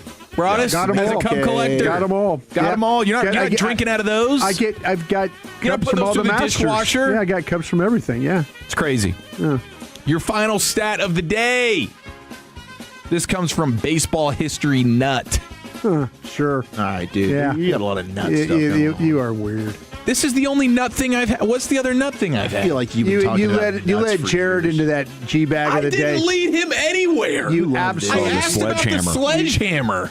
They had a whole pregame segment on it, and I don't think Jared was talking about the meat tip and all the other euphemisms. You said, did you swing the meat hammer or whatever your thing was? It's not like he asked about Austin Yeah. Hedges' sledgehammer. Yeah. This was specifically. What'd you think about the meaty tip, Jared? Yeah, you know exactly what you're doing, Chief. It's an everyday occurrence here. Whatever, dude. So perverted. Yeah. At nut_history on Twitter. Oh, yeah, 633.56. We got it in fake today. website. Whoa. Little worried there. We weren't going to get it in today. Oopsies. Barry Bonds walked 43.6 miles in his career. Wow. Wow. I don't know who's topping that. Barry Bonds walked 43.6 miles in his career. Now, I was thinking, okay, am I getting ball sacked by nut history? Then you're not. Did a deeper dive. You find out. Dove into those nuts. He did not. That is not a ball sack. 2,558 walks. So they're counting 90 feet? 90 feet. That equates to 43.6 miles walked in his career. That, I don't know. I think that's a stat of a lifetime. I don't know that that'll ever be topped on this show or anywhere else. No way. That's crazy. Is he the all-time leading walker? Heck yeah, he is. It is Ricky Henderson at 2. Okay, so Barry Bonds drew over 2,500 walks. Ricky Henderson is at 2, and he has under 2,200. Babe Ruth just over 2,000. Those are your all-time walk leaders. Wow. Babe didn't like he walked very much. That was all the walking Babe ever did in his entire life, was from home plate to first base. Absolutely no sprinting. And it was perfect for him to pull out his pocket dog on the way to first base. That's what it was. And a cold beer. Pocket dog. Yeah, Here we go. maybe some whiskey. Pocket dog is not a euphemism, bro. It is just a classic staple for any hungry man. Luka knows about the pocket dog. Pocket wings becoming a thing now, too. Somebody was able to sneak in a delicious B-dubs wing to the Final Four, or to the Elite Eight. A single wing? 2. Wow, what a heist. 2 pocket wings. Oh. It's like a whole bit. Handshake bets. Okay. They're a fun watch if you ever want to dabble. I think you really do something if you're going with the turkey leg. That's going to be a tough one to fit in the pocket. People are talking You about want to wrap that in foil. Eric might just spoof it. Yeah, but then you'd eat it. Touche, my friend. You're not going to turn down a good turkey leg. You kidding me? That's not going to waste. People are saying Puka going to rehab. Puka going to rehab. Is this breaking news? You broke this earlier, didn't you, Dawson? I think so. You've been It's all in over Hawaii, this right? Woolchuk broke it. Hawaii, earlier. right? Just off camera. Is it a Hawaiian rehab? I thought we were rehabbing. It's I don't like know. a I don't think he was. Malibu. Yeah. Oh, Malibu? Found the misinformation. California. Yeah. Found the misinformation. Well, Dawson said Hawaii earlier. Read the I don't story think again, he said Dawson. Hawaii. He did. I don't know what happened to the story. You said Hawaii. Oh, God. Story's gone, bro. Thanks for nothing. Oh, like, what is it? One of those videos that, like, 8 seconds and it goes away? What? No, Is that what sometimes kind of sports we're you doing wait now? something down and then you backspace it and you Dawson's forget it ever happened. He's got it all lined up there. I mean, Luxury Treatment Center in Malibu Take a is what the sniff. copy He said. thought he said Maui, right? I thought he did say Maui. There you go. There it is. Thank Thank you, Chief. Wait, what's your stat? We all going with the Bonds one? Bonds. Yeah, the Bond stat's great. Bonds? Yeah. Okay. 100%. There we go. Thank you, Chief. Yes, sir. Sports Hodgepodge in the books here. It's the G-Bag Nation on 105 through the Fan. And we got crosstalk with Fred and Blake. See what they got cooking up here for you in the Fan After Dark on a Wednesday night next on the Fan. I want to chat Men's T Clinic with you, though. Why? Well, because 1 in 5 men suffer from low testosterone. And if that happens to be you, if you're maybe a little suspicious that it could be you, you're running on empty, you got brain fog, maybe you're putting on a little extra weight around the midsection, you're losing muscle mass. What is that? It could easily be low testosterone. And Men's T Clinic has some tremendous therapies for you to get that fixed. 972-GO-MEN'S T, mensteclinic.com. What are you looking at? You want to get optimized hormones, mood, maybe your weight, your muscle mass. It can all fall into place for you with one trip to Men's T Clinic. They got 5 DFW locations. Our Tolos, myself included, have described Men's T Clinic's therapies as life-changing. And it is great. Once you get your hormones optimized, the testosterone is coursing through your veins just like it did as a younger man, and changes in your weight and your body composition, your muscle mass, libido, mood. How about better sleep and drive and focus? It's all coming on board. And the visceral fat, it's melting away. mensteclinic.com, 972-GO-MEN'S T. What kind of goals do you have here for 2026? Men's T Clinic can help you knock them out of the park and then some. And it's not just the hormone optimization. They have advanced bedroom wellness, hair replacement therapies, regenerative therapies for joint pains. If you're a weekend warrior, want to get you back in the game, Men's T Clinic, TRT, and Total Wellness. They've been optimizing you since 2014. It's time to get in, get out, get back to being you at Men's T Clinic. Salute.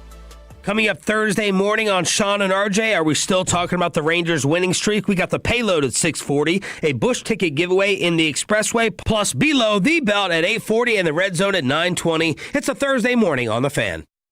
Gain and loss of muscle mass could be related to low T or hormone imbalances. Trust my team for men's health, the Men's T Clinic. They're going to get you on your way to weight and muscle mass. Once your hormone levels are optimized, Men's T Clinic's proven programs work in tandem with hormone therapy to elevate your results. Making that call to Men's T is a small step for big gains. Call 972-GO-MEN'S T today or visit mensteclinic.com. Men's T Clinic, 1-800-246-LOT.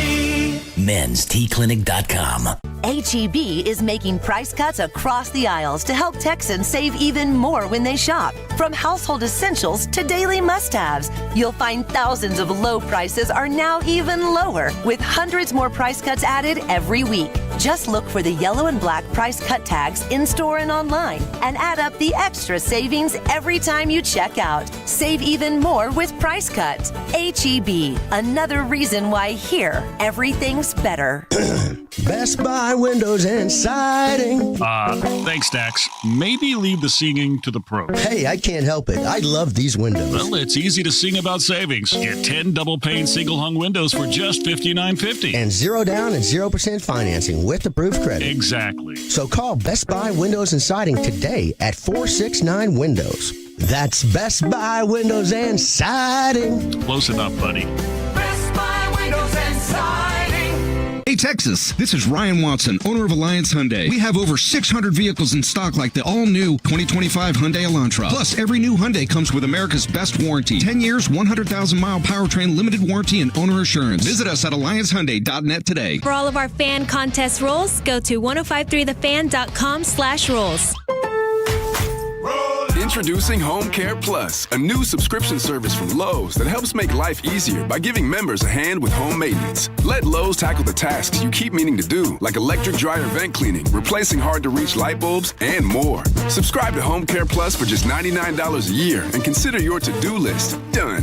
Members get more at Lowe's. Available in select zip codes only. Cancel anytime. Non-refundable fee. Product purchase required. Terms and service restrictions apply. Details at lowes.com/terms. Subject to change. Nick Post again with K-Post Roofing, Waterproofing, and Solar. In the past year alone, over 260 outages have left thousands in the dark. Sometimes for hours, sometimes for days. But what if you could stay ahead of the next blackout? At K-Post, we believe your home should always be a safe and secure haven. So we offer innovative solar and battery solutions along with backup generators to give you control and peace of mind. Act now and secure your home and your family by scheduling your free, no-obligation consultation at kpostcompany.com. K-Post Company is your commercial and residential roofing, waterproofing, and solar experts, securing your world since 2004. Staples presents business? That was easy. So I opened a restaurant and needed everything. Menus, signage, catering brochures. Everything and then some. I went to Staples. They printed it all and even suggested takeout menus. One money pit with a side of fries. But now at Staples, you get up to $125 off custom print orders. $125 off. Now you're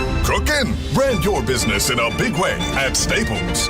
That was easy. Shop Staples in-store, online, or in the app by 4/18 to unlock. Exclusions apply. Visit staples.com/print for details. Frontier is joining Verizon. New Frontier and Verizon customers can get 6 months of 100% fiber internet on us up to 1 gig by bundling Verizon Mobile and Frontier Fiber. Plus, get 2 new mobile lines for $50 per month on unlimited welcome with auto pay plus taxes and fees. Visit your local Verizon store to switch. $25 per line after $60 monthly promo credits applied over 36 months. In times of congestion, unlimited 5G and 4G LTE may be temporarily slower than other traffic. Domestic data roaming at 2G speeds. Eligible new Frontier Fiber plan required. Availability varies. Additional terms apply. Hey everybody, it's Corey Majors, Tolos. When it comes to retirement, timing your Social Security can make a huge difference in how much you actually get. My good friend David Dustin, founder of MoneyWorks Group, helps people all over North Texas navigate the system so they don't leave money on the table. Right now, David's giving away a free copy of his Safe Money book to help you make more informed decisions. Visit moneyworksgroup.com for your copy or call 972-736-7373. David Dustin and MoneyWorks Group. Reinvent your tomorrow with confidence and guarantees. Feel stronger than you've ever been with Men's T Clinic.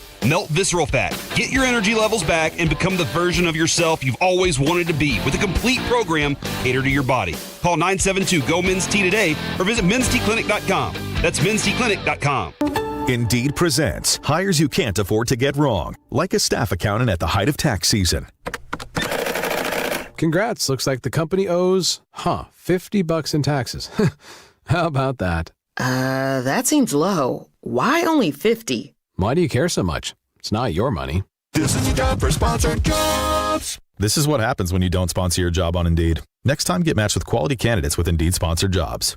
Visit Indeed.com/hire now and sponsor your job today. Ready to celebrate? Hop into Easter festivities with everything you need at Target.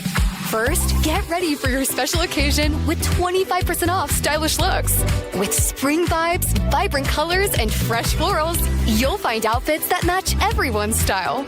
Then, fill up their baskets with endless joy. From select Easter plushies to fun toys they'll love at 20% off. Don't miss out. Make this Easter unforgettable at Target. Sometimes life hits hard. A divorce, foreclosure, or a loss of a loved one.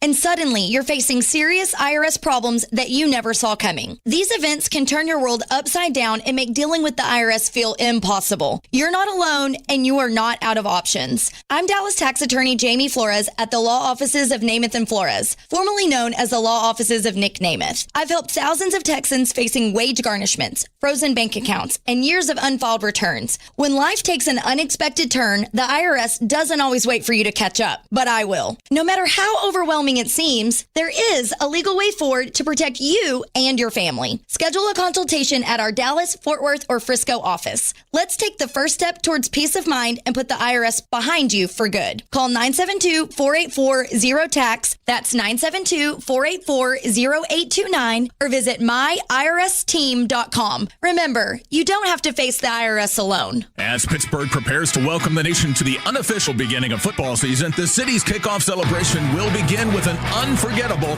invite-only night of music. The night before takes place Wednesday, April 22nd at the Rivers Casino Event Center, featuring Jason Aldean, John Morgan, and Shane Profit. Visit Odyssey.com/the night before to enter now for your chance to win this national contest. Price includes round-trip airfare, a 2-night hotel stay, and 2 tickets to the show. All right, welcome back. It is the G-Bag Nation here on 105 through the Fan. It's been a quality April 1st show. Lucius asked earlier if we'd got on an April Fool's situation at all. I kind of bought it this morning when the first thing I saw on Twitter was that Jason Kidd had been fired. I did too, bro. It took me, like, wow.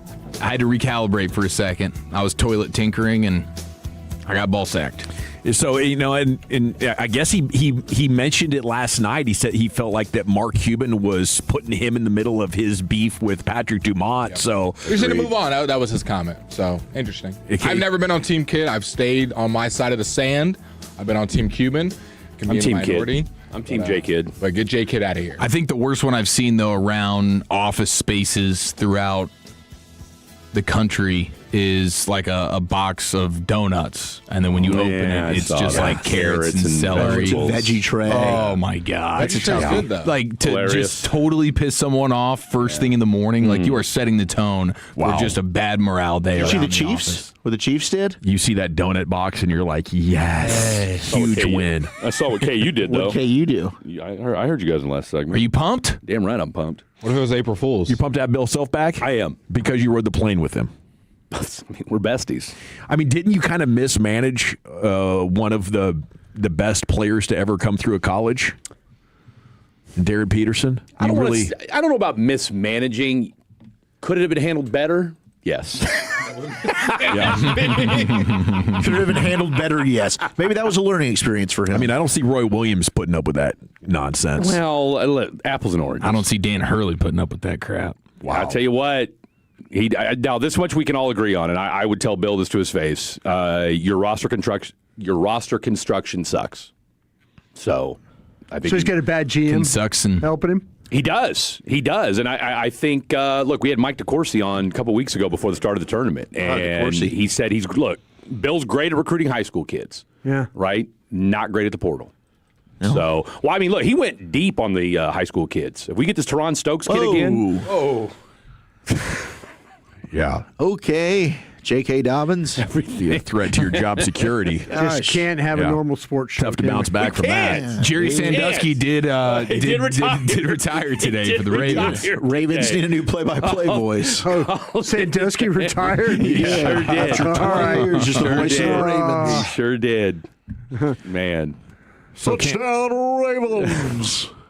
I mean, I guess it wasn't as bad as what happened to Duke, right? Would you rather go out like you guys did or what Duke experienced? I'd rather go out like we did. You wouldn't want to play in an Elite Eight? I mean, are we playing this week? Are either team playing this weekend? No, but at least you played in an Elite Eight. And? I mean, I know North Texas would be excited about that, but that's not what KU does. Well, yeah, we won a championship more recently than you have, okay? And what? NIT? Let's go. Yeah. Baby. Win. It's our fault that our coaches get poached. No, and you know what? In fairness to y'all, I did say that, was that last night with you and Dylon? I said, from a football perspective, it sucks because, we've pretty much relegated the UNTs and the mid-major schools of the world to farm systems. Yeah. So that's true. We're at the top of the farm system. It's the North Texas Oklahoma State Cowboys next year. That it is. We're rooting for Oklahoma State. Oklahoma State Mean Green. The Oklahoma State Mean Green. I'm rooting for them. Let's go. Fighting Jason Beans, man. Let's go. That's a good pull. You guys buying what the Rangers are throwing down here? 4-2. I'm feeling good. I'm still feeling good. How about the fact that Evo's your worst pitcher right now? I'll take it. I'll take it. That's a great problem to have. Two losses although we haven't seen Rocker pitch yet. Easy. And I think it'll be okay. Easy. You're a big Rocker guy. No, yeah, him and Rogar. You know the deal. You know the vibes. Now, Kamar, I'm gonna call my shot right now. He's pitching Saturday? Yeah. They said he'll give you 5 2/3. I'd love it. He'll give you 5 2/3. How many runs? 3 runs allowed. 3 runs. Has anybody made it past 6 for the Rangers this year? No. I don't think so, right? Everyone's been That's pulled. fine. I mean, nobody. That's fine. I'm just asking. Nobody in baseball DeGrom does. was an out away from getting to the 6 last night. Unfortunately, it didn't work out. Yeah. It's all right. Didn't that guy at the Marlins have another complete game? Contreras, what's our guy's name? Sandy. Alcantara. Alcantara. I think did he have another complete game the other day? I love Sandy Alcantara. I think he did. I think their game's all been blacked out. I haven't seen one yet, but he might have. It wouldn't surprise me. He needs a bounce back year. Yeah, I think he's pretty close to being the all-time leader in complete games for them. I think it's his 14th or 15th complete game. How about the Jungle Cat getting some hits today? Getting off the no-hit schneid. I'm feeling good. Well, we did have a debate who would bounce back sooner, Josh Young at the plate or Trevor's dating life. Yeah. Right now, Josh Young with a slight advantage. Today, it happened just now. Yeah. Alcantara had the complete game. Had a complete game today. 10-0 shutout of the White Sox. See, Dawson, I really wasn't paying attention. Very impressive, Brian. I wasn't paying attention to your segment. I was watching Day Baseball. Ball knower over here. And you were talking about Maui. I think you mentioned Maui. Yeah. The text had my bag, by the way. They said I clearly said Malibu. You did. Okay. You know? Well, no. But hey, you were able to give us the Alcantara thing. I mean, we were listening, and then boom, you give us this nugget. I like it. I guess I'm surprised that a team would allow a pitcher to go into the even 8th inning at this point in the season. They let that cat play. The Marlins do not care. Must have had a lot of. It's the Marlins. I mean. Early season, pretty old school. A couple complete games. They're already. just in a terrible organization. Hey, by the way, I learned something today. This year. You know these pro days and stuff like that. We're kind of clamoring for some word to workout stuff. You know, workout video. The NCAA or NFL is putting it out where we can't do this anymore. We can't tape these videos. We can't. Can't tape the workouts. They don't want people to share videos. They don't want people to share the videos from these pro days. They don't want it anymore. So they bought Pro Football Focus to take that data out of the consumer's hand, and now they're taking Pro Day content away. Yeah, I'm watching you, NFL. So they don't let you film the workouts anymore. There'll be a leak video come out though when we're not supposed to be somebody who's not supposed to be filming. No, I was wanting to watch. McCoy kind of do some drills and stuff, but they said no, we're not doing it. There's a couple of suspicious. I do find it suspicious. I think pigs get fat and hogs get slaughed. I think Jerry said that yesterday. If the ducks quack, feed them. If the ducks quack, feed them. Brian, is Terrell off our board now after pulling the hammy at the pro day? Nah, I don't think so. He plays. He ran 4.63 though. Still good at 12? You take him? Not at 12. Okay, 20? No, I mean he's one of my top 15. So maybe at 12 I should take him. No, I think he could. If the board's wiped, obviously. If I think they take Colton Hood before Terrell. Listen, to them, the board's never going to be wiped because they're going to like Ferguson or Peter Woods, Jacob Rodriguez. They're going to like somebody that they do like him. Can we throw out the idea of any kind of offensive player, or do you think that's still a thing? I'm not talking about 20. I think 12. An offensive player to me would be the only one they would maybe take would be Love. I wonder if they take Malinois. Would they take Kenyon Sadiq? No, I don't think they take Sadiq. I think they take Sadiq. Okay. What do you guys have coming up on the show? Well, we were kind of bummed out. We're not going to be able to play that Deontay Wilder audio that has taken the internet by storm Why today. Can't you play it? Well, is it banned already? No, it's not banned. But look, we boss said no. He put the kibosh on this. So Khaki Kevin consulted Lucius, and he made a lot of cogent points, and it's not worth it. Yeah. Watch your mouth, woman. Even in the 9 o'clock hour. Damn. You know, even in the 9 o'clock hour. That was jarring audio, though, right? Even in the 9 o'clock hour. It was. And it's one of the most insane stories. I thought about cleaning up, but it'll take so much. It's a lot you got to clean up, but it takes so much of the luster away. Yeah. It's a lot. It's just bleep, bleep, bleep. He should have cleaned up. It really is. I interviewed Deontay Wilder once upon a time. He's something else. Yeah, I'm concerned. Yeah, we did too. It was I wild. think New York Super Bowl. Long time ago. He's wild. He's wilder. I think this was right after he won it. Or he was like 2013, 2014. He seemed very professional back then. This was right before he won. Seemed very. This is before him and Fury had a bunch of blows to the head. Well, I think it was 2012 because he hadn't been the champion yet, and I asked him. I said, "Why should you be the next heavyweight champion?" And because I'm tall, black, and handsome. Made sense to me. Good answer. Made sense Good to me. answer as any. I interviewed Holly Holm once, and that was probably the 10 hardest minutes of my life. Pause. I mean, it was rough. It was. Were you down on all fours barking like a dog? She just couldn't string a sentence Red Rocket? together. Oh, she just couldn't string a sentence. No. Get out of here, boys. No, it was rough. Wow. Well, thanks to Lucius Alexander and the Pimp Cup Master Control Thanks here, to Eric for that 75 and moment. 635. Just went 4+ flawless. Thanks to Broadus and Woolchuck and Chia Follow. Fan After Dark coming up next. I'm Gavin Dawson. Till tomorrow at 2. You're going home with the nation. At ease. The more time you give, the more our crush grows. Together we continue to build something special. Keep turning it on and leaving it on 105.3 The Fan and the Odyssey, iHeartRadio, and TuneIn apps. Hey, Boston! Score up to a $50 bonus bet daily during college hoops with BetMGM's free-to-play fast break game. Log into BetMGM, play as the point guard, and choose to pass or go for a dunk. If you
HD1, Dallas, Fort Worth. Let's go, Cowboys. An Odyssey sports station. Driven by our D&M Leasing Studios, this is The Fan After Dark on 105.3 The Fan. Welcome in, DFW. Glad to have each and every one of you on board on this Haiku Hump Day edition of the program here on 105.3 The Fan. Fred Davis alongside the fastest rising sports media star here in the DFW, the one, the only Mr. Blake Elliott. Hi, it is I, Blake Elliott, and it is a 7 to 11 show. Boy, we haven't had one of these since last week. Haven't had one since Friday.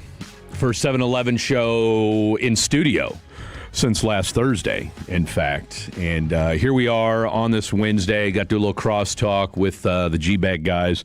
Always a good time, chopping it up with them, and we're able to cover a couple different topics of the sports day here in the DFW and across the sports landscape. Of course, it is April Fool's Day, and I got by our boy Kid Muse. I didn't realize Kid Muse was the one who calls me the son of the BTK killer. And he texted that into the G-Bag show today because he had tweeted out, what was it? He quote tweeted, and we'll play the audio here in just a sec, of Cooper Flagg, who was on with the Pat McAfee show. And in fairness, Kid Muse, he did pretty much just summarize that this has been the worst year of his life. And he's talking about how difficult it's been. And like I said, we'll play the whole clip here in a little bit. But he quote tweeted and just quoted and said, "This has been the worst year of my life." So, of course, I read it, and I was like, come on, man, what are we doing? And he said it was a joke. And then he tweeted in or texted into the show, and they roasted me. And you know what? That's on me. That's on me. I got on April Fool's Day. But, somebody made a point today, and April Fools, like a lot of holidays, it seems, lost a little bit of its luster on the old Twitter and X. I mean, okay, let's think about what holidays actually hold their luster. I agree. And April Fools let's be real. Like it's not a holiday. I mean, but it's usually a fun day. Whatever. Yeah, it's a fun day but because there's just so much blatant lying and misinformation on social media that every day's April Fool's Day. Every day's April Fool's, 100%. You literally don't know what to believe. And it's all jokes we've seen before. The donut celery thing has been around for the last 15 years. Yeah. I mean, we're going to have an April Fool's Day at 9 o'clock. Yep. Yeah, we are. That'll be 1 April. That'll just be 60 minutes of April Fools. What a hilarious day to do it on. Yeah, I don't think that's an accident. So the two April Fools that I saw was Jason Kidd getting fired, and I was like, I didn't even see that. I didn't hear about that until you guys talked about it. I was hoping that was true. It was not. And then this is going to be very niche, but have you been to Milo Butterfingers? Yes. No. Okay. But it very bar-like old school 70s that we went to at Milo's Butterfingers. They put on their Instagram that they were going to be going to fine dining. They had the white tablecloth servers with suits on. Yeah. I was like, interesting rebrand. Oh, that's what you got. You went. That was a Sunday thing. Yes, you go for football. Okay, yes. I got you. I know what you're talking about. I was like, interesting rebrand, and it took me forever. And I looked at the comments, and it was like, it was silly goose. It got me. I will say, Fred. I was hoping you didn't recognize it was there. And while I was with Tangerine this morning when she went to the doctor for her first post-op a week after her surgery. Is the boot off, or she's got to rock the boot? She's still got the boot on, but she no longer has the wrap around it, around her stitches. She had 2 wraps around it, just a compression sock now. Okay. I have pictures of progress. I have pictures of the cyst that was in her foot. That's disgusting. I'm good. It is huge. Yeah. And then I have taking it out, and then how her foot looks now. Wow. Everything is going according to plan. Yeah. They're going to give her some more meds. The doctor made it very clear that be careful. We don't need Tangerine getting hooked on kratom. That's literally what he said. He goes, "I'm going to." Oh, is he a fatty? He knows about the kratom. He didn't say kratom, but he was saying that these are narcotics, these hydros, and I'm only going to do it for 2 more weeks. Yeah. 1 week is already done. Yeah. And when they run out, they run out. And then I would subscribe you some Tylenol T3 or something like that, which is a higher volume or potency. The Navy just gives you ice and ibuprofen. Yeah, and now he actually said ibuprofen is one of the best because it's a pain reliever and something else, like a nerve something. Yeah. And she's getting some nerve medicine. So she's all good. All of her questions got answered. She feels a lot better. She's in the compression socks. She's moving around.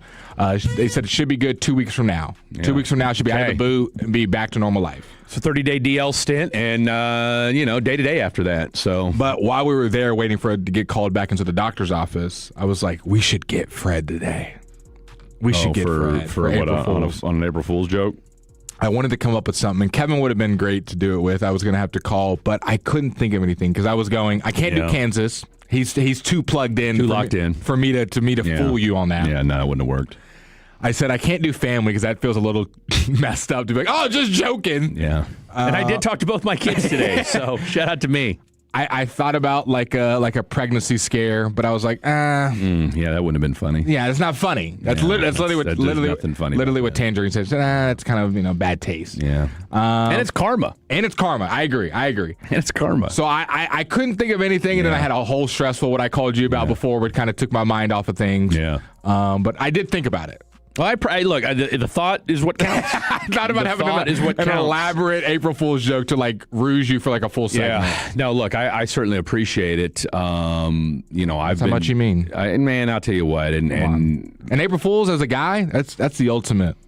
Thought about joking on you. Yeah, I mean, I wish I had a good April Fool's joke today. I mean, my son called me at 8:45 this morning so I can pay his lunch bill. So there was that. That wasn't an April Fool's. Not April Fool's? No, not April Fool's about that. And then I talked to my daughter who asked me today, "Can I get your HBO login?" Nice. So, I mean, that's look. If your kids aren't asking you for something, then are you even a parent? I got 2 good news for you. First, good news. I know your Friends and Neighbors season 2 drops on Friday. Starts on Friday. I'm geeked. I told Tangerine. She said you need to get caught up before Friday. Then I watched because the last few episodes are good. I watched episode 4 today. Yeah. I told you I had stopped when Homeboy broke his ankle and they were playing basketball. Yeah, that was ridiculous. Or broke his knee or something like that. Kevin Ware situation. They made it so gruesome. Yeah, seriously. I was like on a turnaround jumper. His shin popped out. Come on. So I just finished the episode where the housekeeper and him are now in business.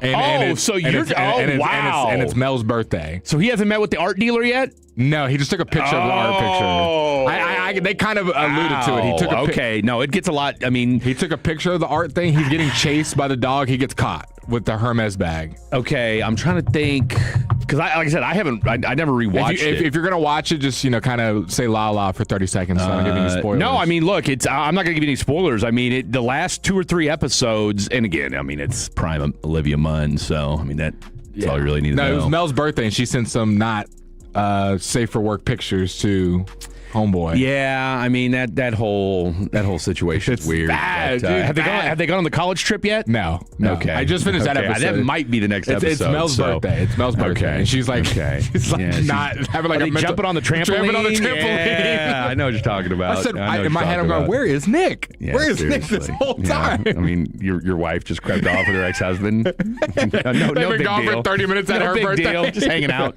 No biggie.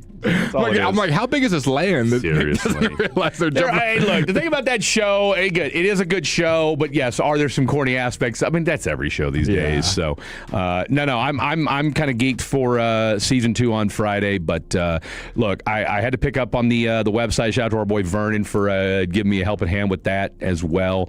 Was supposed to launch it today, and look, I'll tell you what, I have, and I think I've said this before, and I don't know if I said it on these airwaves.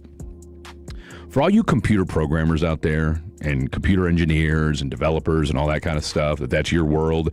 And I know that in this AI world that we live in, everybody said, oh, well, with Claude and Chat and Gemini, I mean, you can just punch it in and... one prompt. And yes, theoretically you can, okay? But it's not that simple, okay? To get the result you want. Yes, I mean, and can what should be a 30-minute fix take 5.5 hours? Yes, it can. Did Fred learn that today? Yes, he did. So went to bed at 3:45 last night, woke up at 8:45 this morning because my son called me, which he never does. And so when I saw that he was calling me, I was like, better answer.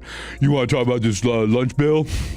I'm going back to sleep. Lunch lady's right here. You want to go talk to her? Lunch lady's right here is crazy. I had told her. Well, here was the deal. I had told they not to get into the weeds or anything like that, but you got to pay it. You got two choices. I can either pay it in person or I can pay it online. Yeah. All right. Well, obviously, I'm not going to pay it in person. So I tried to pay it online.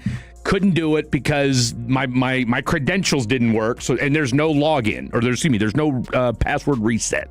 So I tried getting back with the school. They never got to me. So I told Zave, I said, look, dude, tell your teacher or admin to call me. I've left messages. She doesn't call me back. Does she want this loot or not? And then, of course, boom. I mean, I've never had my son respond so quickly for something administratively before in his life. And sure enough, next day. Did I wake you up? Yes, dude. You woke me up. But, hey, we took care of it. So, bada bing, bada boom. My son's lunch is getting taken care of. I do have good news for you, though. I'm all for good news. Not really for you. Just good news in general. In general. I, as you see, stopped at Whataburger before the show. Fatty. I was hungry. Yeah. Fatty, of course. But with two T's. With two T's. Not a D. Boss. Car in front of me. Not even paying attention. Car behind me. I get to the window. Yeah. They go, the person in front of you is paid for you. Oh! Were they in a blue Charger? That would have been hilarious. They just flipping me off. I was like, don't worry, we're paying with your card, too. You just use your credentials. We said we're with the fan. We put it on Tim and Gavin's bill. No, it was like an SUV. I really wasn't paying attention, but it wasn't my car. Yeah. And I was like, for real. Like, I was just very confused. Should have added more stuff to it. Let me get a couple apple pies then. Thank you. And I felt like it was good karma. I said, I'll go ahead and pay for the person behind me as well. Oh, paying it forward. And he said, you sure? I said, yeah. I was like, oh. He said, are you sure? He said, you don't have to, man. I said, yeah, I got you. Because anything under $30, I'd be like, whatever. Yeah. It was only $14. Not bad. So I paid for the person behind me. Double Whataburger with cheese there. Looked behind me. The guy looked very reminiscent of Tim Collins. Yeah, might have been Tim. Thanks, Blake. You know what? Timesheets, you're okay. And I paid. So I wonder how long the pay it forward went. Yeah. Now, two theories. Either the person in front of us was just being nice. Well, obviously. Or they were doing. I've seen the like TikTok challenge where you see if it gets back around to you. Where like you see a long line of cars, you pay it forward, they're videoing, and they're seeing if 10 cars later their meal is free as well. Who's got time for that? I mean, people are doing videos. So I'm not saying a regular person. That's their whole shtick. Yeah, they were doing this for content. We're going to see how many people. I mean, So I was like, I don't know if they're doing that or they were just being nice. I don't know. The guy didn't tell me. He just said they paid for it. Mine was $17 for anyone wondering. Look at you. So I saved $3. Yeah, for someone else being nice. Oh, I'll tell you what a guy. Shout out to the. Have you ever had that happen? I've never had that happen ever. Have I ever had someone? Yeah, I mean, I think I have. I guarantee you I have. I think somebody paid for my coffee once. That was a first for me. I was like, okay, there's society's okay. Look, I'll tell you what. Meatloaf Wednesday over at Cotton Patch Cafe. That was delicious today. So, I mean, it's a special. Kevin, have you ever had someone pay it forward for you in a drive-through line? Khaki Kevin Walker? I would say the only time I can remember off the top of my head anyone's ever paid for me to do anything was not a drive-through, but it wasn't a very clutch moment. I want to say it's Odyssey and Tyler's is really the only two places that's ever paid me to do anything. I want to say it was on the corner of MLK and Mockingbird. So, Blake, you might actually be able to relate to this. It was at UNT on campus. I wasn't part of that club. Well, I was going into the parking garage, and I don't have a pass, so I pay daily. Oh, yeah. Well, they were only taking card for some reason one day, and I was of course trying to pay with tap pay, and I didn't have any cards on me at the moment to pay, and so the person behind me, probably mainly because they just got tired of waiting for me trying to fiddle fart and trying to figure this thing out, they just went ahead and paid for me to go ahead and get it. How did they do? They got out of their car and tapped it? That's exactly what they did. What was the conversation like? It was very brief, and I was super appreciative because I did not have a way of getting out of there. What did they say, like what's going on? Because they obviously didn't know exactly what the problem was. No, I think they had an idea that I was like, hey, I don't have the physical card on me to pay. Or they thought you were broke. Either way, I was appreciative. I got you, big guy. Save me a couple of bucks and a lot of time. So what I used to do to get around from that, I stole my mom's handicap sticker. My mom was in a boot. I don't think you should admit to that, but all right. And I put her handicap sticker in my car.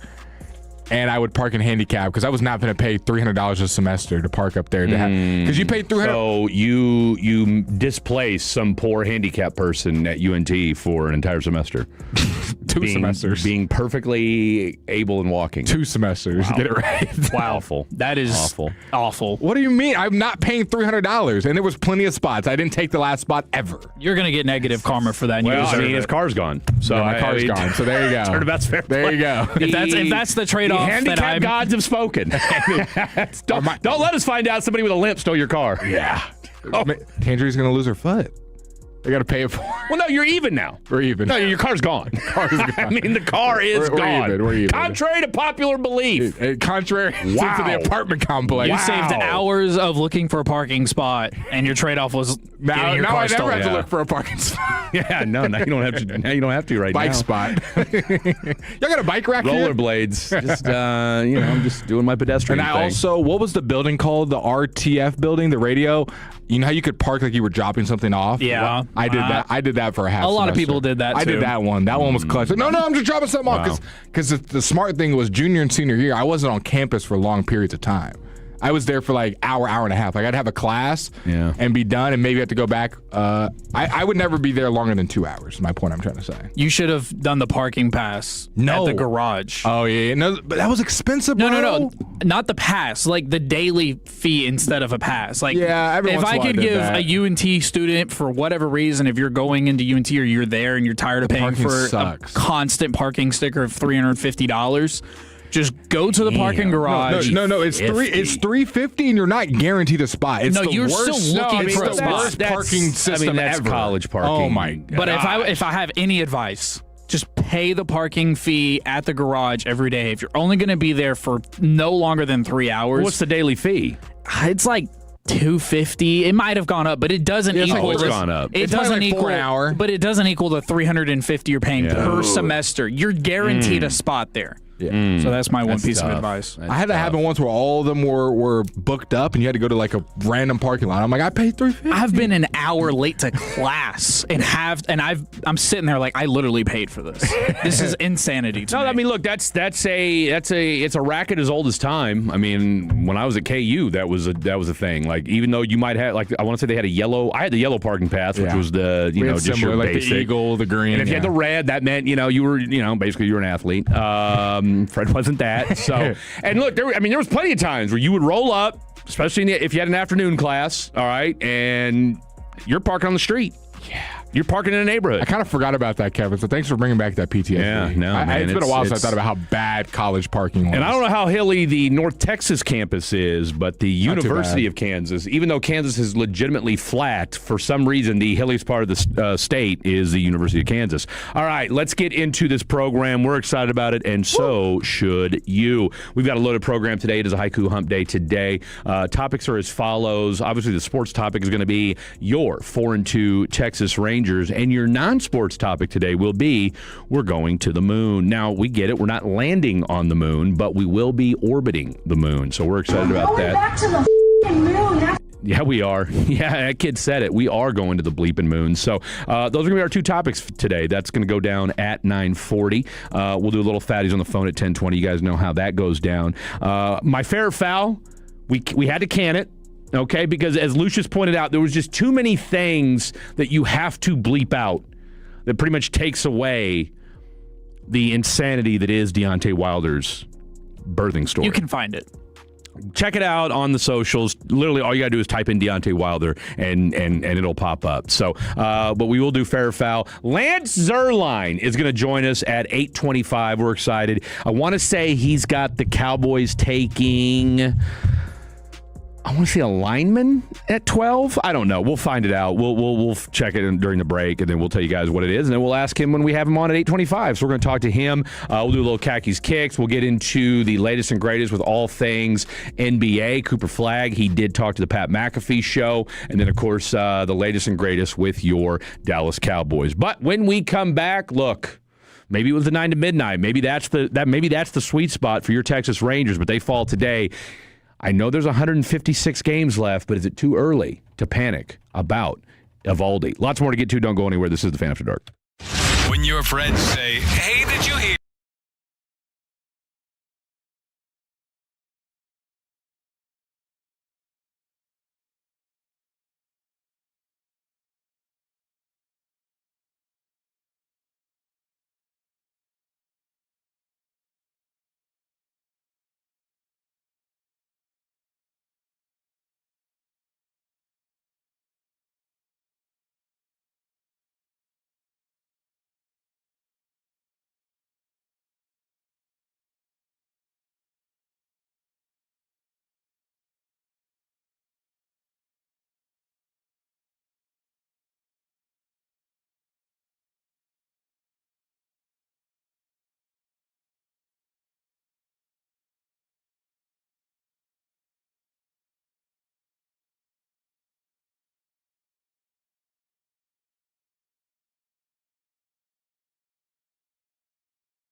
Where frozen is fresh at incredible value. Celebrate Easter with Wild Fork. This segment is brought to you by the Frankels. If you've been injured in a car or truck wreck, call Frankel first, 214 or 817-333-3333. With Frankel and Frankel, there is never an out-of-pocket cost. They only get paid when you win. Frankel and Frankel, the go-to for car and truck wreck attorneys in Dallas. Seager has grounded out twice and fouled out, and he hits one high and deep to right field. Going back is Kowser. He's at the wall. That ball is history. Corey Seager clears the 373 sign with his third home run of the year. That's career home run number 224 for Seager, and he cuts the Orioles' lead to 8-3. Wasn't enough, though. Wasn't enough as the Rangers, hey, doesn't matter. You won the series yesterday. You're trying to go for the sweep today. Nonetheless, a productive start to the season so far. You took 2 out of 3 from the Phillies. You took 2 out of 3 from the Baltimore Orioles. So, hell of a start.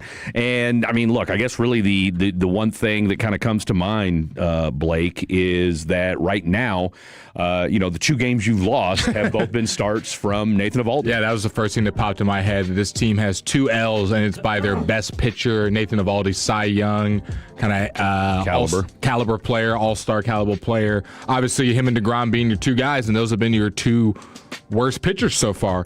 Mackenzie Gore has looked good. Latz has looked good. Leiter's looked good. Your bullpens look good. So the Rangers did take an L today. You got to lose at some point. They weren't going to go undefeated. Obviously, they lost on opening day. But some positives. I mentioned in the crosstalk, Josh Young, only player with multiple hits. He had 0, and then he got 2 today. So I'm taking that as a positive, even though we lost. You got to find the good in it. Andrew McCutchen showing that he can still be a valuable player for you. He was out in right today.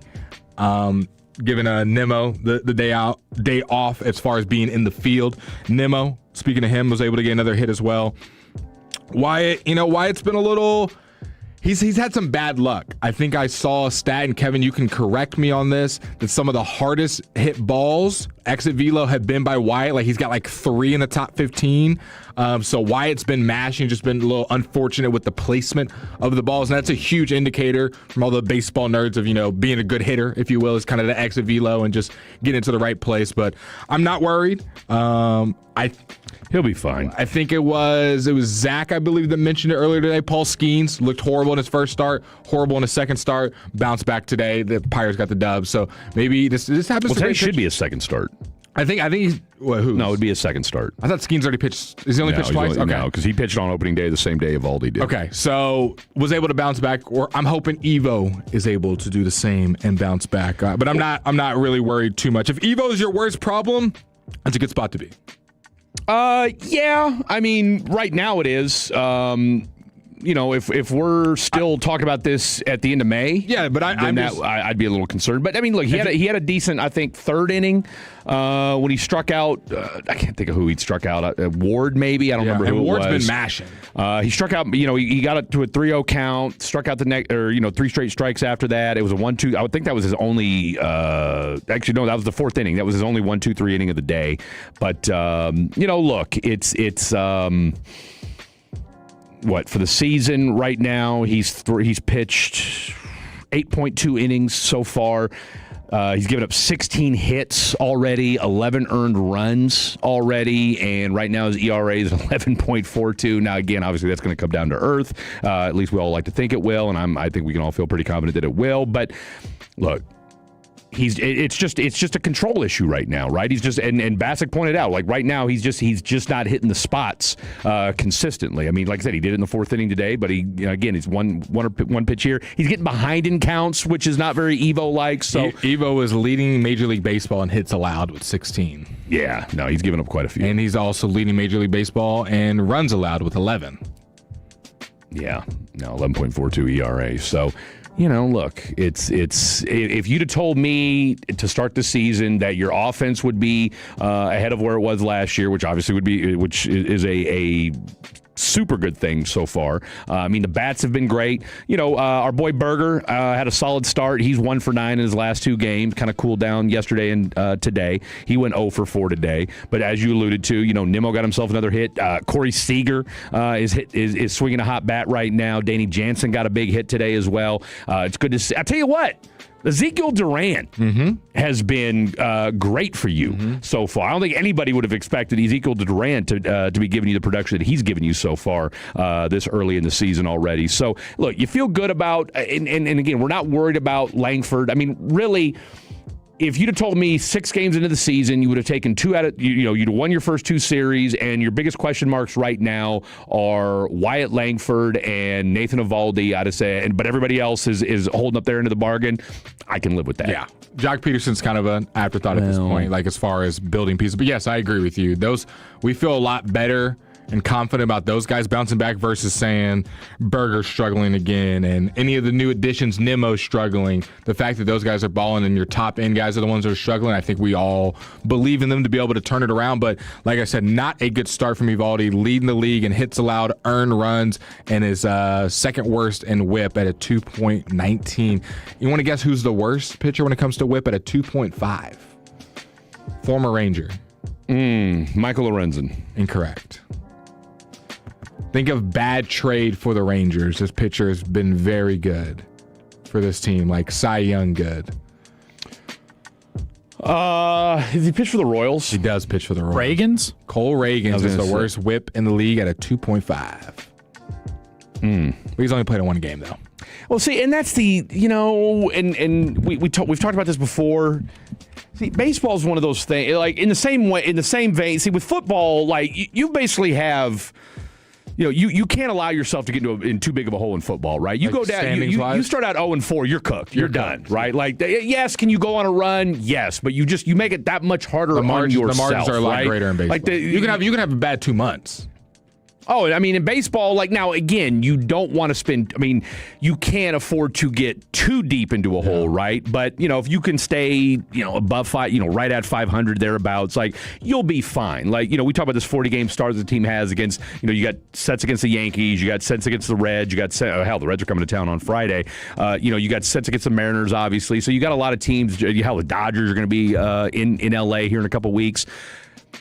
If you can, I said it before, if you're 23-17 at that 40-game mark, you're feeling pretty good about things. And so, like I said, that 40 to 50 game, that's kind of the barometer for, okay, you really know who this team is in that 40 to 50 game stretch. And yes, will this team go on some runs? Will this team look good or will kind of dictate? But hey, your bullpen today,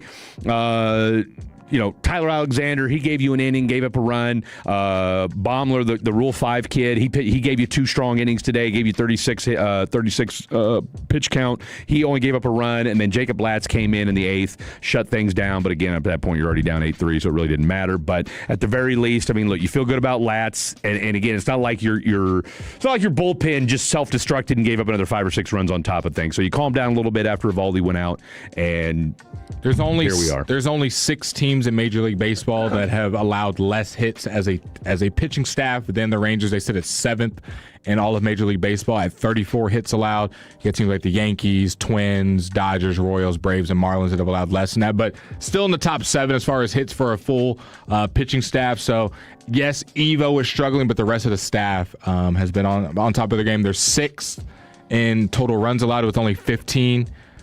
So, I'm feeling good overall. All right, let's give me cut 6, and we're dedicating this cut to Trevor Beck. 0-2 here is a slow breaking pitch ripped by Young back out into center field. Jumped all over that curveball. So Young hits in each of his last 2 at-bats. With that hit, and he got 2 hits today, Josh Young raises his batting average, which as of yesterday was zeros across the board. He's now batting a robust .095. Yeah, he is. On base percentage, .095. Yes, sir. Okay. So when you look at his stat line, it's no longer zeros. It's no longer just zeros. Jock doesn't have a hit, but he has gotten on base. He's got a walk or 2, and he's got a sac fly. Hadn't even registered on these for whatever. I don't know what the deal is with this. That's correct, right, Kevin? He's gotten on base. I'm not tripping. Yeah, no, he has. Okay. He's gotten a walk or 2 this season, and then the sac fly. Yeah, and the sac fly. But I don't know how much y'all get to sit down. I'm not trying to beat a dead horse talking about Jock Peterson. Go ahead. But his swings just look rough. His swings just don't look like a confident baseball player swinging a baseball bat. And like I said, I'm not trying to say anything that anybody hasn't already said, but it just looks really, really, really rough for Jock Peterson. Trevor brought up the point of him and Young. They don't even look excited to go to the plate. Like, they almost know they're going to strike out. I have more confidence in Young because I think he's still trying to figure things out. But Jock Peterson's a vet. He's been in big moments, and he's been on big teams. He's a guy that should be able to rebuild himself, and he does not look like he's done that. And we're going on year 2 of almost, or maybe even year 3. I was going to say because he wasn't struggling. Jock Peterson. I was going to say because he wasn't great the year before he came to the Texas Rangers, and there was that old adage. Well, he's good every other. The last 4 or 5 years, he's been good every other year. Well, now we're starting to wonder maybe it's just Father Time. Undefeated. Random stat. Undefeated. What team do you think is the worst fielding? They have 2 teams have 7 errors already. 7. Well, don't we have a good collective as well? Rangers sit at 11th. They only have 2. Aren't they both by Berger? Probably. Yeah, he's definitely got 1. Let's go with the Padres. No, sir. Padres also have 2 with the Rangers. Oh, wow. Let's go with the Rockies. That's a great guess. The Rockies, no, sir. Phillies. The Rockies have 1. The Phillies have 4. Who is the worst fielding team? 7 errors already. 2 teams have 7 errors. AL or NL? One of each. One of each. Let's go with the Nationals. That is correct. Hey! Washington Nationals, 7 errors. The AL team is in relation to the Rangers. They're in a relationship with the Rangers? Yeah. Wow, I didn't know you could do that in baseball. Yes. Is it the Stros? Close. The Angels. Correct. The Los Angeles Angels, 7 errors on the season already. Mackenzie Gore, there's an off day tomorrow for your Texas Rangers and No hitter. Blake's favorite player. I need to get a shirt. We need jerseys. Okay, so we discussed this on the show the other night. 877-881-1053, 877-881-1053. What jersey? We're going to be the official jersey show this year on 105.3 The Fan. Someone said, how do y'all feel about the game ending on ABS? On the robot I'm all for ABS. Yeah, let's go really with it. You're down 8-3. Who cares? Yeah. I mean, it was the right call. It was right. I mean, ABS is getting. Say what you want about Rob Manfred. It goes quick too. It's like 3-4 seconds. Wrong call. Let's go. Hey, move on. Rob Manfred, and I know baseball purists can't stand him. The job he's done in modernizing baseball, and I know people complain about the ghost runner and all that kind of. I love the ghost runner in extra innings. It makes it go by so much faster, and it adds urgency. When you've already got a guy on second base, you get a little bloop, you're scoring right away. And the other team gets the same advantage. And everybody gets that. And by the way, they take the ghost runner out come playoff time, which, hey, I'm here for. We don't mind how long we they don't go. mind. Hey, it's the playoffs, man. Every run counts. So no, I'm good with that. So all right. So we know what jersey your boy's rocking. All right. You're going with Mackenzie Gore. Easy. I'm going with Rogar. Jackie Kevin, what jersey? Now, where's my pin at? I want to say, I'm pretty sure, even though Trevor Beck, likes to complain about everything, but we did kind of get him to capitulate, and he will wear a. I just hate shirts. I can't stand shirts. Okay, Trevor. But we'll still, we'll get him in a schmedium and maybe get him in a sundress version of a Josh Young jersey. What jersey will you wear? I'm going to be the Trevor Beck of tonight's program. I am not a fan of the jersey. I don't. You know what? Here's. I didn't ask what your fashion taste was. Okay, I don't care. This is deja vu. I mean, seriously, I'm pretty sure I didn't preface the question with, "Hey, tell me your thoughts on the jersey as a whole." Just what player do you want? That's it. I probably would go with a Josh Young jersey. I mean, what are we doing? And then he says jersey. What are we doing? We're being trolled. What are we? We're being trolled. Aren't we? We're being rage baited. Is that what you guys are doing? Is that what you guys are doing? We're being rage baited. Thanks, I get. Speaking of being rage baited, Andrew McCutcheon. Do you remember those back in the day? Are you going with McCutch? Team Furries. I think we should make our own jerseys. Adam can help us. Adam. Yeah, let's make our own. This pin's broke. Do you remember us, Sunnyvale versus Aubrey, North Texas Streaming Network, back in the day? Can't forget it. I don't think people realize that. We got to find some clips of that. Me and Kevin used to be calling high school football games every week. Oh, I mean, I know. I've heard it. Aubrey High School. You've heard the highlights. You haven't heard the lowlights. So you guys going somewhere with this? I just reminisce. I think this was just a thing that popped into Blake's mind. Just a random No, poll. because Gavin Dawson's daughter goes to Sunnyvale. Sunnyvale, yes. And they were playing Aubrey, I think, right? They were playing Aubrey in the regional semis. Yeah, they played him in a couple of big games. So I just thought about Aubrey versus Sunnyvale. A random poll. That's how we got. That's how we got to where we're at. We went from Scherzies to random Sunnyvale and Aubrey contest. Everyone starts somewhere. Hey, I'm not hating it. All right, when we come back, Fred got trolled today, or I not trolled. I totally fell for a April Fool's joke. But let's hear it for everybody. Cooper Flagg on with Pat McAfee. What do you have to say about his first year with the Dallas Mavericks? Lots more to get to. We'll talk Mavs next. Don't go anywhere. This is the Fan After Dark. Coming up Thursday morning on Sean and RJ.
Straight, no read. Hey, how about that? Welcome back into the Fan After Dark. Excuse me. We are back. It is it's still the Fan After Dark. You know what? The non-read threw me off. I told you pre-show. I know, but I just totally spaced it out. So I'm used to hearing the music, and then you or whoever's producing doing your little read. 2023 to 2025.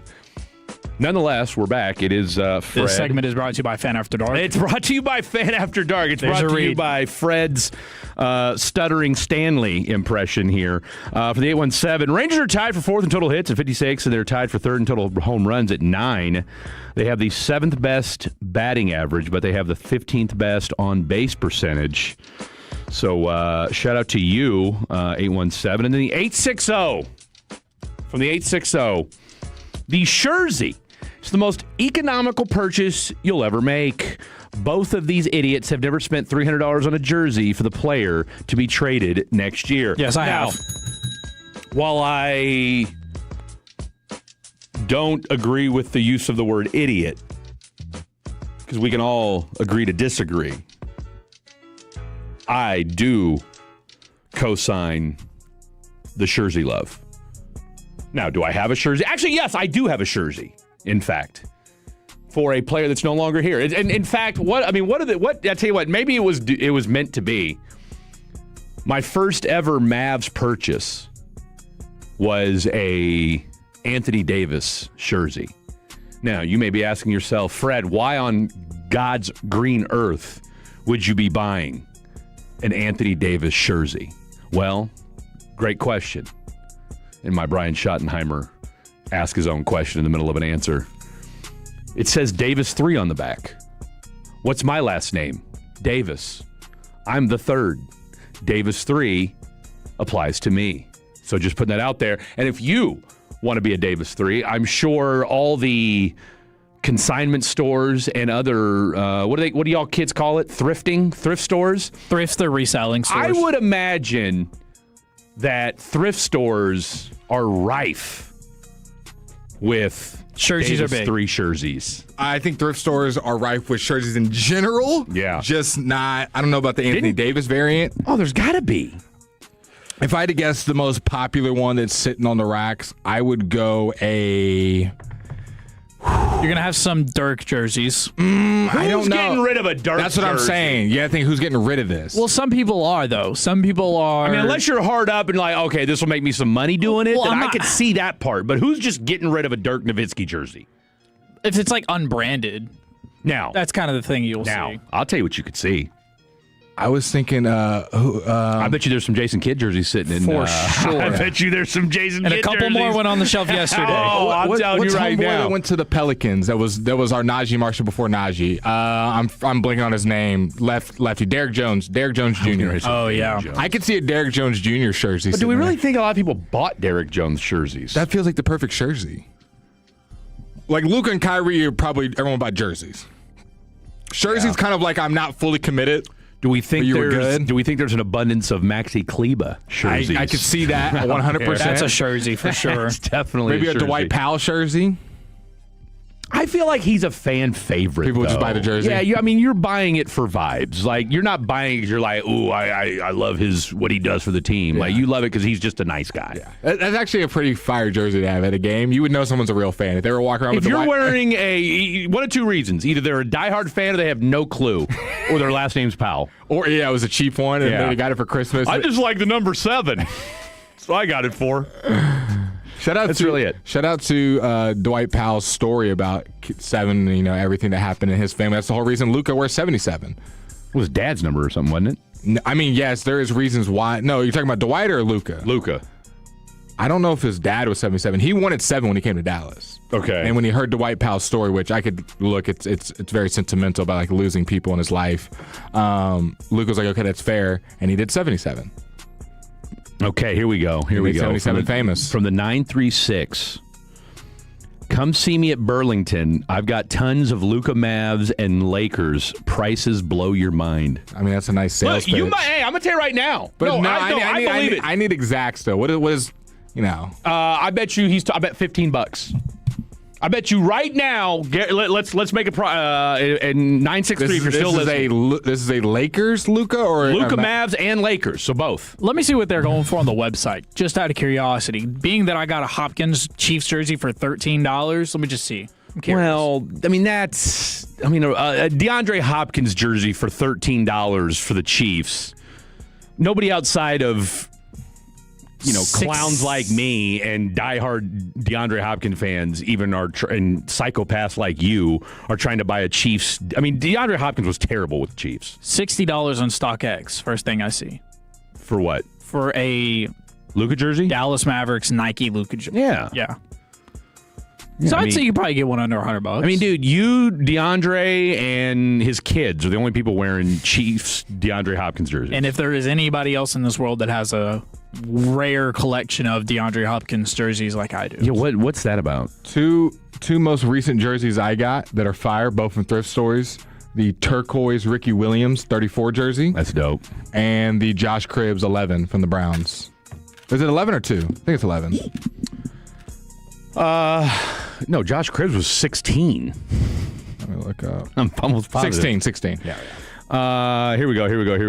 I pick up from the 817. I pick up clothes every day. You wouldn't believe all the cool jerseys and jerseys we pick up. Okay, how far is this Burlington then? Well, no, this is somebody different. Oh. Where are you at then? This is totally. I mean, I'm guessing he does. Drop the location. Well, I'm guessing he's doing it for a thrift or something like that. Yeah, I mean, that's what I'm saying. Me and Kevin both love thrift stores, so drop the location. We'll come show love. Hold a few back. For real. Now, I'm not trying to go and pay $80 for a jersey. Strangely enough, and this wasn't intended for us to talk about this, but I'm actually wearing a jersey right now. I'm actually wearing a shirt. Davis won. Yeah, you are. Was that your son's high school? It's my son, yes.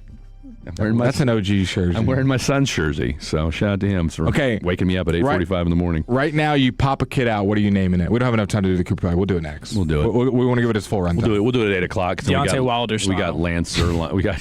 Well, actually, that wasn't popping out. You pop out a kid. What are you naming it right now? Fred. Okay.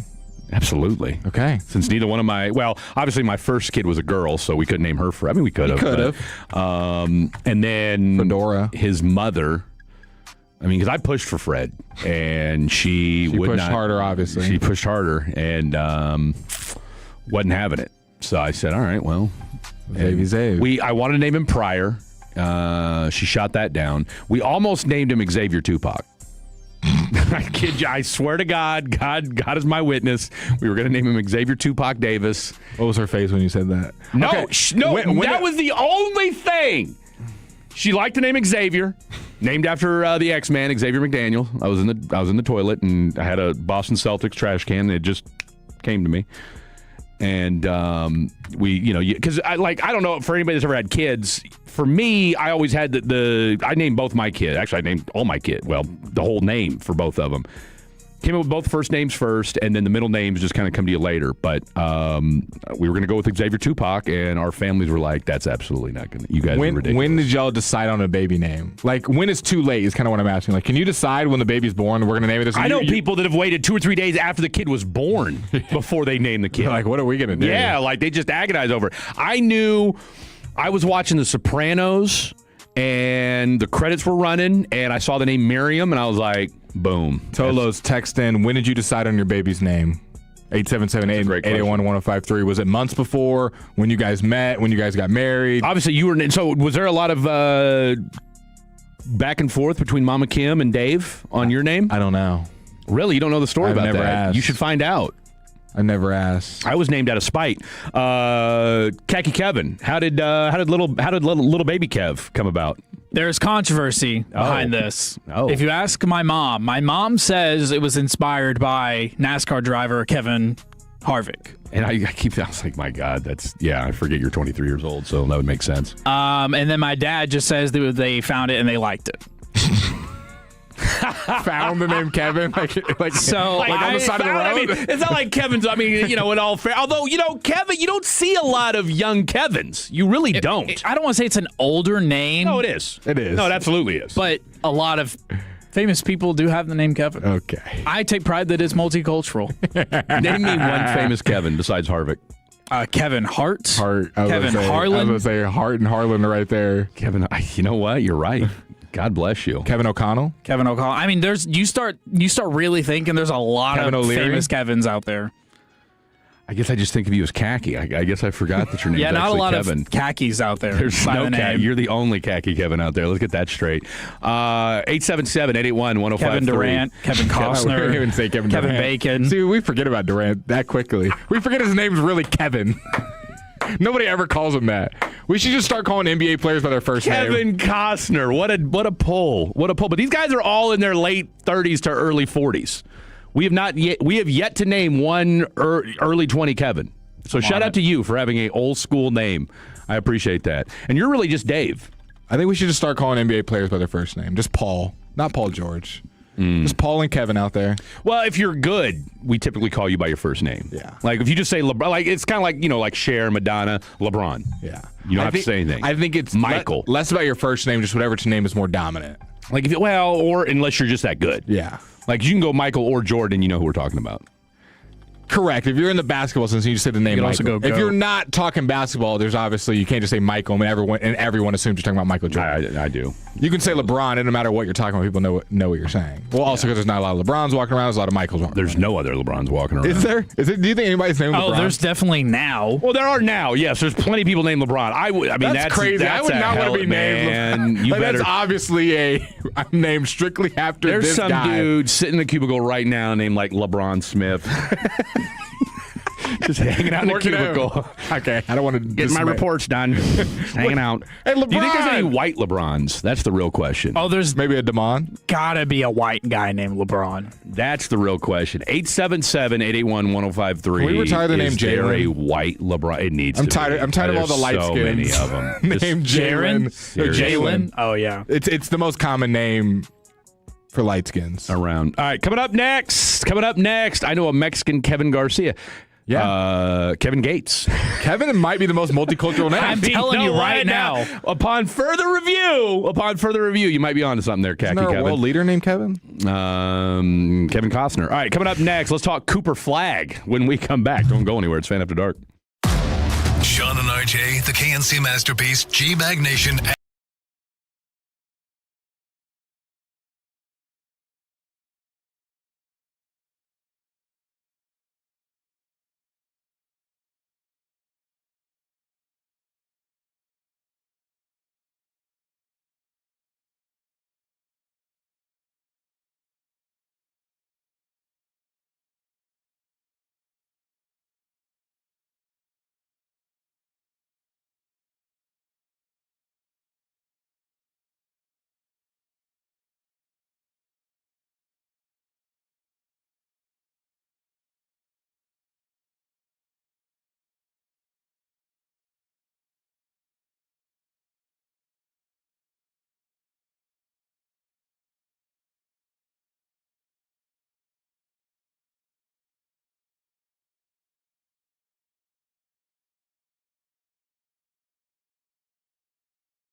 FM and HD1, Dallas-Fort Worth. An Odyssey sports station. Driven by our D&M Leasing Studios, this is The Fan After Dark on 105.3 The Fan. Hour number 2 of the show happening right now. It is a normal edition of Fan After Dark. We're here until 11 o'clock. And then, of course, we'll be on from 7 to 11 on Thursday. Why? Because there is no Rangers game tomorrow. So you get the full complement of all things 105 through the Fan tomorrow. And then home opener on Friday. Mackenzie Gore making his Globe Life Field debut. We're excited for it. I want to be there. So should you. I want to be there bad. Hey, you I want better- to be there. We can't. It's the game's at 3. It's Well, the gonna game's end at 3. It's going to so end that right when makes our it- show started. That makes it, well, I mean, it's not going to end right then. But When do we think it'll end? 6? I mean, if it goes, it depends on how your boy Mackenzie does. Yeah. I mean, if Mackenzie's shutting him up, shutting him down. I mean, it's just too far of a drive. Like, if we be getting here at the start of the show. If we left at 5, we'd have to leave. Okay, if we left no matter what at 5. Okay. And you figure it'd be about an hour to go from Globe Life to the station. In the middle of traffic on Friday. But I don't know. See, but we're going into Dallas. I don't know. You tell me. You know traffic better than me. I don't know that the traffic would be as arduous going into Dallas as it would be coming from Dallas. Well, I'm down to go. I mean, it sucks either way. Let's not mince words here. I mean, we all know Dallas traffic. I get tired of people complaining about Dallas traffic. It's bad. But I mean, you're in You're Houston in a big too. city. Yeah, Like, yeah, what do you know what I'm saying? Like, sometimes we just like to complain and know that we're not alone. Doesn't mean that we're going to fix it. I don't want to hear it. Let's alone. complain about people driving slow in the fast lane. That's what we need to complain about. And 92% of the time traffic is happening, Fred, is just because someone's driving slow. Usually. You'll just go and you'll see 2 cars driving next to each other. What is that called when they're just not letting anyone pass? There's a name for that. Can't say it on the air. Oh. Is it inappropriate? No, I don't know. The thought that comes to my mind, you can't say. I'll just say, I'm going to call it saddling. I just made that up. They're saddling the road. Just saddling the road. When you can't go by them. It's the most annoying. And the car knows it. They know the whole. If you see, sometimes I don't think they do know it. They're on their phone. I don't know. I mean, look, there was this old lady, and how do I know she was an old lady? Because I looked at her. She almost pulled in front of me and killed us both. But thanks to Fred's aggressive driving and head on a swivel tactics, the Night Ranger swooped right around her. 2 rules I'm making if I were to become head operations of traffic safety. Yeah. You can't go less than 80. You will get pulled over in the left-hand lane. I almost said something, but I don't have to have a car to enforce. I'm in my little buggy or my mini helicopter. Should that be a prerequisite of being the head of operations for traffic safety? I don't currently have a car. Do you own a car? No. So we saw here that you don't own a car. Kind of hypocritical, isn't it? How can you relate? Tell you what, we do need a head of the Dart, though. Actually, they do. The lady, the CEO of Dart, did step down. See, there you go. Last month. So that might be less. You can't go less than 80 in the left. You will get pulled over for a ticket. See, I don't hate that. For more than, we'll say, 20 seconds. Like, you can drop your. I mean, if you're going to slow down, just get in the middle lane. And no one's going to yell. Hence why it's called the passing lane. No one's going to yell at you. No. And then the other thing is that if you are making it where people cannot drive by, you're getting pulled over as well. If you're for more than 30 seconds, you're holding up traffic. Have you guys ever seen Death Race? No. I mean, I didn't think you had, but I'm going to go ahead and say this anyway. First of all time, like if you guys watch the movie, first of all, you'll be like, oh, this is a Fred classic right here. It's Jason Statham. I'm already in then. Okay. It's Jason Statham being Jason Statham. Top 5 actor. I mean, look, does anybody play the same guy in every movie the best? The best. I mean, Jason Statham. I mean, I could see him do the same role over and over. Look, he's been wrongly convicted. He's in there to exploit whatever the hell needs to be exploited. Can you do an accent? Who better to do it? Like a line? I thought about doing it for a second, but it's been so long since I've seen the movie. I'll have to watch it this weekend. That said, you can make something up. That should be what we do. Is something Death Race-ish. Now, they came out with more, when they do movies, when they do sequels, but they always like change out the main actor and it's some dude you've never heard of, or it's like a WWE wrestler and you're like, okay, what am I watching here? Don't do that. Don't do that. But Death Race, the original, classic. What does he do? Does he shoot him down with death? I mean, you can kind of spoil it. They're all in prison, but the way they can get out is they race cars. But they're all trying to kill themselves. They're trying to kill each other in these cars. Race for pink slips. Dude.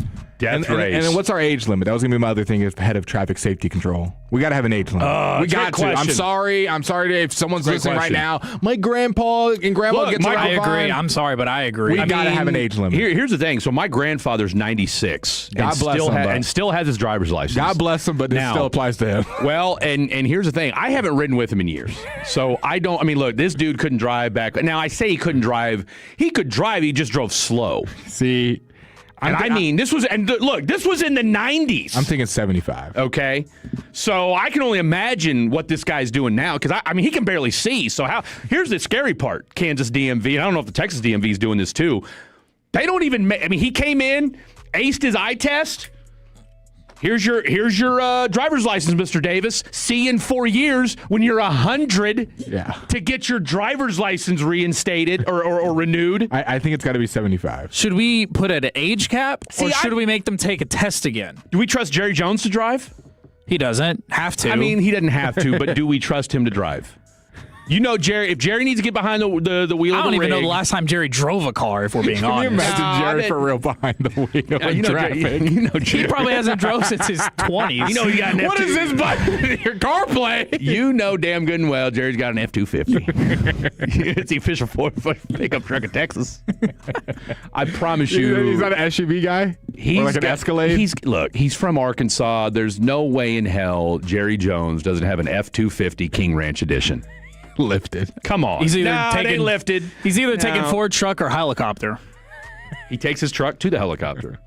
What a flag. If we're being honest, Jerry Jones has 3 ways of transportation: a private jet, helicopter, a Ford truck, or helicopter. And the underground tunnels. Any combination thereof. All right, real quick. Well, we got a little bit. We got time because we don't get. We're not going to have Lance Zerline until 8:25. Okay, this is our boy Cooper Flag, y'all. He was on with Pat McAfee.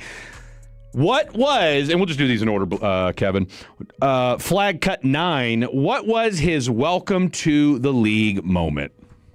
I had a couple. I think, very early on in training camp and practice when we were going hard at the start of the year, there was definitely a couple moments. One I've talked about before, like I tried to dunk on one of my teammates, PJ Washington, and it just didn't go very well. Okay. Shout out PJ. Shout out to PJ Washington. Probably the most defense he's played all year. Okay, flag cut number 10 on his conflicting rookie year. 100%, yeah. Obviously it's been tough. Like you said, through high school, college. I only lost 4 games last year, so there's been times of the season where it's been, really mentally taxing on me. Just not having the success that I would have hoped for, and obviously we've had a lot of injuries and a lot of unfortunate things happen throughout the year, but it's obviously not been ideal. And I've had growth along the way, and I've had to get better and learn on the fly. But definitely not the start I would have looked for. But I think hopefully eventually I'll be able to look back on it and know that I was able to learn a lot from it. So that was the clip that our boy Kid Muse tweeted out and said with the clip that it was the worst. It's been the worst year of my life. And he got me on that. All right, this is the next cut on how he's changed since entering the league. Yeah, I think I've had to change a lot.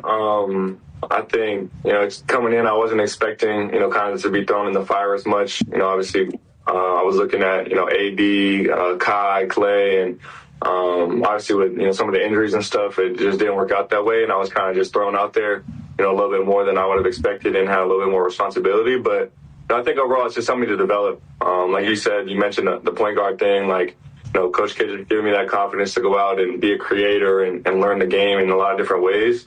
I think it's helped me to just get comfortable all around.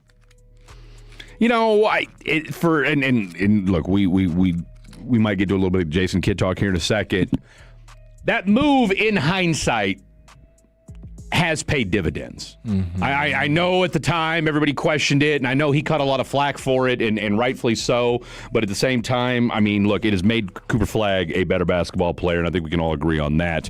And plus, look, Jason Kidd knew deep down this team was not really good. So, if it's a learning experience and he got better doing it, then let's take it. All right, look, we got a 1A, 1B when it comes to, and I'll tell you what, I can see now.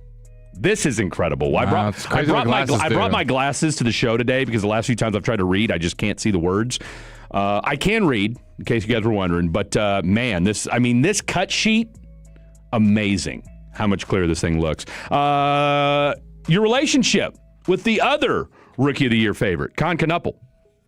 Yeah, 100%. I didn't have any doubt in Con. I saw it all year long throughout the season last year. I saw his work ethic, and I just saw what he was capable of. He was my roommate, so we had a lot of conversations and talked about it a lot. Both of our mindsets and what we were looking forward to next for this year. So, I never had any doubts in Con at all. But as far as Rookie of the Year, we don't talk about it specifically. We've definitely stayed in contact throughout the year and checked in on each other and just kind of seen how each other were doing. But it's never been like, oh, did you see the newest rookie ladder, or oh, have you seen my game last night, or anything like that. So it's more just been love and support of each other, and we're just going to let whatever happens with that happen. I could see them being co-rookies of the year. They won't do that, but yes, I could see them. They won't do that. They've done it before. When was the last time they did that? It was like 25 years ago. I want to say Jason Kidd was co-rookie of the year. Yeah, 25 years ago. Why? But it's been. There's a precedent been set. Would it really be that crazy to think? No, I think it could be the right thing to do. I just don't think they will do it. I think it's just going to go to Con. Just teams better. No, it is, but I don't agree. I think Cooper's been the best rookie, but that's what I'm saying. I don't. Look, you got. Con Knuppel's been an integral part of that Charlotte Hornet team. Yeah, I agree. That's what I'm saying. I don't look. I'm calling it right now. Co-rookies of the year. Okay. Co-rookies of the year. Okay. And if you're John Shire, who we're going to hear from here in just a second, what a recruiting pitch. Mm-hmm. Well, I kind of hope it doesn't happen. I hope I'm wrong. By the way, Bill Self's back. We'll talk more about that in the 9 o'clock hour. What about his relationship with John Shire? 100%. I think anytime we play somebody that has guys that went to Duke, it's always cool and a good experience for me to catch up and talk to them. But I think definitely my teammates specifically, every time we play, or even in general, I've definitely stayed in contact with from last year. And there was all 5 of our starting 5 is in the league now, so just staying connected with those guys, and it's been really cool to have that experience. But as far as Shire, he's reached out a lot of times throughout the year, and we've stayed in contact. Obviously, we've both been, pretty busy, but I'll talk to him a lot. The All-Star break, all of us went back from last year's team, and we were all back and watched 2 games at home. So we definitely still have that brotherhood and that connection, and that will never go away. Aw. So get that brotherhood and connection. So they didn't ask him about the Yukon game? I didn't listen to the entirety of the interview. I just went through what was posted and tried to keep what was clean. I would have liked to have heard what he had to say about the... I have to imagine they asked him about it. They had to. And he just didn't give a good reaction. They didn't post it. That's a shame. Did you guys see, real quick, our boy Kevin Gray posted the newest commercial that he did for New Balance? I did not see that. Oh, my God. It couldn't be a worse commercial. Khakis Kicks at 9:20, by the way. Big anime fan he is. One Piece. It was him. It's him doing push-ups in a forest, and it's something about, it's the quiet work that no one else sees or something like that, and it's just him in a forest doing push-ups. I'll have to go look at it. It's the worst. It's the stupidest commercial I've ever seen. Wow. That's your guy.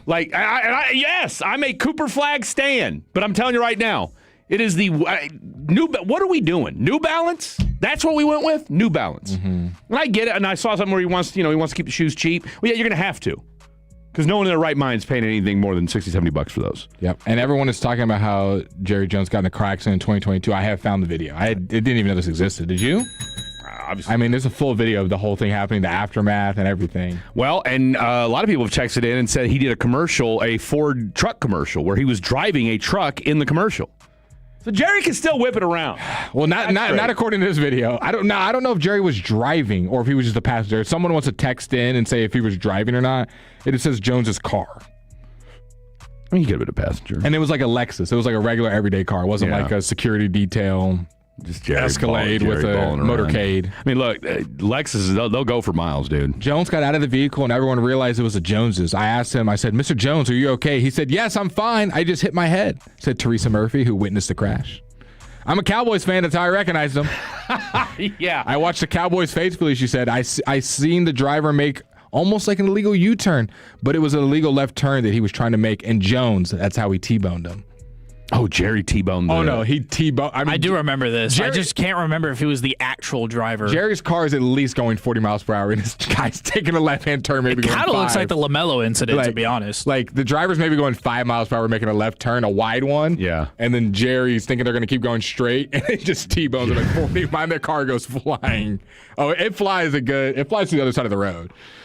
Everyone's unscathed. Be careful. Imagine you get out, you're like, who just hit me? Oh my God, that's Jerry Jones. They start yelling at him about all of his free agency moves. Are we going to sign Pickens or what? By the way, we talked about this yesterday. And Pickens Murray for real? It's a good time to ask for an autograph. Oh, it's a great time to ask for an autograph. Keep this off TMZ. Sweet tickets. Apparently, he did the Mulligetta joke, or excuse me, the Mulligetta comment yesterday was a joke. That was I guess some people ran with it and thought that he was being serious. But apparently the Cowboy and Bobby talked about it this morning on the Sean and RJ show with Bobby and our boy Peyton Russell, who thinks I'm a creep.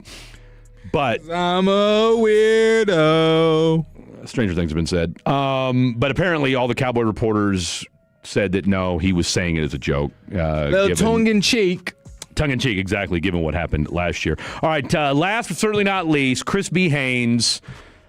A lot has been made in the last 48 hours about, which I'll tell you what, if you're Michael Finley and Matt Riccardi, you can go ahead and pretty much just go ahead and clean up your resume because it sounds like we're searching. We're looking for Sam Presti and Brad Stevens. Go ahead and get on ZipRecruiter. You know what? Yeah. So. There's a callback from yesterday. Get on ZipRecruiter. But yeah, it sounds like they will not be in the running for the final head GM spot. But you and I kind of scoffed at the notion that, okay, yeah, sure, like Sam Presti and Brad Stevens are going to leave their jobs to come to Dallas. Now, again, you got Cooper Flagg to build around. You got a little bit of money left, and you're going to have a draft. You should have a high lottery pick when it's all said and done. This is Chris B. Haynes saying that, hey, don't throw the baby out with the bathwater just yet. I just got a text, Zach, and this is all I will say. I just got a text from a very credible individual who is listening. Okay. One of those guys on the wish list, according to this text, would listen.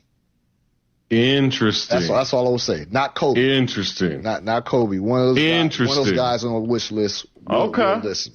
He said not Colby Altman. Not Colby Altman, but the three names that have been thrown out, the Conley dude from Minnesota, and then Presti and Stevens. I would venture to say it would be the Conley guy from Minnesota. Yeah. Who in their right mind wants to live in Minnesota?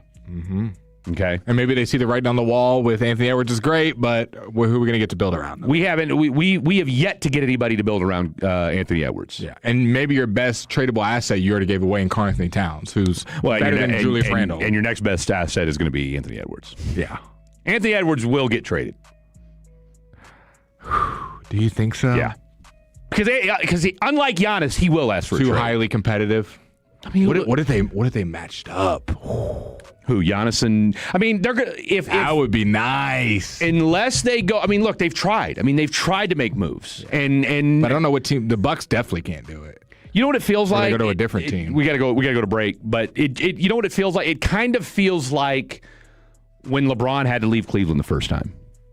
You know, like it just nobody wants to live in Minnesota. I'm sorry. Not a lot of superstars stay with their team. Ain't nobody trying to go. Dallas, you can get a superstar to stay. Mm-hmm. And oh, by the way, last I checked, and I'll tell you what, I don't know. Nico's in I mean, there. look, obviously, it's not going to change the child support payments, but you ain't got income tax. Yep. And that looms large. All right, coming up next, Lance Zierlein. Let's talk a little NFL draft. Let's change gears. We'll bring up his latest mock draft and what does he see the Cowboys doing at 12 and 20. Lots more to get to. Lance Zierlein joins us next right here on Fan After Dark. Tolo means turn it on and leave it on. Thank you.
Super Duties to full-size Broncos, and more. Start the process right now online, PlatinumFord.com, and then drive a little further to save a lot more at Platinum Ford. This segment is brought to you by the Frankels. If you've been injured in a car or truck wreck, call Frankel first, 214 or 817-333-3333. With Frankel and Frankel, there is never an out-of-pocket cost. They only get paid when you win. Frankel and Frankel, the go-to for car and truck wreck attorneys in Dallas. Welcome back in. This is Fan After Dark right here on 105 through the Fan. Let's jump out to the D&M Leasing Hotline and a very, very warm welcome. This guy is the busiest man in all of NFL media right now. You can find him on 97.5 ESPN over in H-Town. And, of course, I know you've seen him on the NFL Network and you've read his work over at NFL.com. The one, the only, Mr. Lance Zierlein. LZ, what's good, my friend? Hey, what's up, Freddie? How we doing? Just, you're right, busy. Had 2 TV shows, 2 radio hits. This is the 3rd radio hit. Just got a little lift in. Sick to my stomach because I hadn't lifted for a while. You know how it goes. You're always jacked, so you know how that goes. Well, hey, man. Just sliding a little mock in. You know. Hey, dude, I'll tell you what. Hey, like I said, I know you're busy, and you've been gracious enough to spend some time with us, so let's get to it. And like I said, I do appreciate your time today. All right, you got Sonny Styles going to the Cowboys at 12.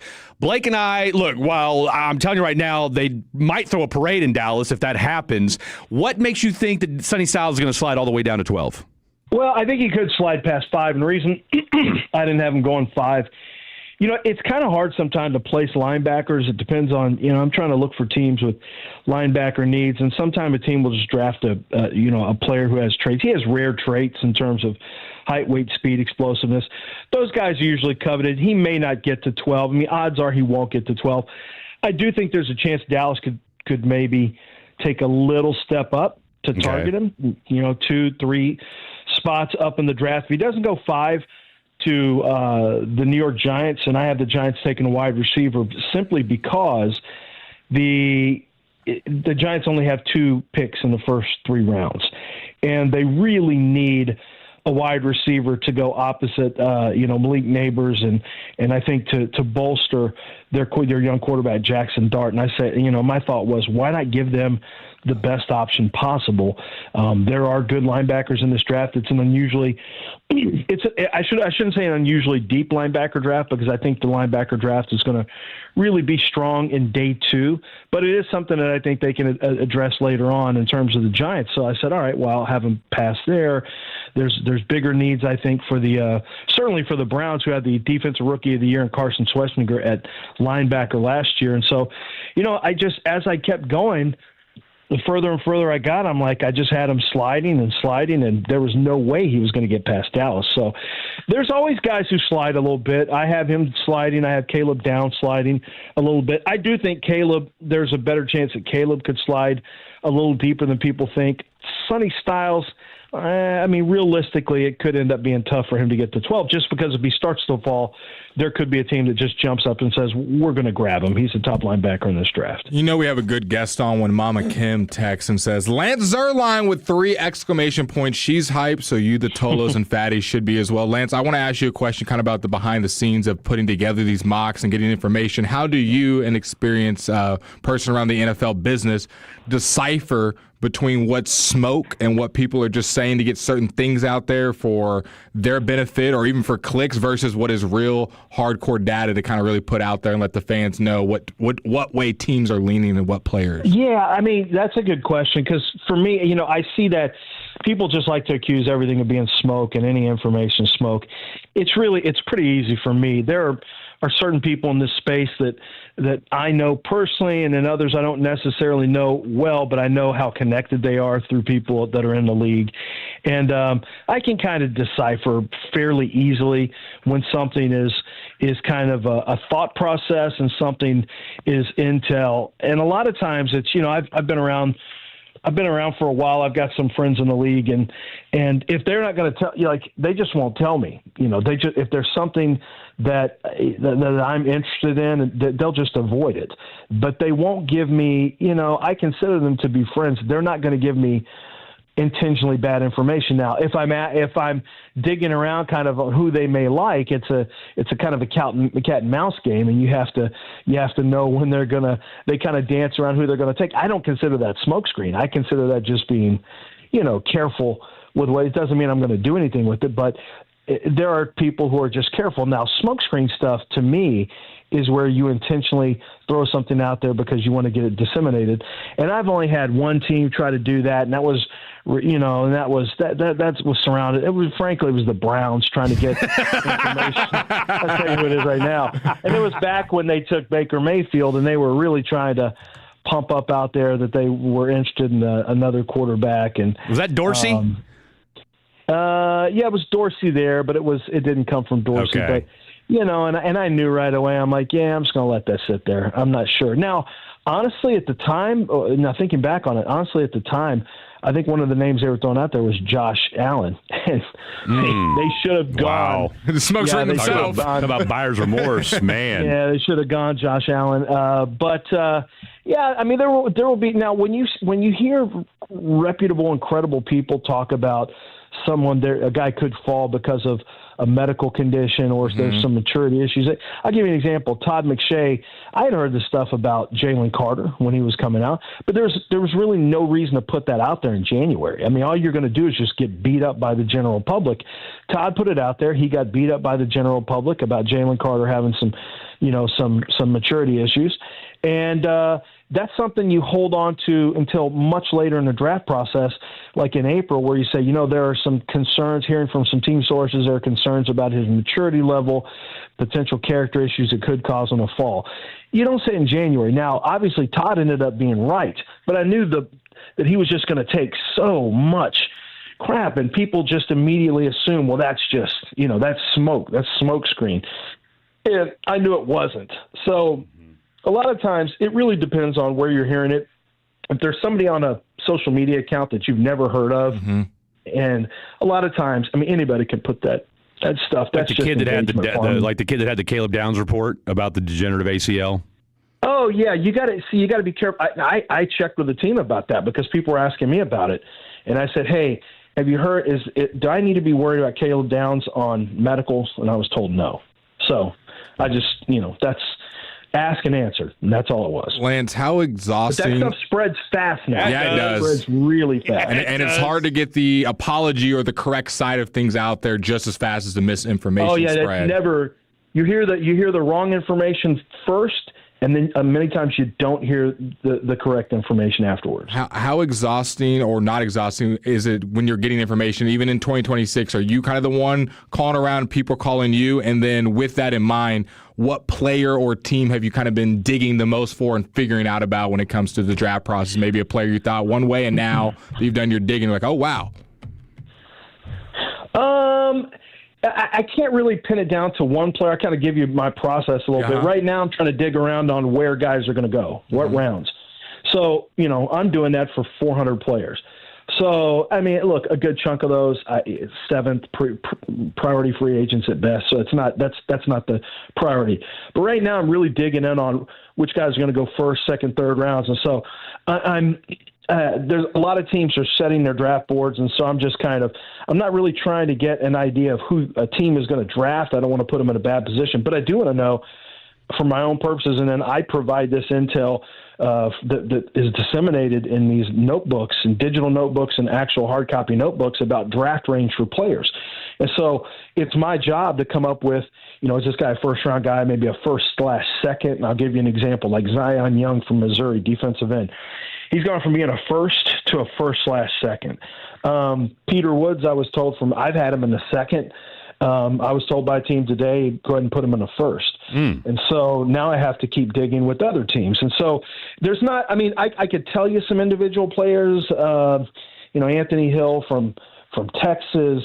Right now, I'm kind of digging around on first/second and then second/third. See, I was going to bring that up to you because you got him going 28th to the Texans, and you, right. Look, your reasons why, they got Henry To'oTo'o and Azeez Al-Shaair, which of course we all know that rumor that allegedly they were thinking about trading him, and that got shot down like literally that afternoon as far as the Cowboys were concerned. Guy. There's no chance, right? And so that, like you said, that came out that day, boom, squelched. But everything we'd read up until today or yesterday when you put out your mock draft had Anthony Hill going in that 40 to 50 range. You got him going in the 28 to the Texans. What's happened to him over the last couple of weeks?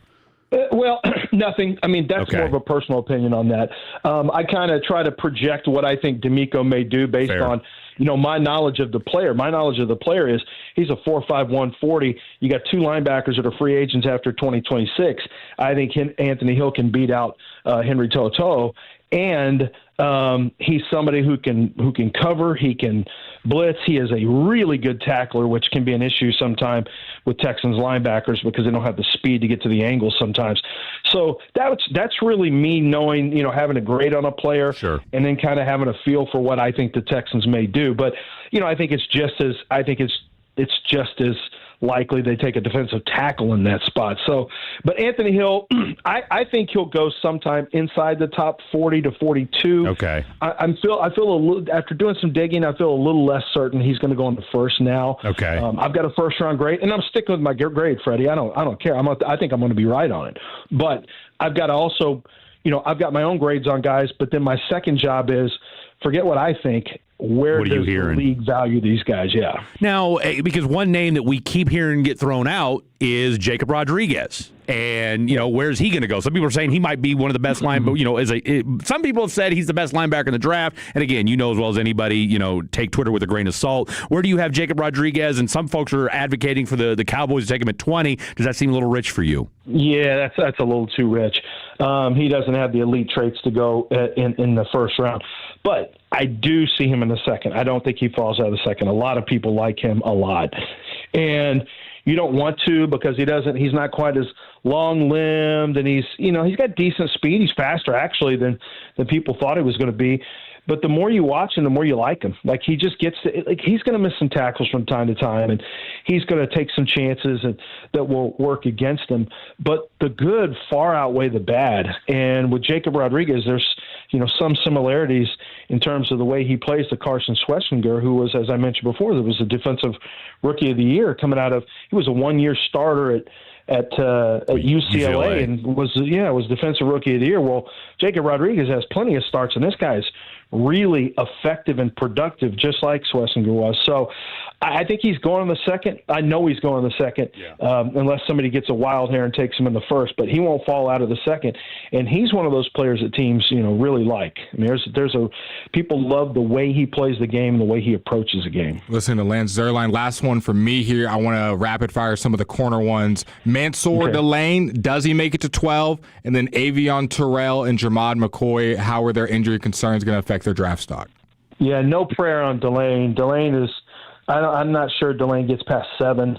He's the best corner in the draft and really, really talented, really fast, and took a big step up in his game. So I don't think there's any way he makes it to 12 with the Cowboys. In terms of McCoy, he had a good pro day today. I think the medicals, from what I understand, are checking out for him. So I think you can expect him now to go inside the first half of the NFL draft, and I think he is a guy now you have to start talking about with Dallas Cowboys at 12. At the other player, Avion Terrell, I'm a big fan of Avion Terrell. Love his tape, but he ran a 4.65 the other day at his pro day. Yeah, and he tweaked his hammy though, didn't he? Yeah, he's got an injury, and from what I understand, I was told by a source that his agent, kind of made the comment that he's been training in the 4.4s. And so that's why they had him run. They thought, this guy's going to run well. Oh, wow. And then, something happened where he didn't run well. I think he's going to fall out of the first now. But I still, on tape, I think he's fast enough. You got to understand, all of these teams now have technology. They have computer vision tech at their disposal where they can come up with miles per hour, which is more translatable than the 40 time for them in terms of football speed. So they kind of know what his speed is already. They know what his change of direction quickness is. All that is quantifiable with the sports tech.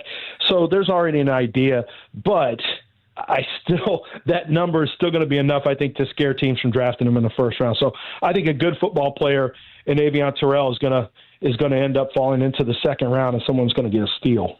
Now, you've got, just real quick, 2 things from me. Of course, I'd be remiss if I didn't ask you at least one Chiefs question. But Colton Hood, you got him going to the Cowboys at 20. I mean, look, in your mind, do the Cowboys have to come away with a corner in this first round? I mean, they got the 2 picks available. Don't they have to come away with a corner, whether it be at 12 or 20? Yeah, obviously. I mean, if they take corner at 12, then that changes what they do. at 20. But, yeah, I think one of those have to be a corner. I think you've got to get one in the first round because it's not a real deep corner draft this year. Right. And it's definitely not with first-round talent. I could see only 3 first-round corners going. So I think Dallas needs to be a team that takes one of those corners in the first round. I lied. You got down. What are your thoughts on, because the furthest I'd seen anybody drop Dylan Thieneman, you got him going 25.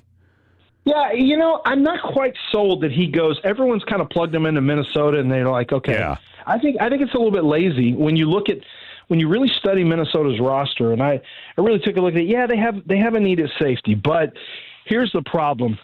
They also have a need at cornerback. Okay. And I just told you guys that there's like 3 of them in the first round. That's it. So they've got a need at corner. They've got a need at wide receiver. I don't buy into this Jordan Addison. I know that they're talking about Jordan Addison, and this is a guy who's been arrested 3 different times in the last few years.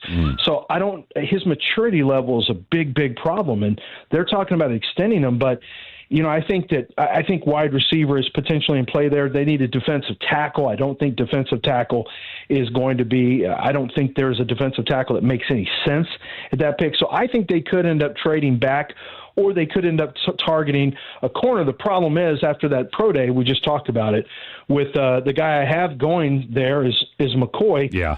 I don't think McCoy makes it to them anymore. Right. So Thieneman could, it's a need. He could end up going there, but it's hard. There's been some good safeties, and they typically don't go that early. It's hard to find. As you see, I've got Caleb Downs falling a little bit. Right. It's hard unless you got a lot of takeaways, and he's pretty good at the takeaway game. He had 6 interceptions at Purdue in 24 before he transferred to Oregon, and he tested great.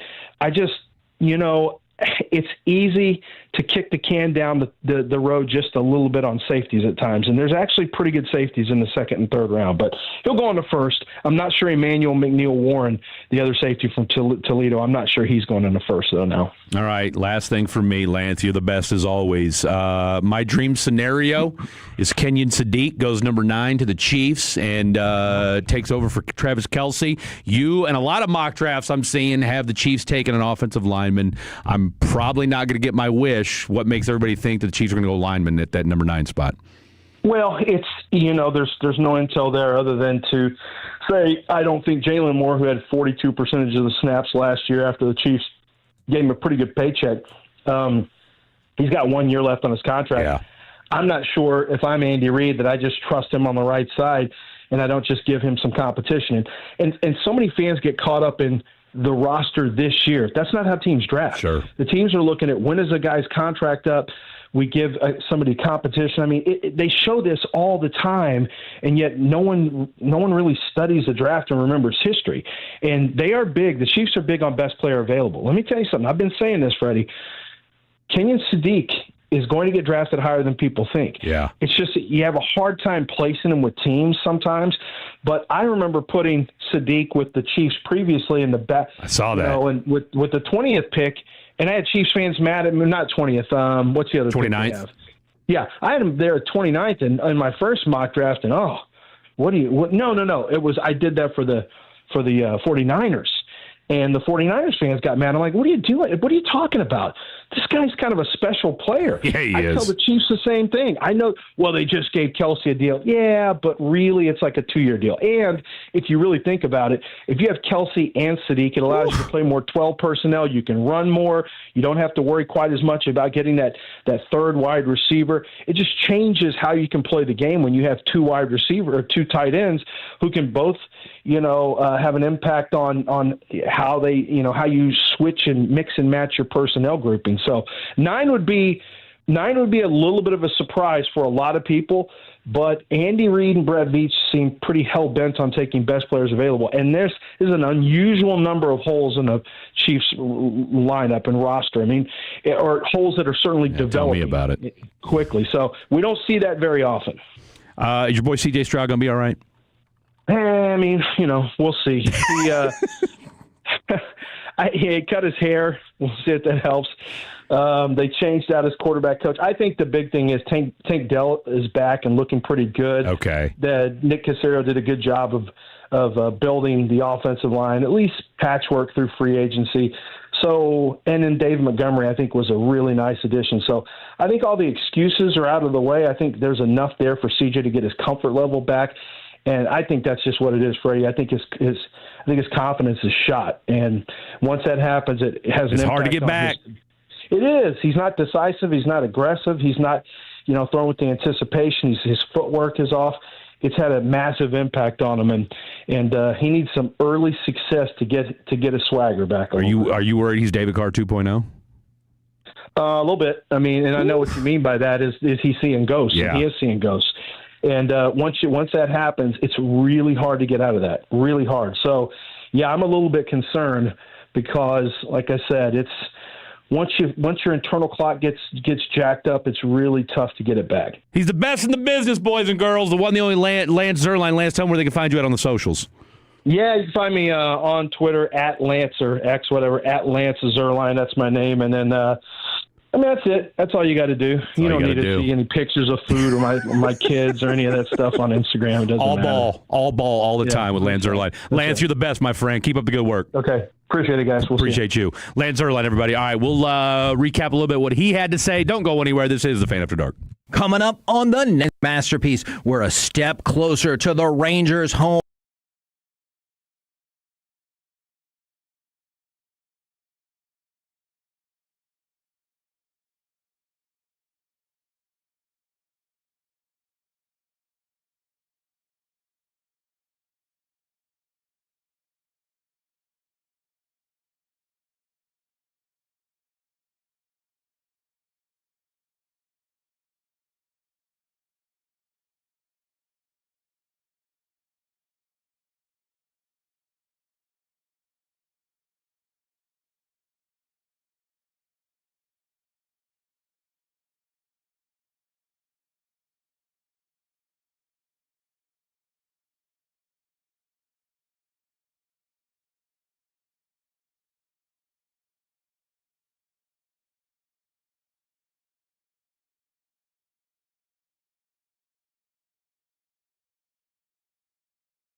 Enter now for your chance to win this national contest. Price includes round-trip airfare, a 2-night hotel stay, and 2 tickets to the show. No read. Shout out to our boy Lance Zerline dropping draft nuggets on a Wednesday evening, Hump Day Haiku edition of the show. Topics are as follows. Rangers 4-2 starts, and the non-sports topic, we're going to the moon. We're not landing on it.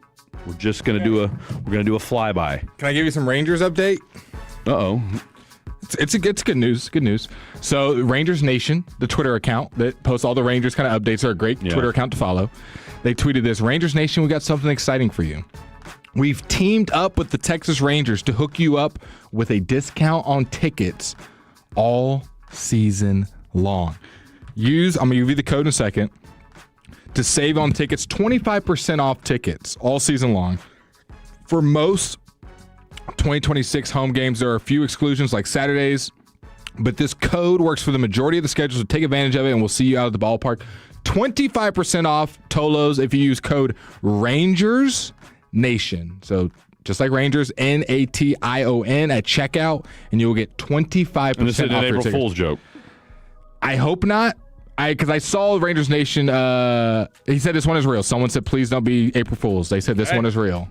So Rangers Nation, 25% off all season long home tickets. So if you're going to get them anyways, might as well take 25% off. Let's do it. That's pretty nice. For the 469, what time is Haikus? 9:40. I got a great fair or foul, by the way. Now, okay, good, because mine was going to be Deontay Wilder. Yeah, I know. And now it's not going to be. So nope. We'll do fair or foul at 9 o'clock. We'll just have the 9 o'clock hour debauchery. We'll do fair or foul at 9. We'll do khakis kicks at 9:20. I've got a little khaki kick to throw out there topic. Maybe the greatest khaki kick side throw in the history of khakis kick. So stand by for that at 9:20, and then haikus, and then of course Fatty's on the phone. So more Rangers news. Stand by. Danny Jansen, who's been raking for the Rangers. Solid. Talking about the Rangers team chemistry. He had to say this to Kennedy Landry. Kennedy Landry gets all the good quotes. We all blend together. It's messing around with each other, but also being professional and getting ready for a game. It's just been fun. It's been a really good mix. Danny Jansen went 1 for 4 today. He's batting .294 on the young season. I mean, I saw Langford get a Definitely single. better than Jonah Heim.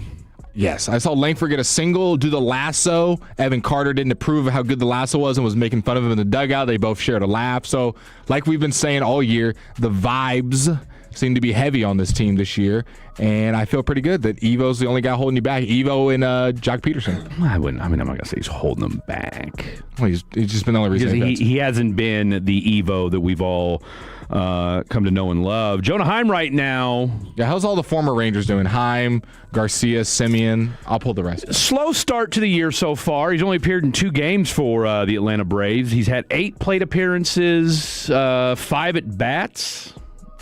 PA's plate appearances, correct? Yes. It could deduct them for walks because he has 8 plate appearances, 3 walks, so those don't count as plate appearances. You mean or they don't count as at-bats is what I meant. There you go.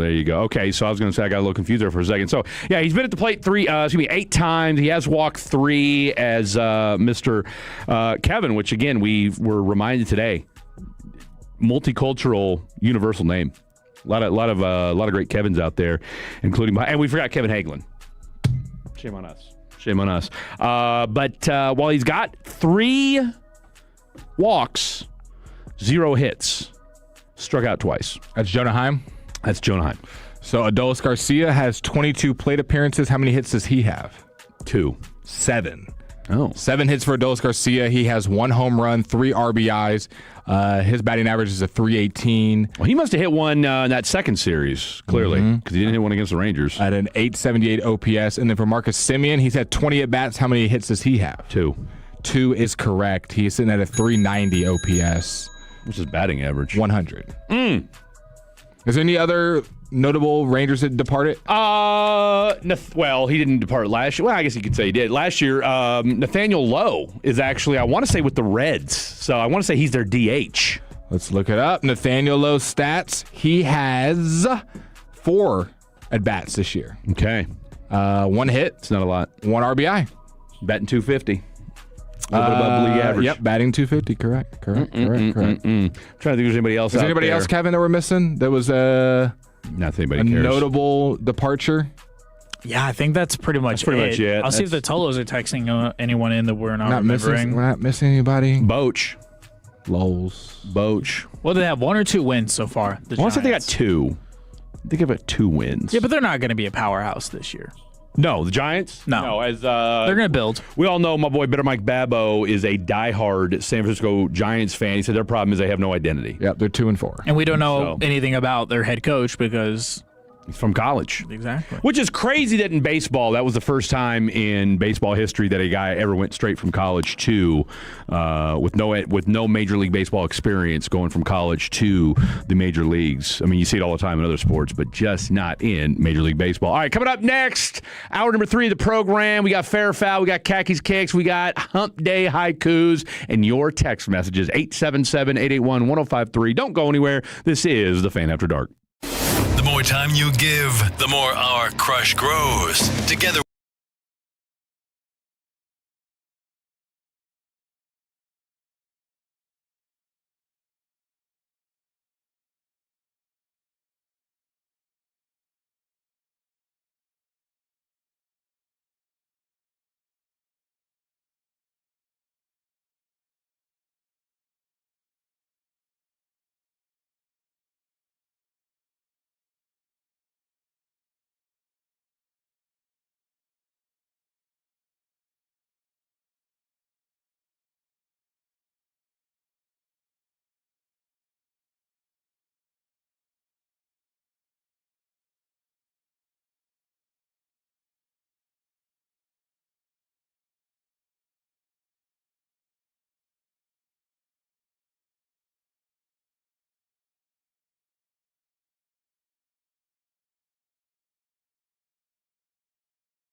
Driven by our D&M Leasing Studios, this is The Fan After Dark on 105.3 The Fan.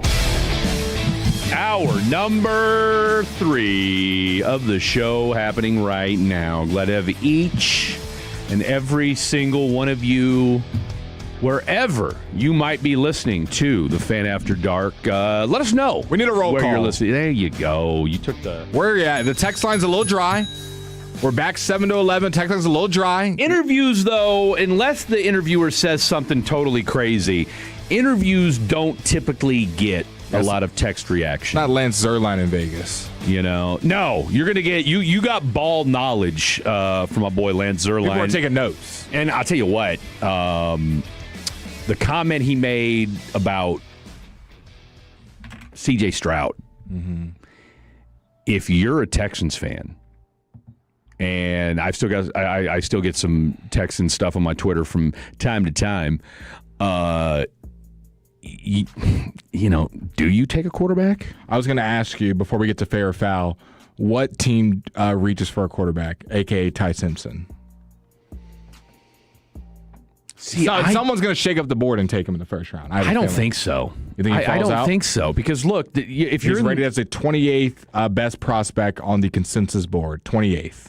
I say no because of this reason. All right. Dolphins ain't taking him at 11. Or are they? No, Dolphins are not. There's no way in hell the Dolphins. They just paid Malik Willis. I was going to say, you just paid, right. and look, let's be real. Do we think Ty Simpson's better than Quinn Ewers? I'm not sold. The Rams, probably not. Unless you feel that good about him that, you could have him sit behind Matt Stafford for a year or two. But I heard something the other day, I think it was on G-Bag, that they're kicking the tires on Kirk Cousins. What about the Jets at 16? No, you've got too many other needs. And what about the Vikings at 18? Didn't they just say Geno Smith was going to bring them home or something like that? Aaron Glenn said he's going to take them to the promised land. You got too many other needs on that defense that you're not taking Ty Simpson at 16. Vikings, no, you got Kyler Murray. Steelers at 21. Mike McCarthy was just raving about Will Howard the other day. See, that's what and that's my thing, is you just took Will Howard last year. So I'd be more of the belief, like you got a lot of holes on that team too. Right now, like Lance has him taking Omar Cooper Jr. Look, you're the president of the I Can't Stand DK Metcalf fan club. Yes. All right, Calvin Austin was your second best wide receiver last year. They get Michael Pittman this year, but yeah, I wouldn't mind them getting Omar Cooper Jr. You need another wide receiver. All right, and I would try to dump DK. That's just a bad contract. He's top 5 getting. Well, look, you're not dumping him anytime soon because no one's going to take that raggedy ass contract. So at the very least, if he's the most overpaid number 3 wide receiver in the NFL, so be it. Last team, Texans at 28. Do they draft a? They're not. Nick Caserio. You've got enough needs. Okay, so then you're going to go first round then? No, he's not going first round. No way. Okay. No way. Because, look, the Seahawks don't need a quarterback. Patriots obviously don't. You got Dolphins sitting at 30, but again, you've just got too many needs on that team. And plus, you got a loaded draft coming in next year. NFL Tankathon has Ty Simpson going 34th to the Cardinals, second pick of the second round. Now that I could see. That makes sense. Look, we know for as much as Blake is the president of the I Can't Stand DK Metcalf fan club, he's also the president of the Jacoby Brissett is the greatest quarterback in the history of the NFL fan club as well. How good would this be if you're the Raiders in this NFL mock draft? Which, by the way, update, Derek Carr. Oh, yeah. Going back to the Raiders. Well, he's going to compete with number 1 overall pick Mendoza, and they got him in the second round getting his favorite target at pick 36, Omar Cooper Jr. You're feeling good if you're the Raiders. I don't think there's any way in hell Omar Cooper slips to 36. I'm very excited to see how the draft goes. I'm excited to see who slips, who goes, because it never goes how we expect. We're going to see somebody that no one has talked about being a top 20 pick, like Chris Johnson, San Diego State. He's mocked at 43. He could go all the way to 26. All of a sudden, the whole board's shaking up. So the draft is just fun. Lance did say that don't be surprised if Kenyon Sadiq goes higher than people think he's going to go. So, and I do think he might be onto something with Caleb Downs sliding. Because he's got Caleb Downs going 16. By the way, just real quick on that note, when is the draft? April 23rd or 24th? I think it's the 24th. Draft, NFL. It's a Thursday. Here, I'll tell you right now. I got it on my phone. 2026 date. April 23rd. Okay, April 23rd. I just got an email about it. Fred Davis, Blake Elliott, Khaki Kevin Walker, will be at the Alliance pluckers. Nobody takes over draft day quite like 105 through the fan. We'll be, 8 different pluckers like we were last year. No better place for your NFL draft coverage. No better place for your Dallas Cowboys draft headquarters central. We will be out at the Alliance, and that's way out there, bro. I got some more draft stuff for you. The Dallas Cowboys, I got this email this morning, announced 2026 draft weekend presented by Miller Lite at the Star in Frisco. Yeah. The Star in Frisco to host lineup of draft events through the 2026 NFL Draft, April 23rd through the 25th. New tails and touchdowns. Oh, so listen up if you got dog lovers. Tails, what? Draft edition. Those kind of tails. Draft edition presented by the Farmer's Dog. Yeah. Bring a free dog-friendly afternoon of interactive fun photo ops and on-site adoptions. Special guest Michael Vick. No, he's not there. The Dallas Cowboys have announced they will be doing these events. Draft weekend kicks off the 23rd with the return of the Cowboys draft party, blah, blah, blah, blah. But pretty much it'll be Cowboys players, cheerleaders, alumni, rhythm and blue, rowdy, games, live music, entertainment. But there will also be where you can adopt dogs and interact with dogs out there. So love it. I'm excited. Okay, let's get to Fair Foul. Cue the music. Cue the music. Look at Kevin's face. I mean, you were playing it, and then you decided to stop playing it. Not really sure. We didn't do Fair Fouls. They probably thought we weren't going to get to it. You can always play the music. I mean, it's a banger. Here we go. Let's get our minds. I want you to put your mind in February. Should we kick our feet off? Kick our feet off. Pretend you're in February. You're with your lover. I'd rather not. And I'd rather not. I'm more of a March guy. You're with your baby mama, and you go, hey, I want Valentine's Day to be special. So you buy her a box of chocolates. And maybe you buy her a box of chocolates that has the secret ingredients in there to be better performance in the bedroom. Well, for you or for her? For both of you guys. Whoever eats the chocolate. Performance in the bedroom, Fred. I'm horny. Adult stuff in the chocolate. Yeah. Well, you're not going to be best friends with the FDA, and your stomach's not going to be feeling good after this recent report that came out. FDA issues massive chocolate recall due to life-threatening amounts of Viagra found in the chocolate. Oh! The FDA has put out a massive recall for chocolate products from the adult novelty company that contains life-threatening amounts of drugs used to treat erectile dysfunction, also known as Viagra. Here's the name of the company. So if you have bought this chocolate for your lover, return it now. Gear Isle, ISLE. Damn it. A California-based company that specializes in adult-themed novelty products made the decision to recall its Gold Lion Aphrodisiac Chocolate Male Enhancement Sachet and Ilium Sex Chocolate Male Sexual Enhancement Booster. That's a lot. Say that 3 times fast. In mid-March of 2026. These aren't regular chocolates.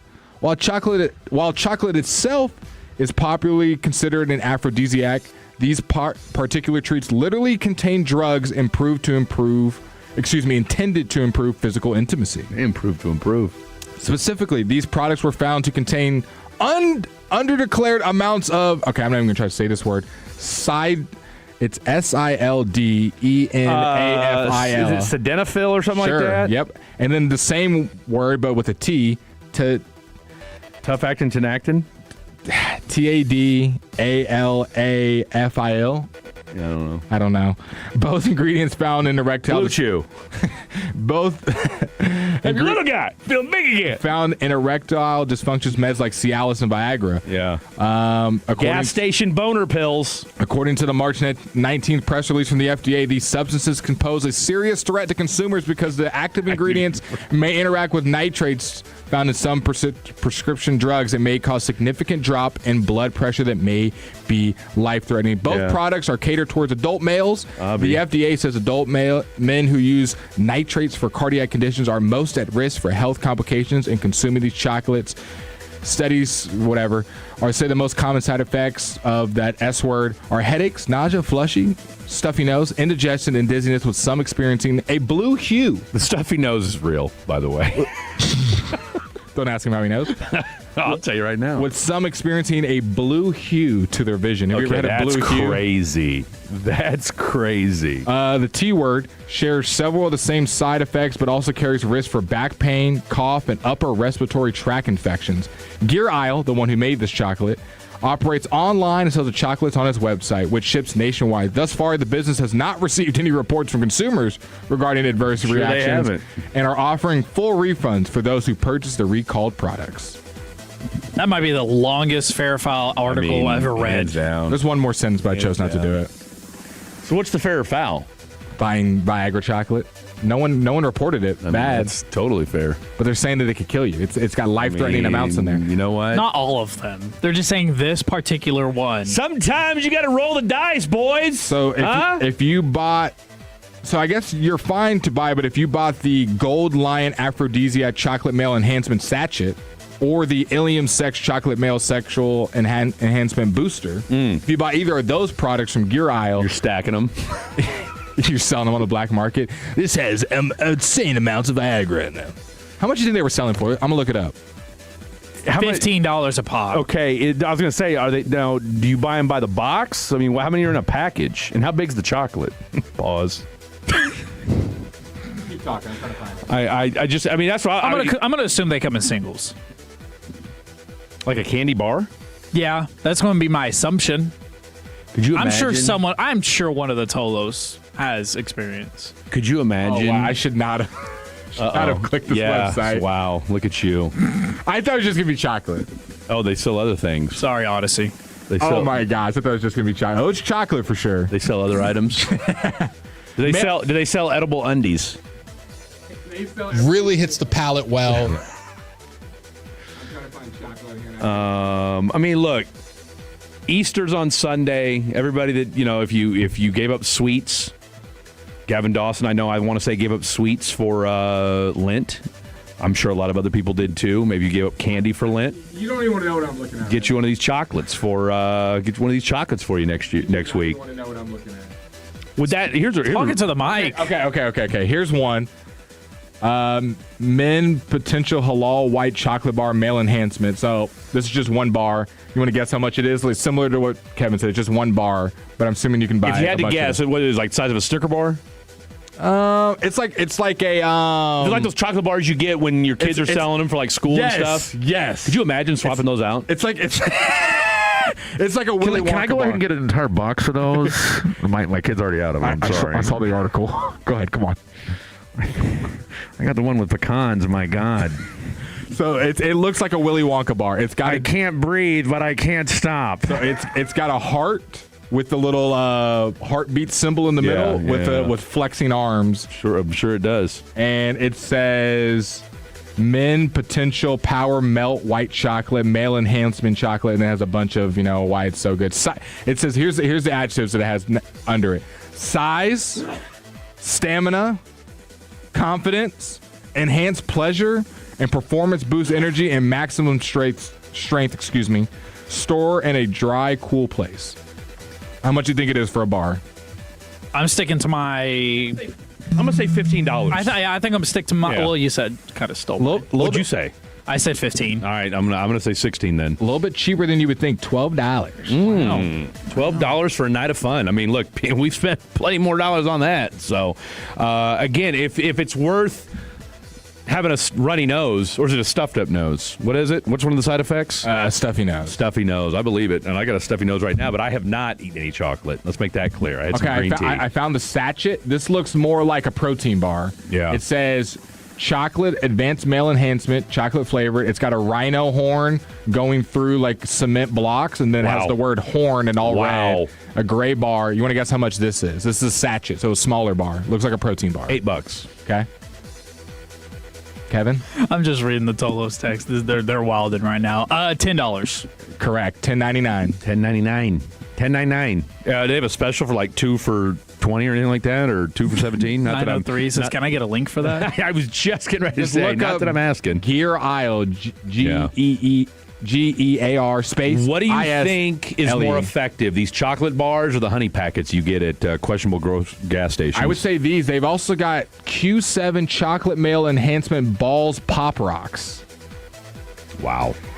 I'm not entirely sure. So okay, what he's describing. I'll describe it. It looks like a Pop Rocks. No, not at all. It looks like how you would buy chapstick, like a full thing where it has a little back plate and then the square at the bottom where you take out the chapstick and it has the branding on the little.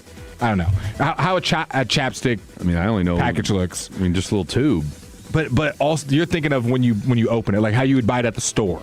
Oh, like little. Okay, I get what you're like saying. The plastic on the back. Yeah. It says Q7. Says Pop Rocks in the top left. Has a flaming horse, red with a black background, and at the bottom it has the product. It has a strawberry on it. Increased libido, endless stamina, and intensified orgasms. Wow. You know, and endless just means like an hour max. It better be more than that. Enjoy 2 servings of fast-acting, delicious performance support with stamina, energy, and confidence. How much is this product? And you can only buy these online? Yeah. It is on sale. The Pop Rocks, the ball pops. $8. Nope. $7. It used to be $14. Special price today, $11. You can You can also do 4 payments on Klarna of $275. Do you know what kind of degenerate sex addict you have to be to pay $250 a month to Klarna for some wiener pills? I mean, what are we talking about? I want to read so many of these texts. I mean, this is insane. I'm going to show you the pictures. I'm very mad I had to look at all these to find these products because I had to look through about, let's just say, 90 other chocolate items. You know, on there. I wish you could. I mean, look, with all seriousness, I mean, I wish you could find these at a store. Yeah, only online. I would go purchase. I think they've taken the recalled products off of online, so you can't buy them. But I would assume it's a similar price. You know it is. 940 says Blake ran into the store while he was searching for a new something. That's wild. So the most expensive item they have on here is I don't know the answer. Give me a sec. It's probably something you can't tell us about. I mean, is it all just food items? No. I was going to say. So it's a lot of adult novelty items, is what you're saying. 100%. Interesting. 100%. Okay. All right. Well, what is there a holiday coming up? I mean, Mother's Day. Wow. This guy said Mother's Day. Take us to break. Please take us to break. There's no way he just said that. Moms need loving too, huh? They become moms. Go. They become moms somehow. Hey, I'm gonna tell you right now. There's a lot of lonely mothers out there that could use this chocolate in more ways than one. All right, coming up next, where are you taking us, Khaki Kevin? What is the criteria to be the face of the NBA? Is it the shoes or is it something else? We'll find out next on Khakis Kicks. Take us with you wherever you go. Now heard on the iHeartRadio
.com.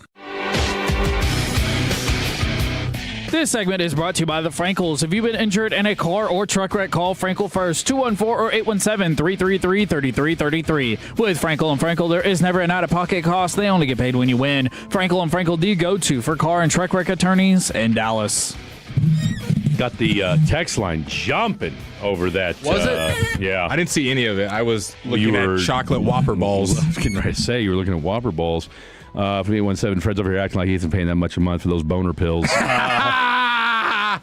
And no. How much do yours cost? None. Now every now and again you gotta get a little When did you have to take your first one? I'll tell you when I took the very first one. I took it when I took a Viagra when it first came out. Bro, I just want to try it out. This sounds like the best thing ever. I was 18 years old. It's like it's a new candy bar. I took it when it dropped. No, look, and you guys weren't even. Well, you were. Well, actually, no. Neither one of you were born yet. God's truth. I went to a Catholic high school. Nice start to this story. All right. And there, you had some wealthy kids there. And one of the kids that went to Hayden, her dad was a urologist. And Viagra had just hit the market. This was probably 98. I think it was 1998. And she, old girl, I can't think of what her name was. Anyway, whatever. She had a party, and on the back of their toilet was a bowl with samples of Viagra. Nice. And sounds like they had a pineapple in front of their place. Dude, let me tell you something. Your boy grabbed 3 or 4 of them bad boys, and 18-year-olds shouldn't be taking Viagra. I mean, they can, but never had to take a pill. It was. You never looked back, or is it like a one-time? I'm scared for the rest of my life? I took it once, and that was it. That was now as I've gotten older. I mean, pop one every now and again just to feel something again. Bleeps and grins. But what about you, Kevin? How many? Are you on a payment plan, a supplement, so dropping it off every week? I appreciate the question. I've never needed to take any supplements. My bad, big dog. At this ripe age of 23 or 24. Sometimes it's not about needing to take one. It's just look, did Barry Bonds need to take PEDs? I saw that coming. No, he didn't. I saw that coming. No, he didn't. But you know what? There's always another mountain you can climb. I've never dabbled in the Viagra. You still got to hit the ball. Okay? That's fair. You still got to hit the ball. Okay? But if it goes a little further, why not? That's good. Why not? That's good. Just use Barry Bonds as a reference. I like that. Their stuff's pretty cheap on here. I will say. Most of the stuff's under $20. Whopper balls. What if we just gave them their best business, like the fatties? We should do a remote there.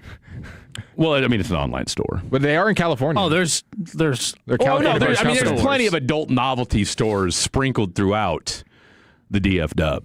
Isn't that wild? I bet you there's more adult novelty stores than there are bookstores. Yeah. We forget about a good bookstore, a good library. Apparently, Barnes and Noble's Biblioteca. popping. Well, Barnes and Noble. I want to say they're bringing back a location, and I just saw it on the Barnes and Noble's hits. Barnes and Noble's great, man. Half price books. I will say before I found Tangerine, it was a very popular social media thing to say to find your forever partner at Barnes and Noble. I could see that. Now I never dabbled, but I'm saying I heard. I have seen that. Spot. I've seen that. It's a good spot. I mean, look, I think any place is a good place to meet women. What's the worst place? It is the right girl, but you meet her here, so it can't be the right. Strip club, probably. Strip club's a good one. I mean that. You meet the best girl, but it's. I hate to be obvious. Where I met you, I don't care how great you are. I got one for you. Your kid's daycare. Okay. Sounds a little specific. That's getting very close to your friends and neighbors. You start. Not saying I've had experience, or maybe I have, because it just makes it awkward when you drop the kid off. Yeah. We hop into my car. We carpool and we take. No, it's not even about that. It's just because it is what it is, and then you're like, oh. What about the jail? Back. I mean, I would say probably not. Good people do bad crimes sometimes. That's true. You can find a good person in a jail, I guess. Put it on a T-shirt. Now, are you talking about if you're the guard? I guess I should just change my mind and say good people do crime, because good people do bad crimes. Good people do bad things. It does happen. That doesn't align. That sounds like something Trevor would say. Is there any other bad place? I think there's some low-hanging fruit to say the bar and club, but I know plenty of people that are happily married. It's not necessarily a bad I know, that's why I said people are happily James married. and Gun Barrel just said last night that he met his wife at the dive bar in Gun Barrel. I agree, but it is definitely a little bit more 50-50. Wow. Hit or miss. 2-1-4 doing too much. Like, I wonder if they could do the research with all the data they have on us and figure out what meat spot has created the least amount of breakups / divorces. Like, people who have met at Whole Foods have a 2% divorce rate, whatever. I bet you that data they could figure it out with all the stuff they have on us and spy on our phones. Yeah. Or, people that met at a sporting event, or people that met at work, or people that met at a strip club. So 682 brings up a good point. They're trying to make fun, and I appreciate it, but it is a legit question. What about churches? Church is a great place to meet someone.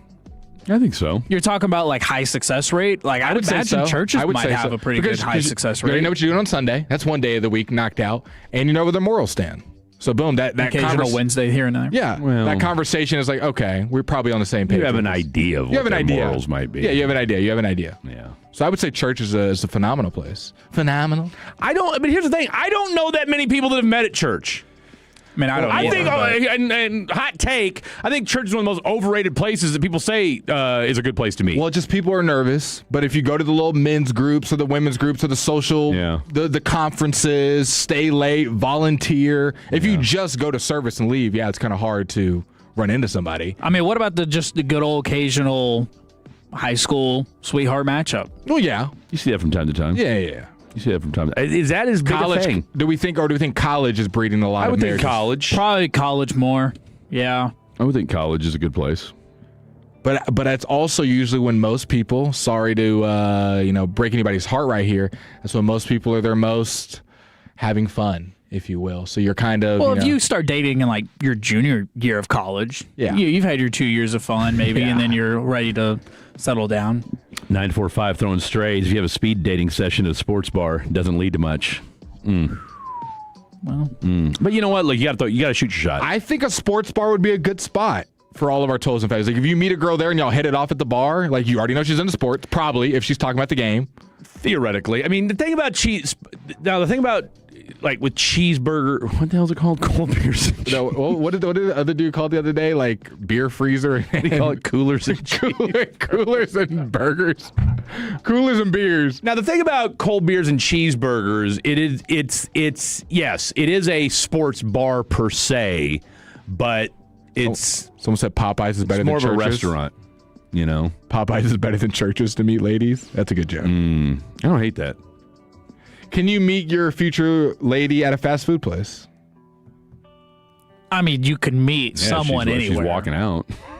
Like say you're going into Popeyes to order, and boom, you see your wife, your potential wife. And she's ordering food. I don't know. Is that a good place? She's ordering food. y'all are both ordering. Oh, I thought you meant like she worked there. Or she's working. Or she's working. There's anything wrong with that. Is that a good place? Is that a good breeding ground? Like I said, I think any place is. I've seen plenty of hotties working at a fast food restaurant. Hey, let me get a double-double. I ain't talking about that. I ain't talking about the burger. Go and throw that number on there, too, while you're at it. Let me get that snap. Snap is crazy. Snap. Isn't that what you kids say? Isn't that what people are asking for? I haven't used Snapchat in 7 years. I've gotten rid of Snapchat, and I've never looked at it. The only reason I have Snapchat is for the memories, because it's like another photo album. But other than that, I don't use Snapchat. If someone were to say that, I'd be like... I would assume you're in high school. I'd be like, what are you talking about? What are you talking about? We know why you have it. I wish he would stop using it, though. Seriously. But your son is in high school. He is. And I would love for him to say, look, can we just, I would love to be like, can we just text? Sophomore year. Like me and my kid, like me and my daughter, we text. Sophomore year, he'll be done. Freshman year is still a common thing because everyone's coming from high school. It's an easy way. When I was a freshman, that's how when you met people. So one more year, he should be done. One more year, I would say sophomore year of college, he should be done. If he's not, then we can start asking questions. Yeah. Then you can I'm ready to start asking questions now. You can make fun of him sophomore year. I mean, like, he's got 6 weeks of high school left, and then he's done. So it's a good point. I think that's one thing that he and I may have a sit down with is like, look, now that you're out of high school, can we go ahead and transition to text messaging? Someone said funerals are a great place to meet a future partner. What is this, wedding crashers? I was going to say wedding crashers. It's an aphrodisiac. I don't know. Are you also sad for the deceased? We should get lunch. The 817 met both my wives at same church, 50% success rate. There you go. 50%, that's 500. That's Hall of Fame. Now, I wonder, does he still see the other wife at that church? Have to go to a different church, right? No, you don't have to. Well, that's No, a different it's church. No, he said same church. at same church. I think it's fine. You're at church. You're I'd adults. imagine You're adults. I'd go to a different church. I think I would too. Nah. Yeah. You got to be an adult about it. I mean, you do. It depends how the divorce went. I don't know. If it was ugly, they got kids. Or You're if it was divorced just, for a reason. I know that. The second one. But I'm saying you're at church. You should be there for the Lord, not for your partner. Locked in. Well, you'd be surprised the amount of attractive women that work at McDonald's from the 817. I wouldn't be. I would not be surprised at the number of women that are attractive that work at McDonald's. What about a psych ward? You're going to pick up your crazy sibling, and you see one of the caregivers. One of the patients or one of the people that work there? Not the patient. Patients, you might roll the dice. I'd have to imagine. What's your diagnosis? You're going to pick up. That's not that bad. We can How roll long with you that. been here? You're going to pick up a family member, You got a ride? and one of the nurses is catching your eye. They probably have a slight amount of crazy too. You think the people taking care of them are crazy? You would have to become crazy by association. I mean, my mom worked in a psych ward for 15 years. Therapist. There you go. And she is crazy. I mean, you kind of already carry that stigma when you're a nurse anyway. Yeah. So would you? Didn't we already establish in one of our other segments? Yeah. By the way, we'll do Khakis Kicks in the next segment. We'll push haikus back to the last hour because none of us have written them yet anyway. No, we haven't. I have actually both. Oh, you've already written both yours? Yeah. Oh, Kevin's like, can I say mine? Look at Khaki Kevin. I did so trash last All right, time. well, I'll tell you what. We'll do. Matter of fact, we'll do haikus at 10:40. 214 said, bro has one hell of a Bible study with the two wives. My homie met his fiance at rehab. Now, that does not surprise Shout me out Puka Nakua. one bit. Because look, shared experience, shared trauma. Rehab can be a wild, because first of all, you're getting off whatever, you're probably detoxing, okay? So the first week, you're just miserable, all right? Because you've been drinking, drugging, whatever the hell you've been doing. So that first week, and every rehab's different. Like I said, I was in the Navy, so they could care less. But yeah, plus, look, you're taking away, now it depends on if it's a co-ed type of rehab and how stringent the rules are, but I mean, think about it. You're not drinking, you're not drugging. They usually take your phone away, all right? So you got all these repressed emotions that you're sitting and feeling with, and something's going to come to the forefront, all right? I'm in love with you since the first day you checked in. That's why they tell you in recovery, do not date anybody for the first year you're sober. What about Chick-fil-A? Kind of a mix between a local spot and a church from the 405. See, I don't know. I've caught a couple. I've caught in the sense that I've seen, a couple honeys at Chick-fil-A. 214 Hobby Lobby. Meet those crafty seasonal moms. Yeah, I don't know about all that. I don't know about that. 682 met my wife at the mall. I was working at Champs. She was working at Forever 21. I was wearing the All-Star Kevin Durant's when they played in Arlington. I met my high school sweetheart, so to speak. I was working at Foot Action, and she was working at Baskin Robbins. So she now has 3 kids by 3 dudes. I like that. In other news, I like the ice cream angle. What's that? Humble beginnings. Oh no, I mean, and she's still humble. So.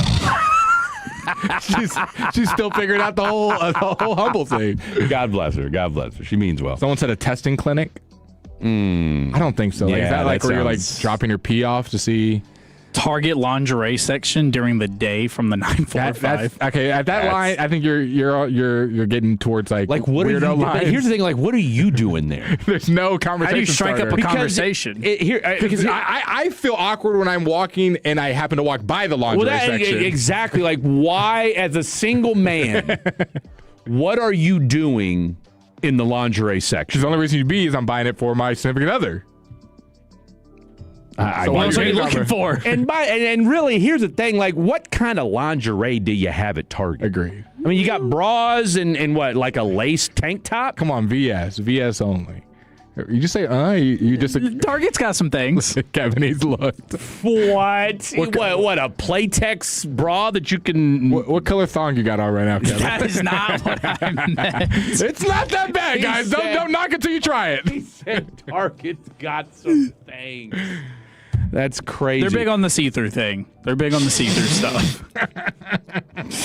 All right, Kevin. Again, not for me. No, you didn't have to specify that. I think we're there's no conversation starter there. No, right? I can't speak on what Trevor likes to buy, but I know what I do. Look at my boy Trevor catching strays. There's no way you can spark up a conversation there. From the 945, the lingerie section is across from the baby section.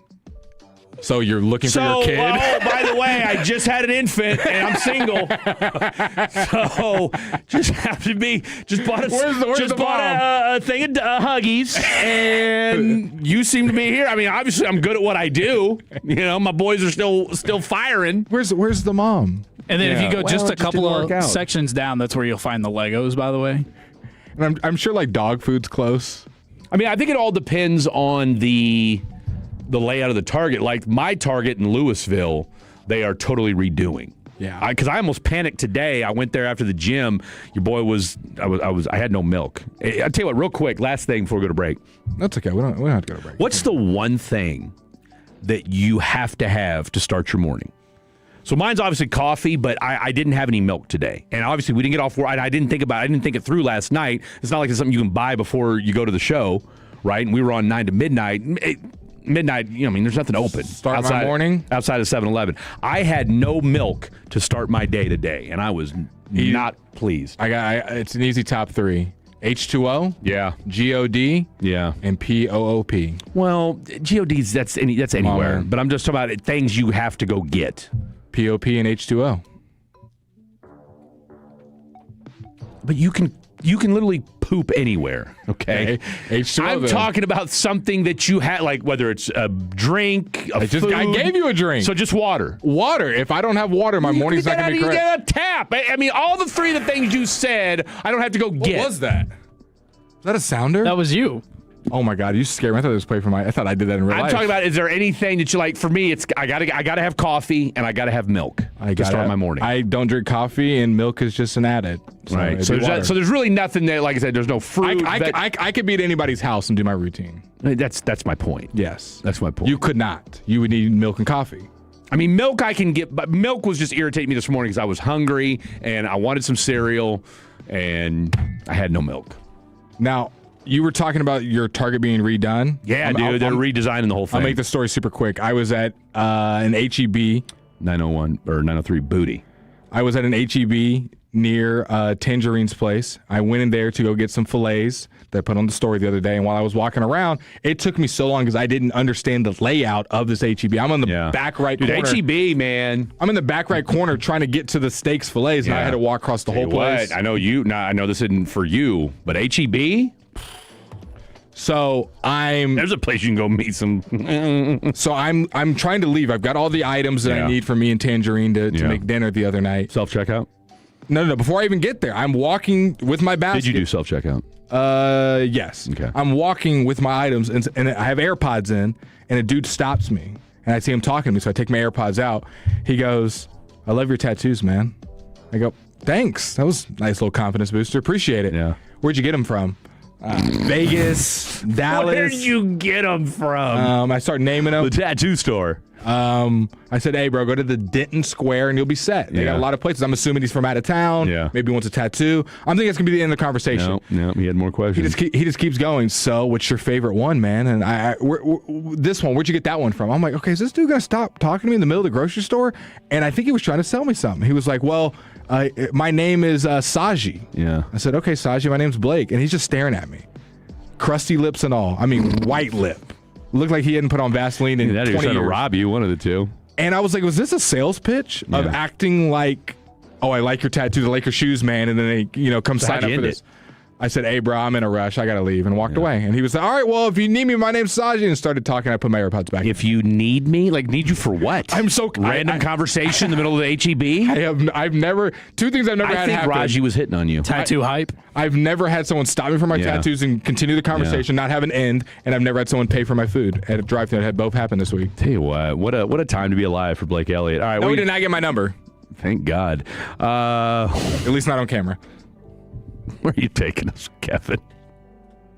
Go ahead and reset your tees. Okay. All right. What is the criteria to be the face of the NBA, and is it the shoes? Find out next on Khaki Kicks 105 through the Fan. Coming up in the next G-Bag Nation, we have a remote show at Rally House in Arlington. Love for you to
tell you what, you're killing me with these no reads. You are killing me with these no reads. You can't just make reads. You could. This segment is brought to you by Fan After Dark. If you are in the need for sports information at the late night, tune in to 105 through the Fan. If you need horny chocolate, 105 through the Fan.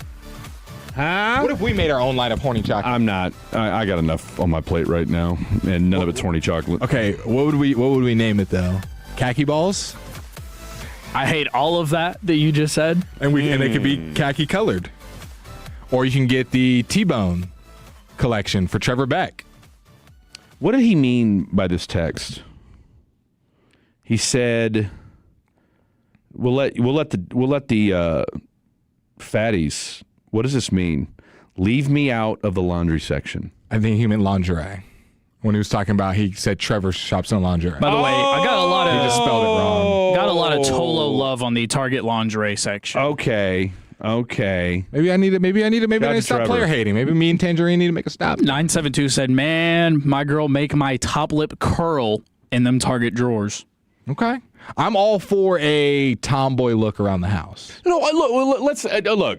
Booty shorts and a tank top, undefeated. Yeah, come on. Sans bra, of course. Now, that said... Sans bra, 100p. That said, okay. But no, we're not disparaging the Target lingerie section. But if you're a single guy, what are you doing in the Target lingerie section? I heard that was my question. I heard the Fan After Dark guy was talking about it, khaki Kev, so I thought I'd walk by. You're beautiful. I mean, you're already here. Do you have a husband? Oh, you don't? Well, I mean, if there's any female fatties, or if you're listening with your wife or girlfriend, or if you're one of the many delivery drivers, and if you're a delivery driver, you obviously want anybody with you, or maybe you do, I don't know, but if you're an Uber, DoorDash, or whatever, Lyft, and you've got a female passenger in the car and you're bumping Fan After Dark, please make it a comfortable conversation now. Well, I mean, we're already talking, so I mean, I'm going to go ahead and just do the intro for you and invite the conversation. The guys are saying, what lingerie do you have on right now? If you're a single woman and you see a single dude in the Target lingerie section, does that raise any red flags or bells and whistles? Now, does it just matter if you're just super attractive? Would it even matter? Do those red flags go out the wall? If you just approach a woman that you just like, oh my God, I got to shoot my shot with this lady. She's there first. She's already there. And then you walk up, not vice versa. Now, if I'm misreading it and you're saying, oh, this girl's already there and I just got to shoot my shot. Yeah. Because look, Super Target, it is technically a grocery store / Target. Would it help if you had items in your basket? You have to have items in your basket. I mean, okay, but at the same time, like, I came here to get milk and bread and items, and I just happened to wheel over to the lingerie section. Saw a color I liked. I decided I needed some panties and a gallon of milk. You caught my eye from the saw a nightgown that approached me. I mean, from the walkway. Is it wild that I can tell you guys it's probably been at least 2 or 3 years since I've actually used a basket at a that is pretty wild grocery store. Well, you just go for small amounts, so it makes sense. I either bring let me take that. Let me rephrase that. A cart. Do single women just randomly buy lingerie? I would assume you're supposed to swap out your lingerie or underwear in general. I was gonna say now bras and panties, yes. Yeah, and girls are a lot cleaner than guys, so yes, they're doing it more often than guys. Yeah, I would. I mean, push back on that. I only know this because me and Tangerine went, but VS be having them like 7 for 30, 7 for 35 sales. Victoria's Secrets, that's a different deal. Yeah, that's a different deal. I don't know. Obviously, the lingerie game. I don't even know. Is VS still at the top of the game? Is that like the premium? Pretty much lingerie. I would say it's still one of the best. I mean, I know they kind of fell off there for a minute, and then I don't know if there's another one that's toppled. So wouldn't know. I would say, you know what? Didn't Kim Kardashian's brand? Oh, Skims. Skims kind of jumped off there for a minute. Skims was not lingerie. I think you're thinking of Rihanna's Fenty brand. I thought both. I don't know. Are they not both? Are they not both lingerie? Is Skims more like? I don't think Skims is. I think it's more designed for like yoga because she went to Nike. Yeah, but bra and panties are still. I mean, what are we splitting hairs here? I don't know. I think from the perspective, I checked, that still works for you, boy. I don't need all that. I don't need all that extra lace. I get it. What do we need? I understand. You're not a lace guy. Who needs the lace? I don't mind a good lace. No, I don't need the lace. Fred. It's the appeal. No, you eat with your eyes. Look, it's all coming off anyway. You eat with your eyes, though, Fred. Hey, look. But see, that makes sense. It goes back to Fred's eating habits. What does Fred say? I don't eat to enjoy. I eat to survive. I eat just to eat. I don't care how it looks, tastes, nothing. Just put it in my belly. I eat with my eyes. I want it dressed up. I'll throw a little pineapple on top. That's not. I eat it too fast to care. I'll throw a little pineapple on top. I don't mind a good lace. You're not wrong about that. I will dip anything in barbecue sauce. All right, we'll do Khakis Cakes at 10 o'clock because we're running up against it anyway. You're ready to do that tease again. Third time in a row. Here we go. Let's see. Okay, we got a text in 817. Both of my female assistants said they would not be receptive to a guy trying to pick them up in the lingerie section at Target. Red flag for sure. Clay from Fort Worth. Shout out to Clay. Okay, from the 214, panty and bras got to match. I disagree. That's a great question because us as the men are the one that's going to see the product. So we should be the evaluator in the situation. Yeah. I can only hope that Abby's listening and just shaking her head to all of this. Do they have to match? That's a great question. Or do the materials have to match? Do the materials have to match? Don't Does it care. matter if it's every day or special occasion? Look, as long as she's not rocking granny panties, I'm good.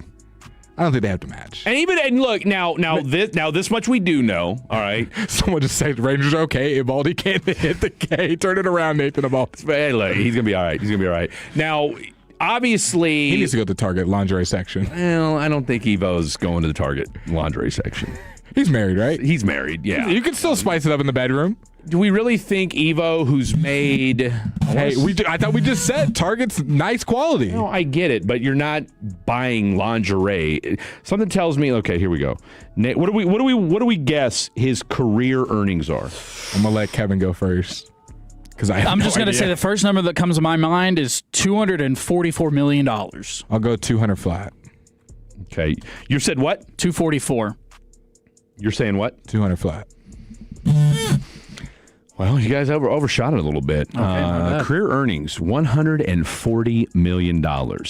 Okay. I was off by 100. I was almost there. Well, I do appreciate the guesses. Either way, I think we can all agree the Ivaldi family, well, not to say they don't shop at Target. I'm sure they do. I could see Evo shopping at Target, though. I don't think it's a far stretch. Evo shopping at Target is one thing. Evo buying lingerie for his wife at Target is another thing. So what's the premium lingerie brand that we don't know? So Victoria's Secret, right? Now, well, okay, and we may have to fact check this. Fred would like them in a potato sack. Not wrong. Oh, someone just said the Victoria's Secret owner was found on the Epstein list. Oh, never mind. So do we need to stop Let's act like that changed things for everyone else. So Skims it is? Well, but somebody also said, yeah, so we're not, no love for Victoria's Secrets. We are out on Victoria's Secrets. No here. more VS. It does not matter. All right, so any female listeners, ladies, and or passengers in vehicles right now, where's the spot?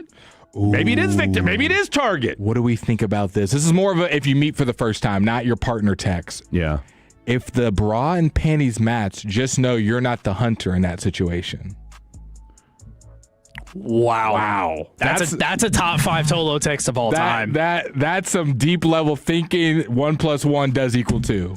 Wow. Obviously, that's not like if they're your partner, that doesn't really match. But if you meet them out, yeah, you're hitting for the first time. Oh wow, they do match, and they're both lace on a Tuesday.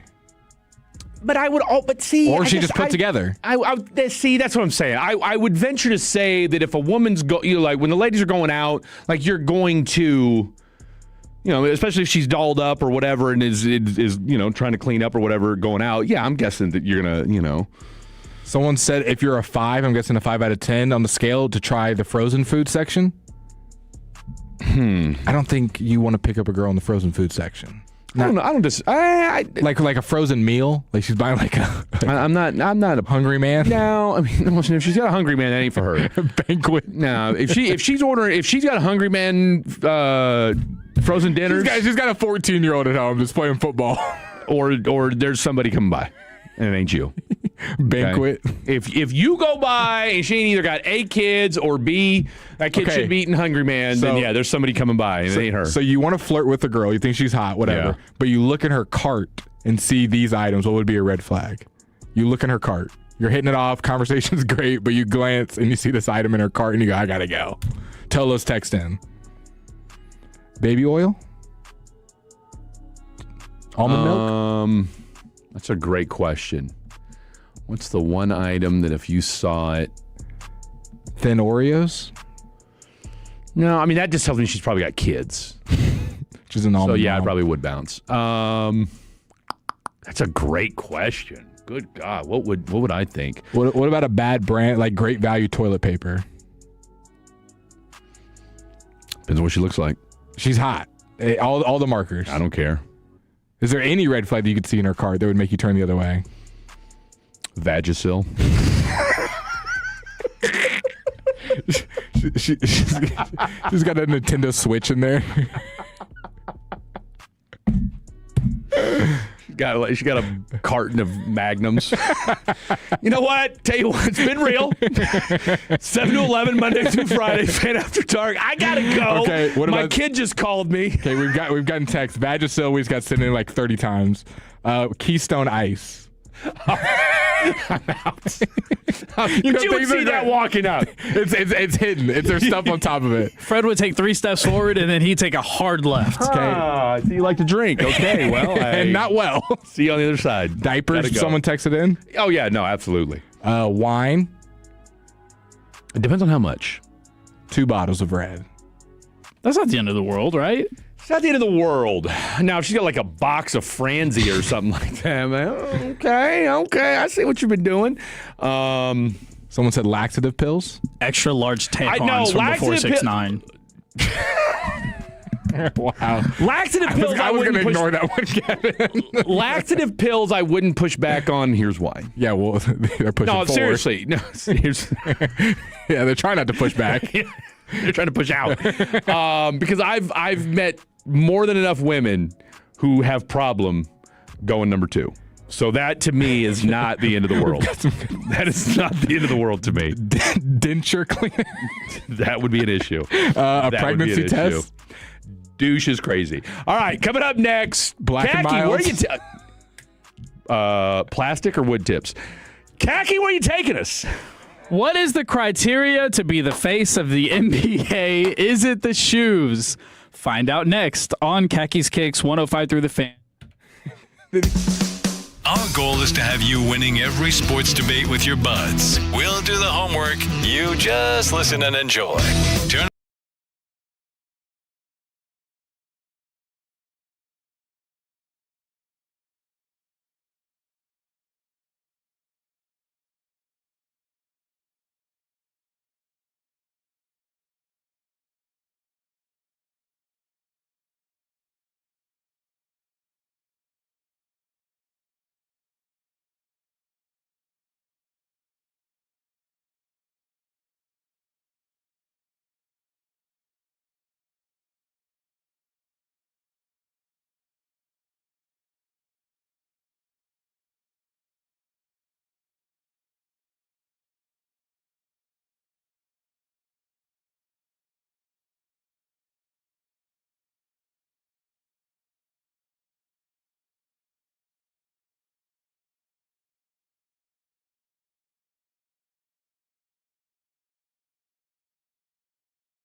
All right. Welcome back in. It's the final hour of the show here on 105.3 The Fan. Fan After Dark. I'm Fred Davis, Blake Elliott, making it do what it do on a Wednesday evening. We've got Khaki Kevin Walker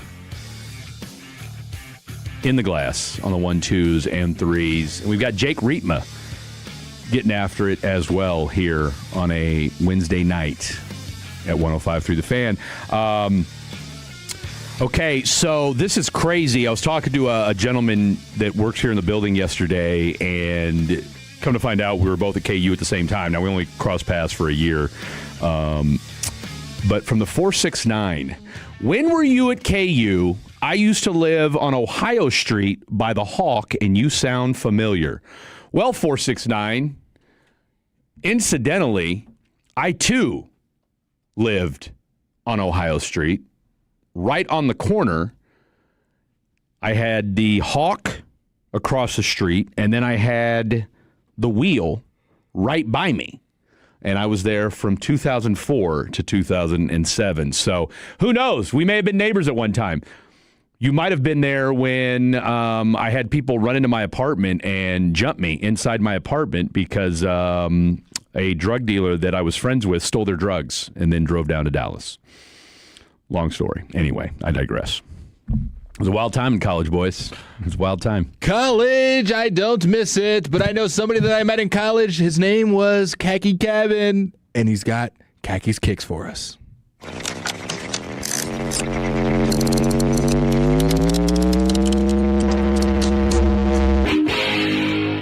The khackiest of the khaki, the one, the only, Mr. Khaki Kevin Walker. I do appreciate y'all getting to my segment. I do feel bad for the Tolos, and I also appreciate the Tolos who have stayed around because I think we've teased it so many times. People have actually already started texting in what they're wearing, which is completely okay. I'll try to go back and catch those if I can. But today's Khaki's Kicks is about sneakers in the face of the NBA. I have a piece of audio that I'm going to play for you shortly, but y'all know the drill. We'll go around the room, what we got on our feet. Text in on the Frankel and Frankel Injury Attorney text line as well, 877-881-1053, what you're wearing on this wonderful evening. Fred, I'll start with you. You know the vibes. I'm a little irritated because I stuck around and shout out to the UPS people who said that my package was going to be there at 3:30. I stuck around the house and they texted me at 3:45. Now your delivery window is until 9. So my shoes did get there at 5:30, but same kind that I wore last week, except now they're in all black. I don't know what these are called, man. They're Nike Frees. What do you want from me?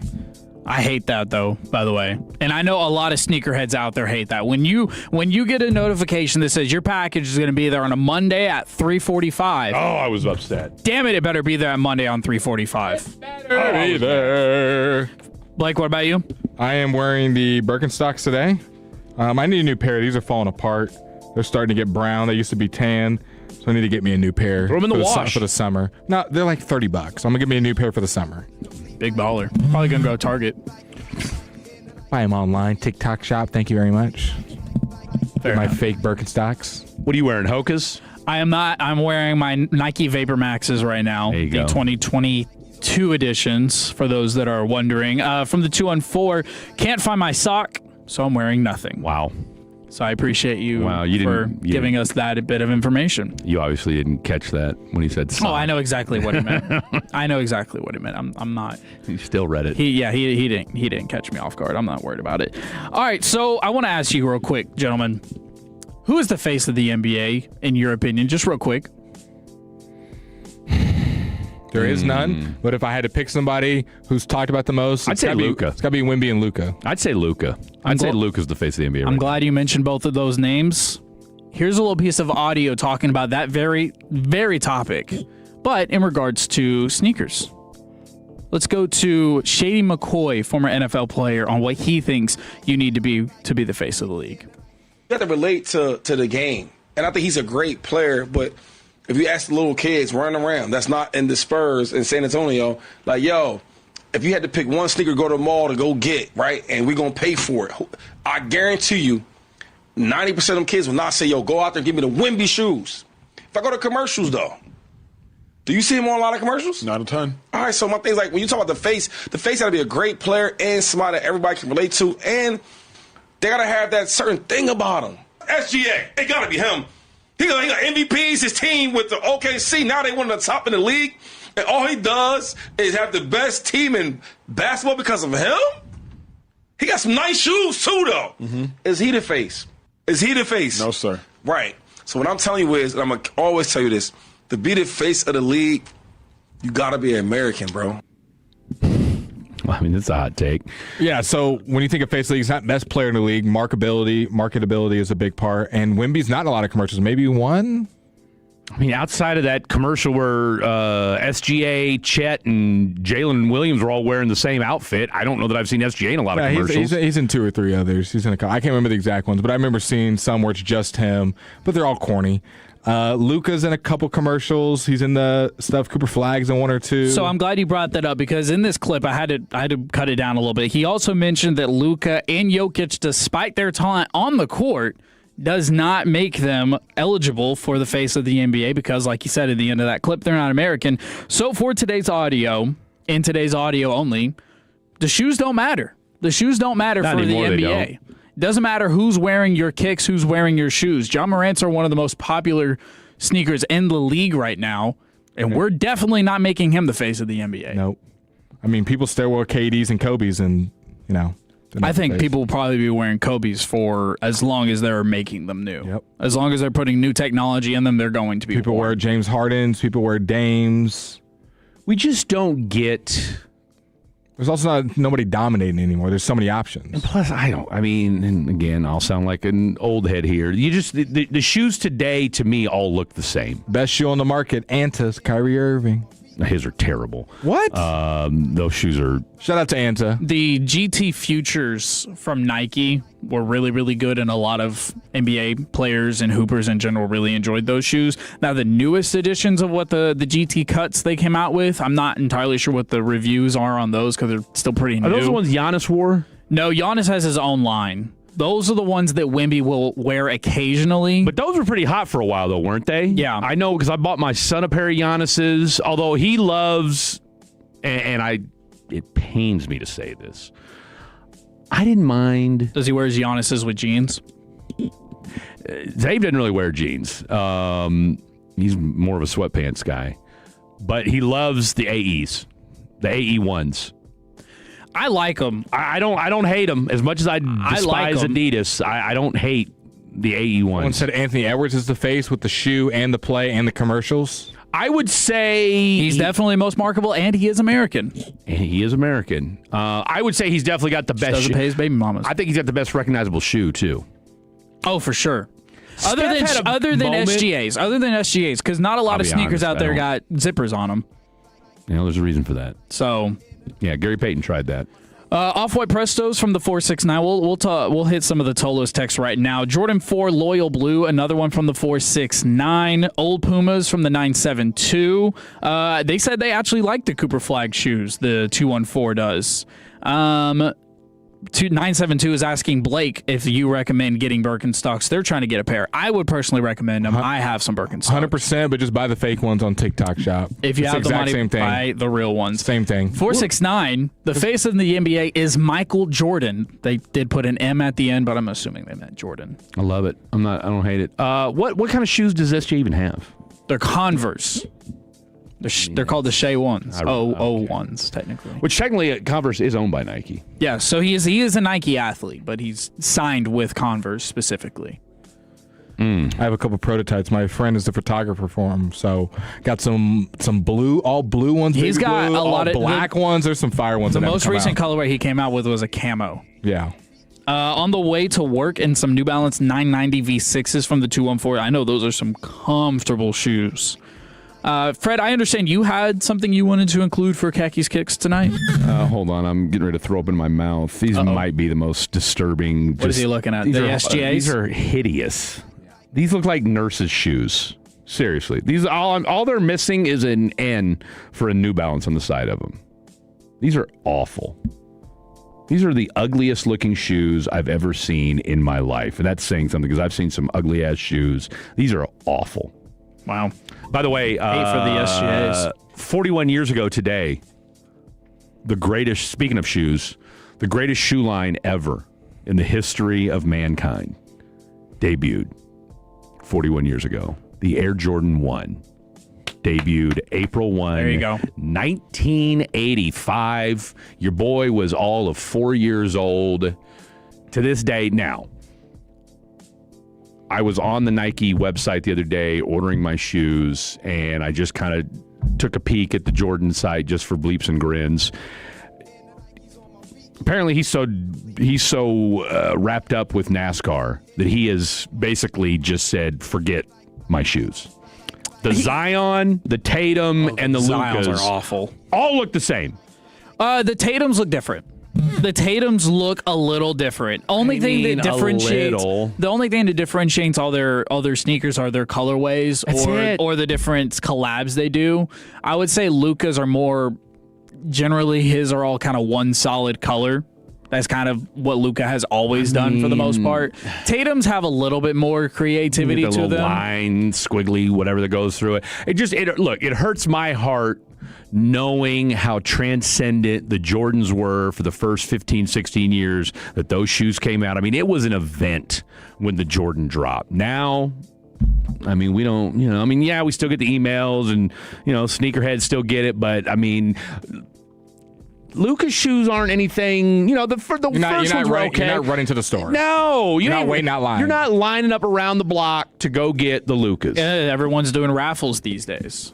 It's just a raffle situation. We're taking the fun out of it. I remember I used to wait outside for sneakers and video games when we were a proper country. I remember we talked CDs. about it. I remember we talked about it on an episode of Khaki Kicks earlier on whenever a pair of the 11s came out and people were outside for those. And that was late last year. Over a pair of Lukas. What was the last thing you waited in a line we for? Need that for. I don't think we need I'm not saying it's right, but I'm just telling you, no one's getting shot over a pair of Lukas. That's fair. What was the last thing you waited in line for? In the situation we're talking about, obviously like a grocery store line. I can't think of last time I did. Really the last thing I can think of is I remember my sophomore year of high school, I waited in line for the Tupac double disc, All Eyes on Me. I waited in line How old were you? 15. Okay. I waited in line to put a 1996. pre-order on the PS5. Okay. Like, how long did you have to wait for? Well, I got a inside information that a certain GameStop that wasn't listed on the locations was actually one of the locations. And so I drove immediately. I don't even remember what I was doing. I drove immediately over there. What are you, part of the Mossad? I mean, where'd you get this information from? This was so long ago. I don't even remember. I think I was the just PS5 wasn't released that long ago. I mean, it's in the last 5-6 years. It wasn't 20 I think I was years just ago. on social media and saw somewhere that the So how long did you wait? Lake Worth GameStop was actually going to be selling them. How long did you wait? I think there was only like 3 people ahead of me. There like not a lot of people had saw what I had seen. Not a real wait. 2011, let me take you back. Arlington, your boy Blake is 12 years old. Modern Warfare 3, the original, just dropped. Waited outside in the GameStop for over 8 hours to wait for the game to drop so he could go home and play it the very next day. That's absurd. Modern Warfare 3, first video game I ever bought. Wow. Yep, with mom's credit card because I was 12. All right, Fred, you something you wanted to add for Khakis Kicks today? No, I just did. You hate the SGAs? No, my Jordan. His Jordan thing. Okay. He didn't like Did you totally? No, I didn't. I couldn't tell. That. Did you he just? said you want to add anything? No, I liked it. I liked it. Anything you want? I thought that was kind of no. Kind of a big I thought it was deal. good too. I liked it. I just didn't know add something, Fred. I remember you saying you wanted to say something. I did. Kind of just did. It's not. You want to add something of value? Thought that was kind of a big deal. The first ever Jordan drop 41 years ago. It's not that I didn't like it. Fred, you can start whatever. I just didn't know. That story sucked. Did you have a real one? Did you have a real one? I mean, is this Dylan that we're talking to right now? Yeah. I mean, so someone said Big Baller Brand. Remember them? BBB. Oh, absolutely. Can never forget those. Absolutely. Do you think those are? Can you still buy a pair? I mean, somewhere. That was the in worst. world. That was the worst shoe ever, right? And it was it didn't even look cool. The black and gold. The merch was cool, but the shoes were horrendous. They looked like bowling shoes. No, they had no business. If your own son doesn't wear your brand of sneaker, that kind of tells you everything you need. I mean, he rolled his ankle like 5 times his rookie year. Like, you might have ruined Lonzo's career with those shoes. Maybe. What does LaMelo wear? He's Puma. Puma, good call. Now, good call. Now, those are hot. Those are creative. I will say the first LaMelos that came out, even the second, like he had a nice. He's got a lot of little- collabs. He does like the Rick and Morty, the Cheetos collab, a bunch of different collabs. So that was my kind of like, oh my goodness moment with my son, where I was still in Houston at the time, and he was in an 11 and a half. I think it was his freshman or sophomore year, and we went to go hoop. And he already had some shoes, and so he had those LaMelos, and those shoes were comfy. I gotta say, you guys know I'm a Nike Jordan guy, but man, those LaMelos, not bad, snug. Yep. Cosign. You know, hug the court. Nice change of direction. Okay, if I can hit y'all with one more piece of news and khaki kicks before we get out of here. Do it softly. A little NFL draft news, but not the kind that you would expect. For the 2026 class, one brand seems to be the favorite, and to the surprise of many, it's actually Adidas this year. Yeah. They have a record 14 projected first-round picks already signed to their brand, with names like, as many know, Fernando Mendoza, Carnell Tate, KC Concepcion, Caleb Downs, Arvell Reese, Mekhi Lemon, Ruben Bane Jr., Jordan Tyson, and Jacob Rodriguez, just to name a few. So, the brand that's taking over right now seems to be Adidas. Adidas. Well, my boy Patty Mahomes, he's a Adidas athlete. Yeah, how does that make you feel? It's your favorite. He's got guy. his own and Kansas logo. and Mahomes, both Adidas, and those are your two favorite entities. Surprised you haven't just switched. I know. Tell me about it. I almost capitulated and another good word. Bought the first Mahomes workout shoes. Those first Mahomes shoes weren't. I think those were made for him and him only. No, they came out. No, they came out later. I'm saying I think they weren't designed for making high selling. No, and of course, in the Midwest, those sold out in. That's fair. I think my son's mom had like 3 pairs of them or something like that. Wow. So she's a vendor. No, she's a Pat Mahomes super fan. Oh yeah, like zero love for Cade Cunningham. He's still. You kind of have to stack. He doesn't multiple have a years. signature. Like you got to be in the playoffs, making deep runs to even kind of be like. We as diehard NBA fans, we do, but to be general public, your grandma knows who it is. And let's not pretend like Detroit hadn't been asked for the last 3 or 4 years. Like your random coworker who doesn't watch basketball knows who Luka is, and probably has heard the name Victor Wembanyama and has heard of SGA, but they're not going to know Cade Cunningham unless they watch basketball. No. All right, that's all I got for Khakis Kicks. Thanks, Solid. Did you want to hear mine? Do you want to hear my clip for Khakis Kicks? Yeah. Fatty's on the phone, 877-881-1053, 877-881-1053. We've got all sorts of topics to get into. The floor is yours next. Don't go anywhere. Fatty's on the phone coming up next. When your friends say, hey, did you hear?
The next break.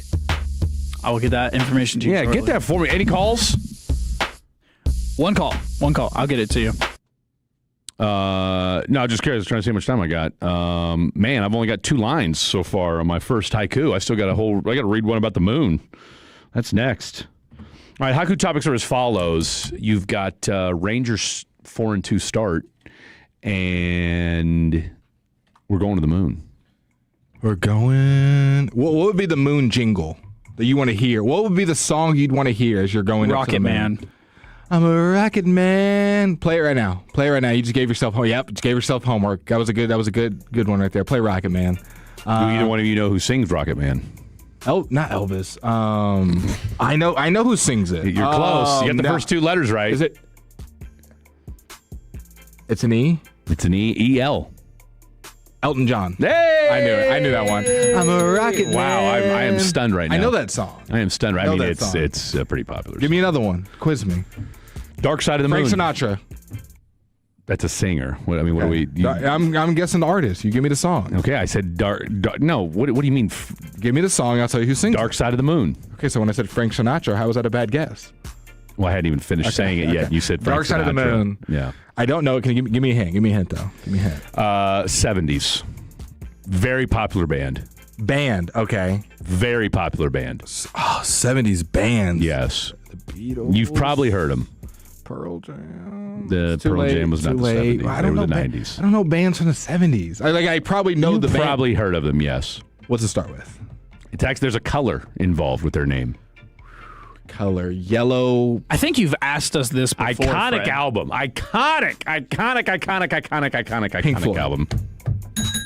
Pink Floyd. Did somebody text? No, Did somebody text? Did somebody text? Did somebody text? Did somebody text? Yes or no? Top text. Someone did text, but I thought about colors. Funny how that works. All right, let's go out to first call today. Mr. Nasty Time. What's up, dude? Nothing much, man. Just hanging out, jamming, have the fan on blast. Love it. Just got off a long shift.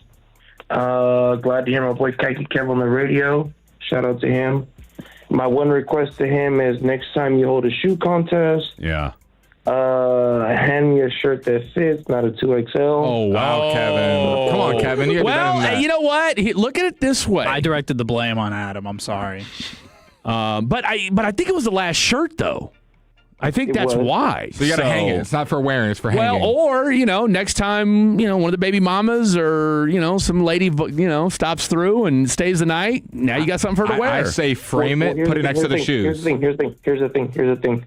My sister-in-law goes by the nickname Adam Sandler. So she walks around the house in super large T-shirts and,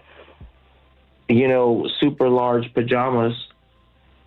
So she was blessed with a Fan After Dark shirt that is actually autographed. Oh, wow. By Fred and Blake. Okay, so she got the shirt. There we go. Nothing wrong with that. I mean, you can't beat that. It's 2XL. No, you absolutely can't. You absolutely can't. And it's actually blessed by, the Godfather. So what else can you know? Come on. Let's go. Did you get home? Obviously, you got home safely Friday night?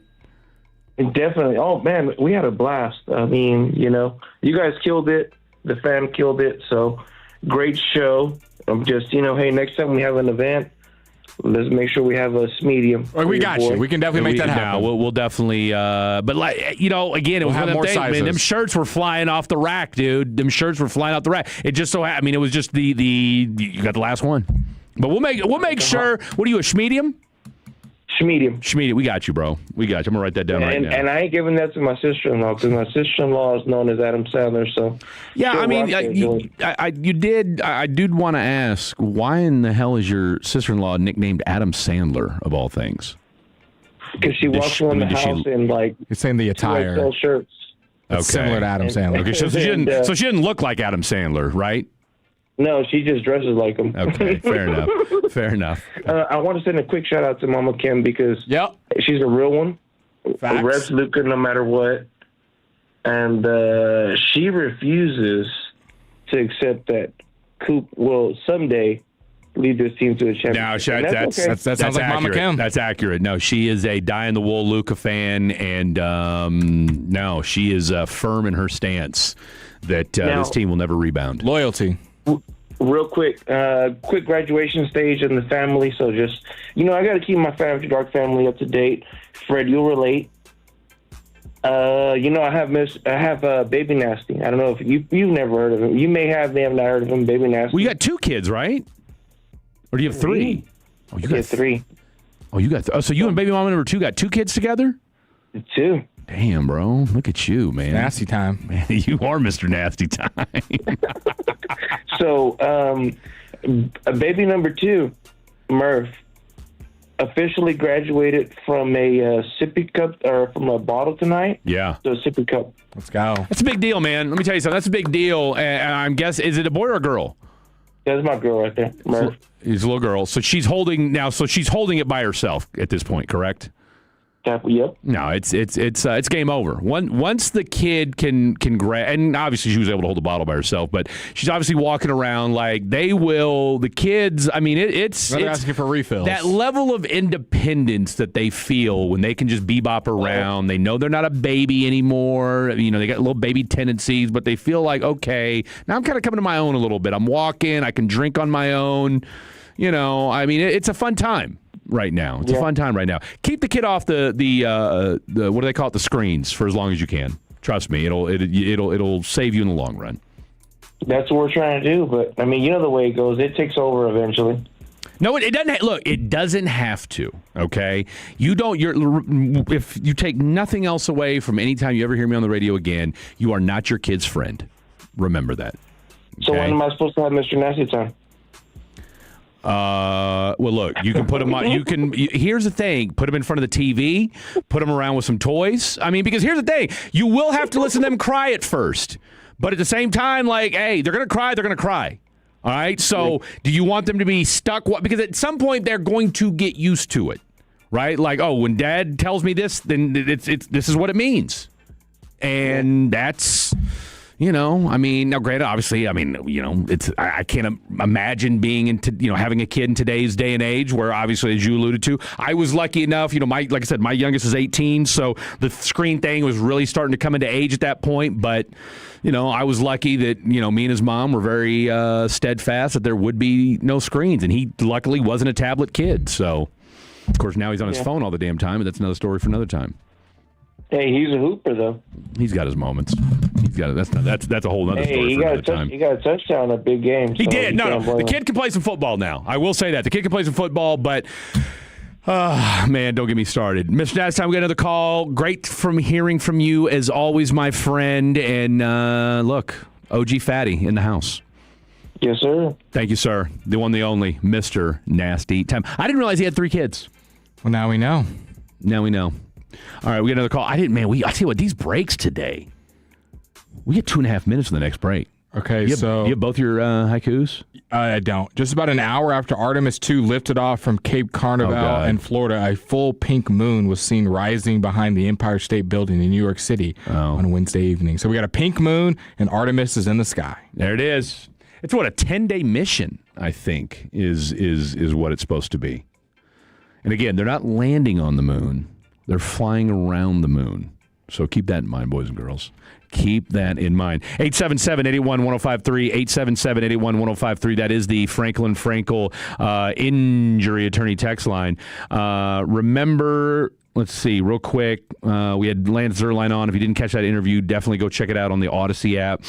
Great stuff from him. Now, he did, in his latest mock draft, he's got Sonny Styles falling to the Cowboys at 12. I think there's not a person listening right now that would have any issue with Sonny Styles becoming a Dallas Cowboy. But he did say he would not be surprised if that didn't happen. But he said it depends on how this whole thing shakes out as far as, who goes where.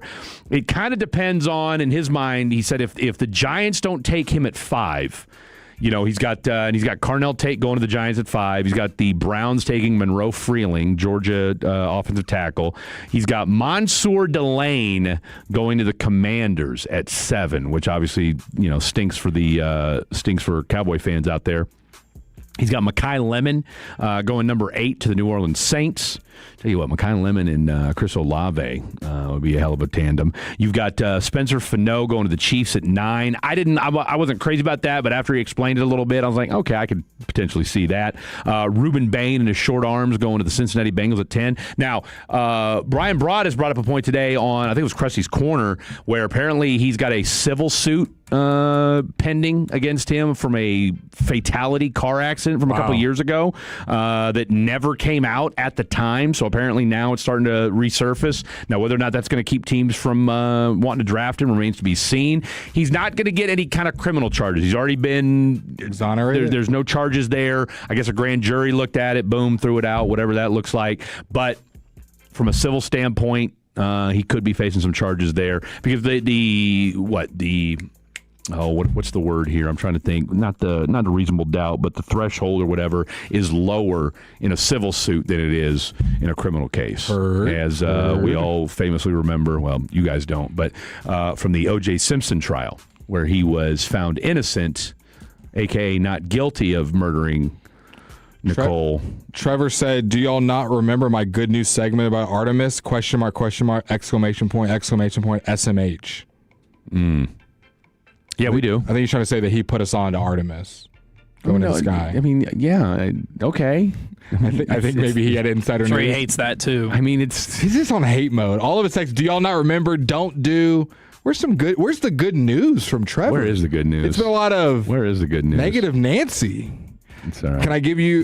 He's frustrated. Yeah, sexually. Am I allowed to give an update on Trump's address to the nation that happened tonight? Do that after we talk to our boy Jagon and Tara. What's up, Jagon?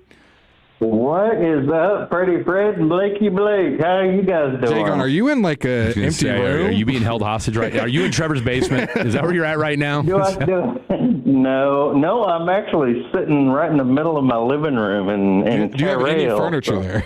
Sounds like there's I do, man. I have some great furniture, man. I got like the studio furniture, or not studio, the movie thing. I got all my couches light up and all that crap. Don't let me find out you got a folding chair and a TV tray with a 80-inch TV, and that's all you got in your living room right now with the card table in the corner. Man, come on, Fred. You know better. You know better. I've got it going on my little abode here. I know you. Blink twice. I had a stupid question because you guys were talking about some. Or I was listening to Phil, the Target lingerie section?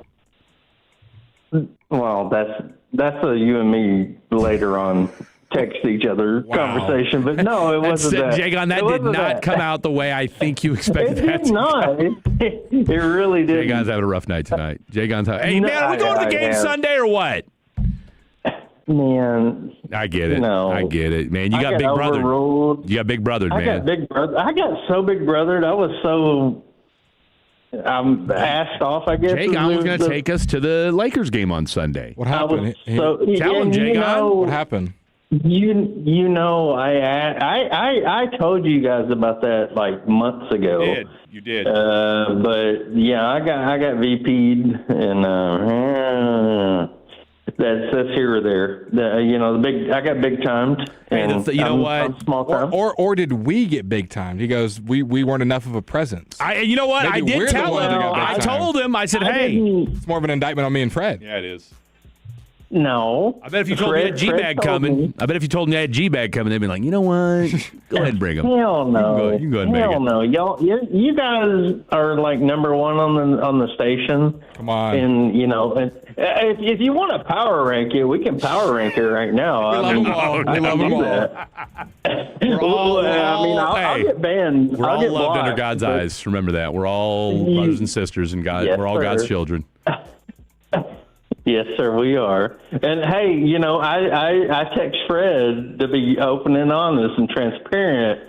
I did text Fred Palm Sunday, and I said, hey, I thought I was still going to the Mavs game. And he said, what Sunday?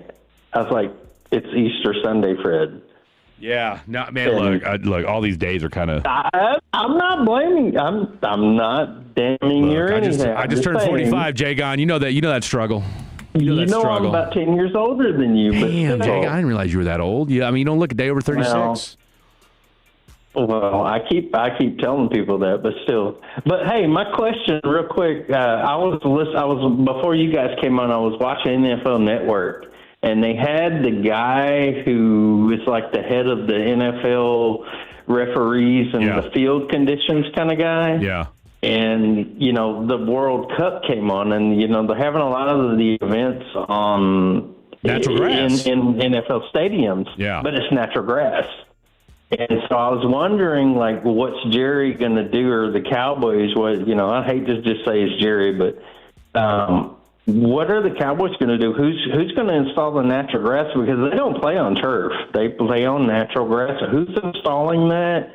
And Jerry's already said they're going to do it, but they're going to go back to their normal turf after that. He made a comment, I think yesterday or today or whatever it was, that he likes the turf, and that he said something about how there's no science to their fields any worse than So the guy who was like the head of the Jadeon's Cricket Wireless is acting up again. Did Jadeon just get abducted? I told you he was in a Did Jadeon just get sent up to Artemis? Is that what the hell just happened? No, he was just saying that, like, in his commentary on the NFL Network, he was saying, like, they were trying, and maybe I heard it wrong. I don't know. Don't quote me. He was saying that they were trying to get all the NFL teams to go to natural turf for the injury purpose. Right. So, I mean, look, we already know the Meadowlands needs it. Look, you got people blowing out knees and ankles concrete, left and right over there. But so I did hear, and I'm a Bronco fan, I'm the number one Bronco fan you're going to find. Go ahead and drop the but call. They did say that the most ACL injuries in the last 15 to 20 years have happened at that field. What, in Denver? In Denver, yeah. I just don't get it, but I want to say Denver's run by communists. I could be wrong about that, but again, it could be fake news. I don't remember. It's the Walton, man. Come on, man. Everybody goes to Walmart, so hey, I got a steak in Walmart, damn it. Of course you do. Jadeon, great stuff from you, my man. I'm glad you're back in the saddle again. And call back anytime. A real OG fatty. And an OG Tolo as well. Took me to my first hockey game. Blake was supposed to go, but he had other things going. Last question. Last answer. I talked to Jake, not Jake, Khaki Kev. Y'all going to be way out there in Fort Worth on the draft night. We are. We're going to the Alliance. Damn, I was hoping y'all would be closer. Who's going to be over in Mesquite? Don't ask me. We have no idea. I met Sean and Jake and your best friend Jake Rietma last year. So Jake's here now. Is he? Well, I met Jake last year, and Sean. Hey, what Shan Sharif. Yeah, I don't know where we're at. Like I said, more than likely, everybody's gonna be at the same location they were at last year. Is what I'm guessing. So if you met Shan and Jake last year, chances are you'll meet Shan and Jake again this year. We're up against it. We got to go. Jadeon, great stuff as always. Pleasure to hear from you. The one, the only. Look, he's a Denver Broncos fan, and we won't hold that against him. Might meet Shan and Chap. What's that? The Shannon Chap show. Shannon Chap. I was joking. Choppy. Well, he goes to the other Fort Worth location. I was just making a morning joke. I called him Chap instead of Chop. It's okay. Yep, maybe you can bounce back in the next segment. Fine. All right, final segment. Haikus. Don't go anywhere. This is Fan After Dark. Coming up Thursday morning on Sean and RJ, are we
fact that we had such short. Why did we have such short breaks?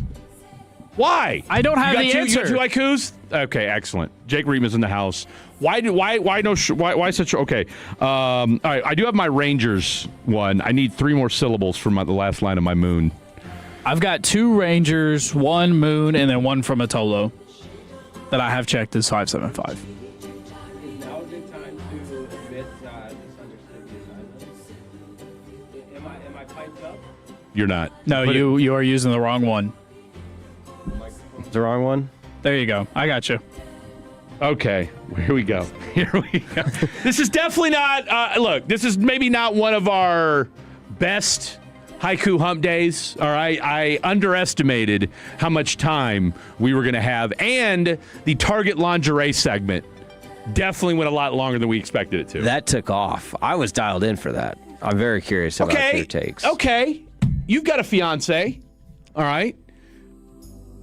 Have you ever bought lingerie for her? Great question. Absolutely not. No. Dealer's choice. Yeah. If you did, would you go buy it at Target?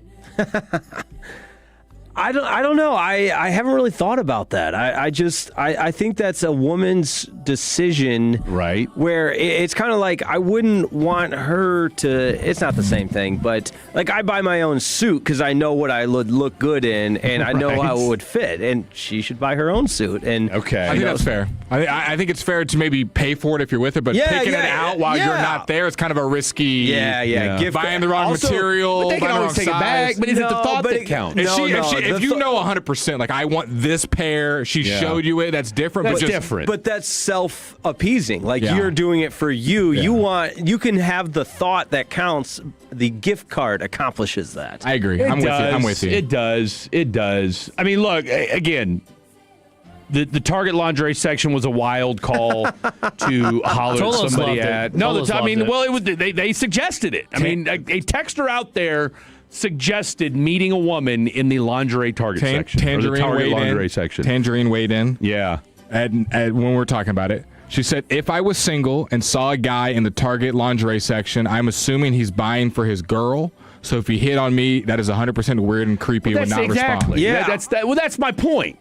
I think it sends any way you interpret it, it's some kind of red flag because the other one is what's this creeping doing in here? Why are your eyeballs in the lingerie section? Yeah, my eyeballs don't even look there. I just wonder if we're reading way too much into this, and maybe the person just meant as kind of like a joke. Hey, you're at Target, which we all know is kind of people think more highly of Target than they do say Walmart. Yeah. Obviously, I mean that's What about Aldi? Don't sleep on Aldi. I don't. Don't sleep on Aldi. They have lingerie. Well, that's you got to bring your own bag for God's sake. Yeah, you got to get 25 cents for the cart. Let's not Worst get place away. to buy lingerie from. Definitely lingerie. I mean, they do. I want to say they do sell clothes at Aldi. I've never seen clothes. Okay. I've never. I'm not saying like a full. I've never seen a single like pair shirts. I've never seen. I don't think so. No, they don't. They've got like a super Aldi and Louis. Like we don't know Aldi is about. usually super small too. Like it's CVS size. Yeah, I'm thinking of something else. Anyway, either way. All right, Whole topics are Foods, as follow. Kroger, I don't remember. Albertsons. I don't look. I go to the same two Sam's places definitely has over and clothes. over. Yeah. Whole Foods have clothes? Costco. I don't know if Whole Foods has clothes. I see them having shirts. Yeah, I think they've got nice, soft-fitting shirts. Yeah, I mean, you can't go wrong with. Are there Myers in Kansas? I know Myers big. Where in it's the got Midwest. a J in it? Yeah. I know exactly. You can get whatever you need I at know Myers. exactly what you're talking Can about. you buy lingerie at Sam's Club?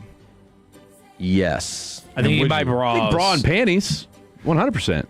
Buy them bulk. Buy them by the bulk. Hey, babe, I got you 40 pairs of bras and panties. Got you 8 pairs of granny panties, baby. You ain't going nowhere in those. You know what I'm talking about? By the way, did you guys hear that the quadruple paraplegic guy, or what was it, the amputee, whatever the hell his name is? Yeah, cornhole star. Claiming self-defense. Now, I want to hear from the other people. I want to hear from other people in the car. Well, they haven't said. All they said was he shot the dude in the passenger seat. Which is crazy. He's driving. I'll say that's it was a Tesla. That is a self-driving car. I need to figure out why there's 4 people with working legs that we chose to place. No, actually, there's only 3 people with working legs. There's 3 people with working legs. Why is he driving and everybody in that car?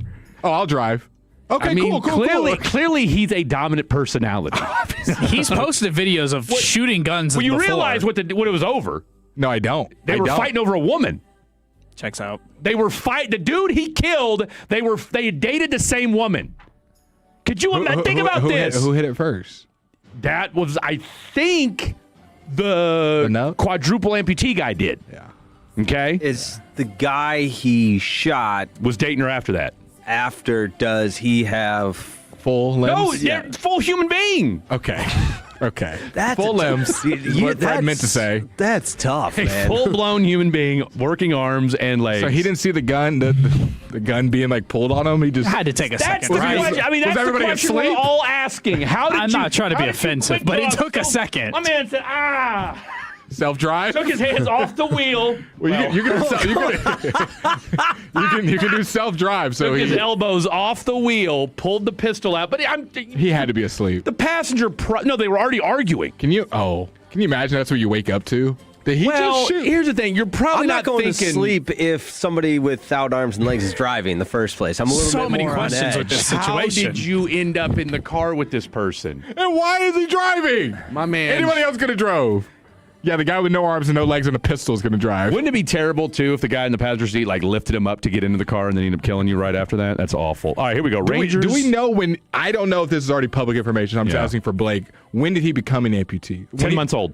Okay, so 10 the whole months old. so the whole time. So okay. he had sepsis, and in order to save his life, they had to cut off his arms and legs. You've read up on this. I'm Absolutely. impressed. I'm impressed. You know the background. So are y'all going to read these effing haikus or what? We got you. All right, here we go. Here we go. Oh, real quick, I misunderstood the assignment. I haven't done this in a while. Okay. I thought you combined the topics. Do it. That's fine. All Don't worry right, about it. all right. Don't worry I about get it. a Don't worry pass for about that? it. Even All right, better. that works.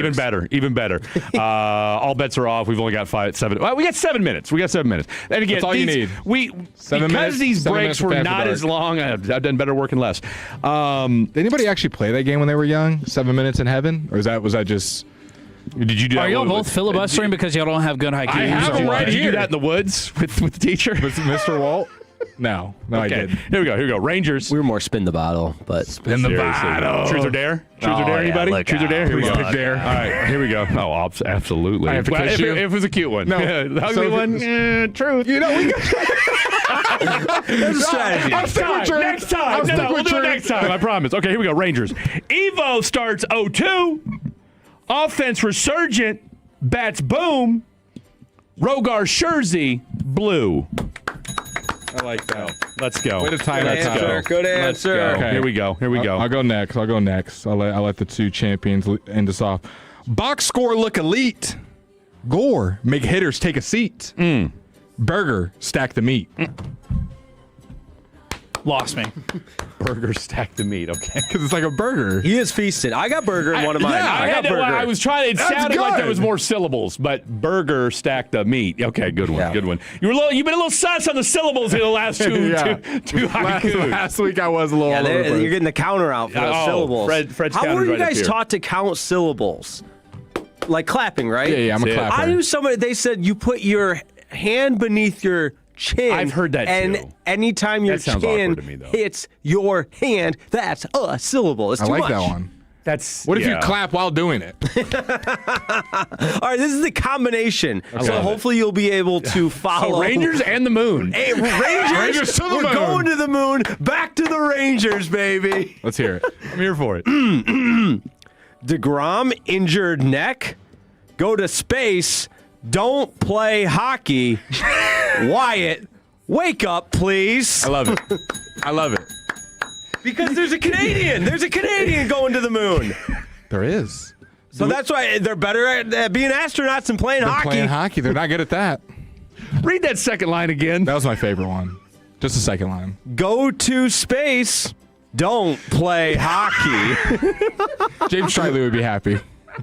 Yes, he would. Yes, he would. All right, what you got? You got like 7 haikus, don't you? He's been writing them since 6 o'clock. As soon as I told him he's been I come in, he's like, I don't have any TSN done. He's been doing haikus the whole we don't have time. haikus for days, though.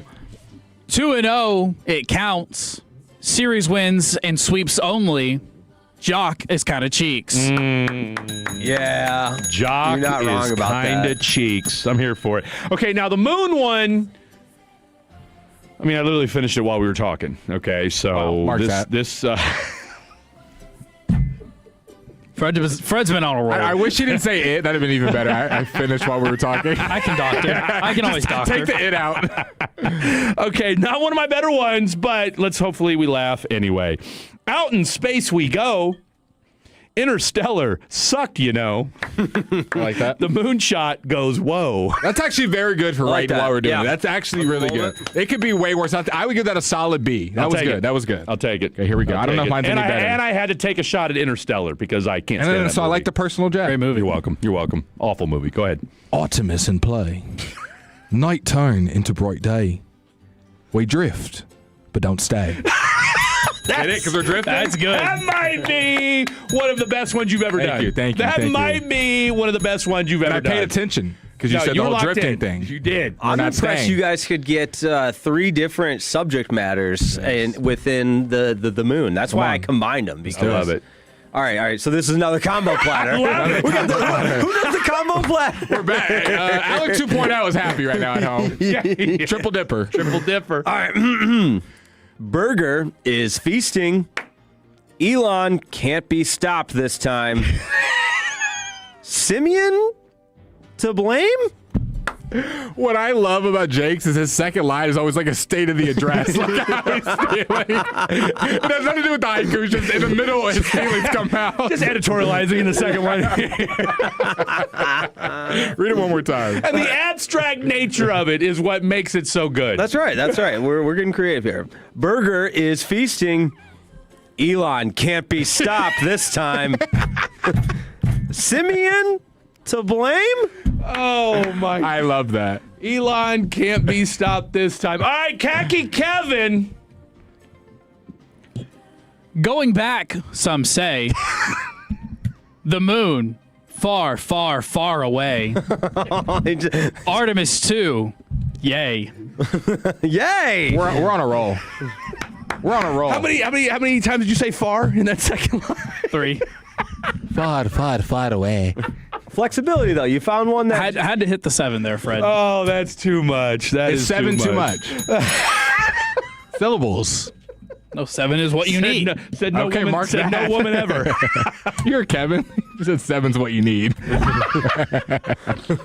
You actually got me on that because I didn't even realize what I was saying. Oh, my goodness. All right, well, we're down to the final 45 seconds of this program. Shout out LZ. You're flying out to California tomorrow? Yeah. Little. You mentioned the fiance wedding stuff. Meeting with the officiant, which is I'm learning she's in Morgantown, West Virginia. I'm in Dallas, Texas. Yeah. We're getting married in California, San Francisco, my California area. Got every time zone checked. When's the Safe wedding? travels. July 31st. Yeah, it's just a quick shot. I'm coming back for Saturday's show from Globe Life. There you go. Red Eye Friday I night. tell you what, the dedication doesn't stop, ladies and gentlemen. Shout out, as always, Lance Zierlein. Go check it out. If you missed that interview, go check it out on the Odyssey app. You will be glad that you did. Great job, as always, Khaki Kevin. Have you ever heard the same tease 3 times in a row? Well, you did tonight. That's Blake Elliott. I'm Fred. Jake Rietma, Khaki Kevin. Good night. God bless. Go Rangers. Sean and RJ, the KNC